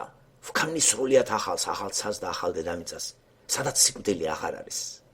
სიცოცხლე სხვათა შორის ძალიან ბევრს რო აქვს სიკვდილის ცნება როგორც გაქრობა. აი აქ რო წავიკითხავთ ამას, მივხვდებით აგერ პირველი სიკვდილი, მეორე სიკვდილი რა არის ნიშნავს და გზადაგზა ამასაც განვიხილავთ. ასე რომ წინ ძალიან საინტერესო პერიოდი გველოდება ჩვენ სამთვიანი იქნება თუ როდის დავამთავრებთ, აიწელება, მაგრამ ჩვენ გონებაც გაივსება, ჩვენი რწმენაც აღივსება და იქნებ სწორად დავიწყოთ მერე ირგვლივ მიმოხედვა ცხოვრებისა და ნუ იქნებით ესე იმპრესიონისტული მორწმუნეები, შტაბეჭდილებით, ვიყოთ რეალისტები. რეალისტი და სწორად აღვიქვათ ჩვენ წინ მოცემული სამყარო, საითკენ მიდის სამყარო. სამყარო იქითკენ მიდის, რომ აუცილებლად რისხვა დაატყდება დედამიწას თავზე, რომელიც აღწერილია ამ წიგნში. ეხლა რო არის შეკავებული, ღმერთის სიტყვით არის შეკავებული, რათა ბოლო წარმართი უნდა შევიდეს ეკლესიის წევრად უნდა იქცეს ის. ეს მე არ ვიცი ვინ არის ის. არადა ეს მე მჯერა. ჩვენ დაველოდა. მერე კი გავუშვებს ამას სიტყვას. და აღწერილია ის, რაც მანდ არის აღწერილი. ასე რომ, ნუ გვატყუებენ ეგრეთ წოდებული ოფიციალური სახელმწიფო რელიგიები მოყოლებული მე-4 საუკუნიდან. კონსტანტინემ რო აქცია თავის რელიგიად და მერე ხელიდან ხელში გადადიოდა პაპების და გვაიძულებდნენ თაყვანივცეთ რომელიღაცა სტალინს, რომელიღაცა ივანიშვილს, რომელიღაცა შევარდნაძეს. ვინ გვაიძულებს ამას? შეიძლება ქრისტიანი გეწოდოს და მეუნებოდე დაუჩოქე შევარდნაძესო. შიოლაშვილმა მთელი საქართველო დააჩოქა შევარდნაძეს. ეს რისხვა ხალხო არ არის, ცოდვა არ არის და ეს ცოდვა, რასაც დათესავს არ მოიმკისერი და არ იმკის დღეს ქართველიერი ამას, ეკონომიკურად, პოლიტიკურად, დემოგრაფიულად, სოციალურად, ყველანაირად იმკის. და რაღაც გასაკვირი ხალხო. ამიტომ თუ ყველა გავიგებთ ამას და როცვითა და კურთხევით ღმერთს მოუხმობთ, რა თქმა უნდა, აგვარიდებს რისხვას, მაგრამ არა სამუდამოდ. ქრისტიანებს გამოყოფს მან და ის მაინც მოხდება დედამიწაზე, რაც აქ არის ჩაწერილი. ამას ვერ გადაახტება. ეს მაინც მოხდება. დიადიურის ხანა გარდაუვალია პლანეტაზე. გარდაუვალია. ასე რომ ნუ გვატყუებენ აქა უკვე გაქრისტიან და საქართველოს ბედნიერია და ეროვნული და ხოლმე მეფეღა გაკლიათ დედოფალი და კი როგორ არ გინდათ.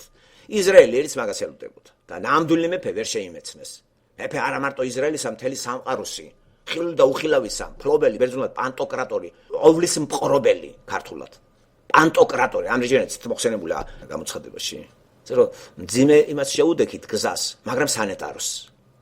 თხოვოთ ღმერთს გზადაგზა გაგვიხსნას კიდე დაფარული რაც არის და ძალიან ბევრი რამეა კიდე რომელიც მე კიდე კარგად არა ვარ ჩამწდომელი, მაგრამ რაც გამაგებინა ჯერ იმისთვის ვიყო მადლიერი და თუ ცირედით დაკვანყოფილდები, რა თქმა უნდა მეცაც მომცემს. ამიტომ თუ ჩვენთაგან შემიჩათვლით უსურვებ ამ წიგნის გაცნობის პერიოდში ჩვენი რაღაც ხახლებურად დანახვა ყველაფერს იესოს შეყვარებას უფრო და უფრო შემოვიდეს ჩვენ გულში და გონებაში იესო როგორც პიროვნება ჩვენი მხსნელი რომელიც აქ არის გვისმენს და მუდმივად გვეუბნება ნუ გეშინია 365 ჯერ არის ბიბლიაში მოხსენებული ეს სიტყვა ამაშიც არის აპოკალიფსი ნუ გეშინია მე შენთანა ვარ სადაც არ იქნები აი ამ რწმენით იხოცებოდნენ 300 წლის მანძილზე ქრისტიანები და არ უშინდებოდნენ იმას რომ ამას გიზამ დღეს კი სადა ვართ ჩვენ აი რა პლანეტაა დღეს რა რელიგიურ პლანეტაში ვართ რა დღესასწაულები დაკავშირებული პურიჭამასთან ახლოვდება მსოფლიოში ახლა ქრისტიანულ სამყაროში შობა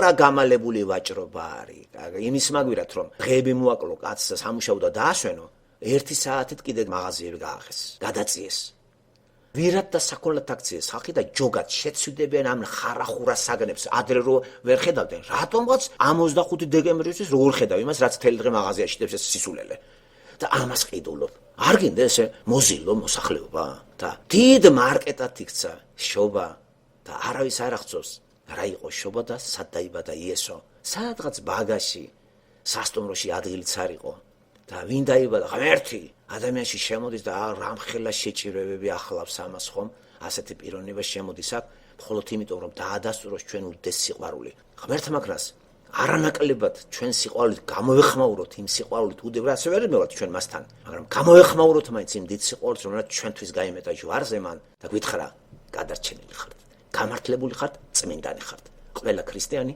წმინდანია გაუმარჯოს იესო ქრისტეს და მის სიწმინდეს მის სისხლს რომელიც სისხლმაც ჩვენი ბინძური ბუნება გაასუფთავა და გითხრა დღიდან თქვენ გამართლებული ხართ და გააგრძელეთ ცხოვრება დამელოდეთ მოვალთ ქრისტიანები მეორეთ მოსვლას ელოდებიან ყველა ჩვენთაგანს უსურვებ ამ წმენაში გარდაცვალებას როცა ამის დრო მოვა და უფრო დიდი სიამოვნებას დაველოდოთ იმ მოსვლას რათა ჩვენ ატაცებული ვიყოთ გაიხსენეთ ძველ აღთქმაშიც არის ეს ხომ ნაწინასწარმეტყველები ეგ არადისობაში ახალცა და ენოშის ამბავი ენოქი ხო გახსოვთ ასევე ილიას ამბავი ეს ნამდვილი არის წინასახეები იყო რეალური ზღაპარი არ არის ეს მართლაც იქნება ერთ კონკრეტულ ისტორიულ დროს ქრისტიანები ატაცებული იქნებიან რა ბედნიერი თაობა იქნება ისინიც იქნება რა ბედნიერი ქრისტიანი და თან სიკვდილს არ გაივლის მიწიერს და ატაცე აი ამ რწმენაში რო ვართ ჩვენ უფრო გადავიტანთ ამას ხო შეიძლება ხვალზე მასე მოხდეს ეგ ამბავი დაიწყება ეგ მოვლენები ანტიქრისტს და ჩვენ ატაცებული ვიყოთ